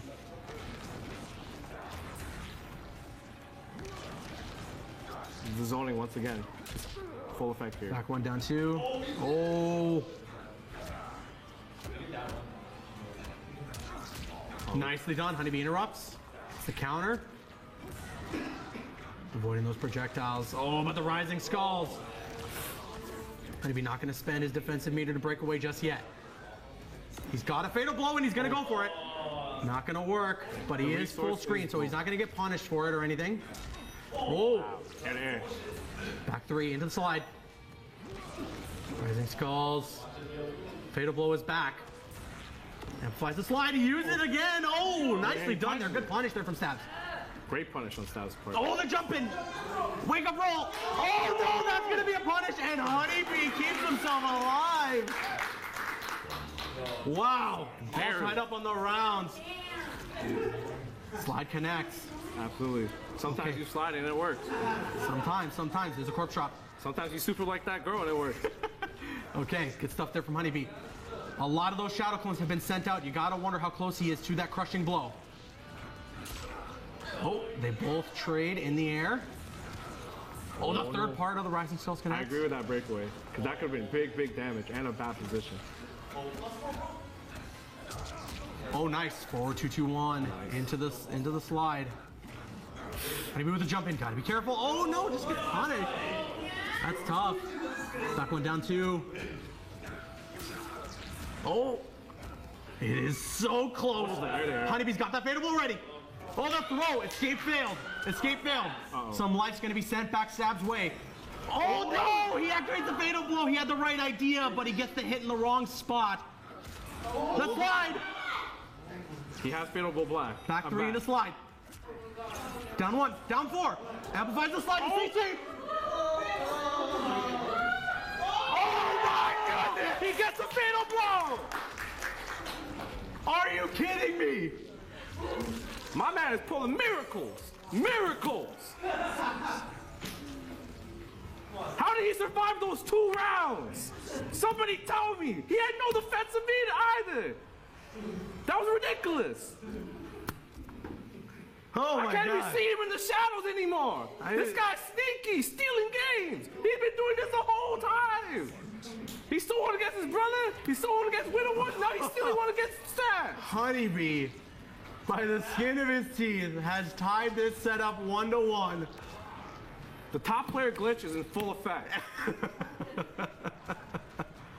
Oh my, all right, there we go. Crossing up, gets the punish. And now Honeybee has a lot of momentum.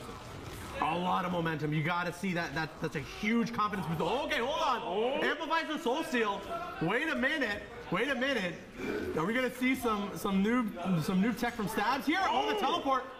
He's better switch back. He doesn't know that character. He doesn't know that character. Oh, tried to go for the throw. He wanted the crushing blow. Stabs wanted that crushing blow.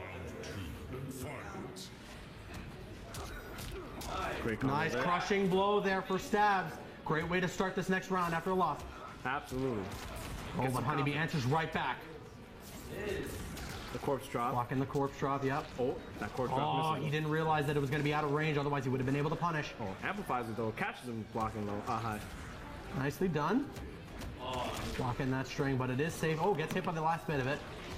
Oh, great punish there from Honeybee. Good reaction on the Rising Skulls. Breaks away off the secondary attempt. Oh, great punish there. 1-4. Oh boy. Oh boy. Stabs trying to tie things up here, and indeed he will. And indeed he will. Yeah. Punishing that slide with that fireball, I respect it. Oh my goodness. I'm still reeling from that last game right now. Shank carry over here, trying to establish some type of zoning game. Rising Skulls. There's those Rising Skulls, just like you're saying. Nice slide there from Honeybee, recognizing that Stabs was not blocking low. Can you imagine your noob Saibot and your best friend does all the work? Projectables. You can dash through those Rising Skulls. It's very hard to time, but you can get through it on block. Absolutely. Oh, the anti-air. This is a big The anti-air.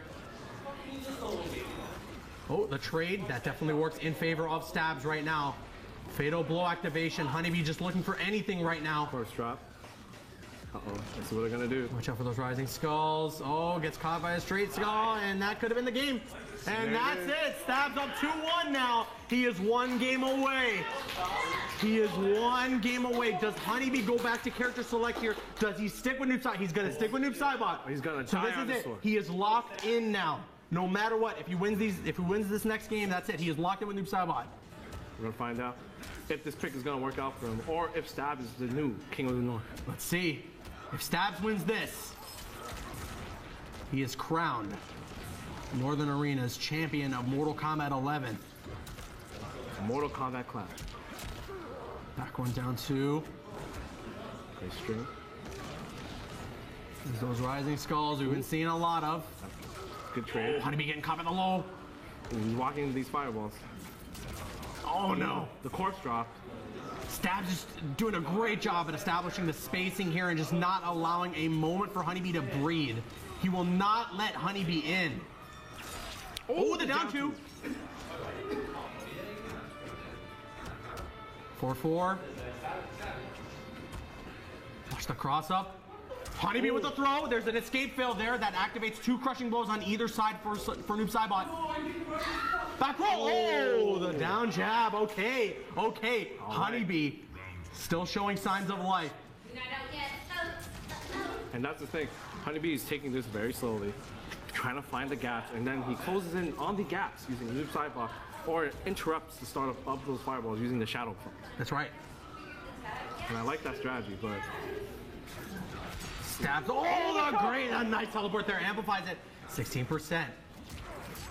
Oh, that's going to be a punish crushing blow. That's what happens when you squat up. Your boy takes the hit. These down kicks. Nice. That's a crushing blow as well. Okay, Honeybee trying to close out this game now and send us to game 5 here. Yes, indeed, he will. Yes, indeed, he will. And Stabs immediately goes to character select. Game 5. This is going to be tough. My heart. My heart. Okay, Stabs goes straight to Frost. Stabs goes straight to Frost. This might be a difficult situation here for Honeybee as he is locked in with Noob Saibot. He usually would not be going into this matchup with Noob. No. Oh boy. Oh boy. It all comes down to this final game, Grand Finals, Northern Arena Mortal Kombat class. Let's get some noise, baby. Make some noise, baby. Let's go. Oh my goodness. The Canadians are bringing the hype tonight. You know what, though? I gotta say, his choices in costumes have been on point, Stabs. Absolutely. There's that anti-air down 3. The Honeybee fans. Stabs keeping it safe. There's back 2. Honeybee keeping it safe himself with those slides. Gotta be careful here. Oh, great jump in. Stabs with a jump in. Oh, the and down Honeybee two. with a down 2. He's like, I'm Back away 3 from. into slide. That's great damage for Honeybee. Definitely on chip. Ooh, amplify the projectiles, gets the connection. Ooh, great jump Honeybee was punish looking for there. an anti-air. Oh, Nice throw. Got the corner positioning now. And that's really important if you're a new sidebot player, because here, Frost doesn't have access to much of her tools. Oh can't boy, move back. the patience on both these players right now. Great stuff. Oh, nicely done there from Honeybee. Oh, he tried to interrupt the amplification, wasn't able to. My Back Mac 2 gang, into the shut up. amplified snowball. Oh, he throws the starfish. You gotta watch out for the starfish.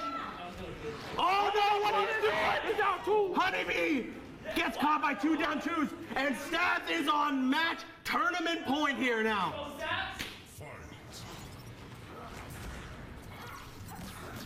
Great ice shield here, but his corner, his back is in the corner, and that's not where you want to be. Yes, I agree with this decision. Gets out of here. Oh, nice. Forward throw from Honeybee there. The only thing that's unfortunate about that is the space that it creates. Honeybee's got to make sure he closes that space. That's his most important. Oh, no. Oh, man. Great jump. Gets caught by the jump and immediately breaks away. Like the decision making, but oh no! The micro This is burst. just going to be damage that will hurt. Stabs resetting though. Yeah, that restand is very strong. I'm glad that no one bought bite on that. Oh, the anti-air. Honeybee's been looking for that. Great breakaway by Stabs. Stabs really wants to take this tournament. Stabs keeping it safe. The baby. Honeybee answers. Great Oh, fireball. amplified projectiles. Honeybee's got Fatal Blow ready. The throw! This could be it! Yeah, this is looking rough. The jump in! And that is it! Stabs has won it! The run back! The run back. Honeybee reset the bracket, sent it to the final game, but Stabs still is victorious, and he is your champion for Northern Arena's Mortal Kombat Clash. It is,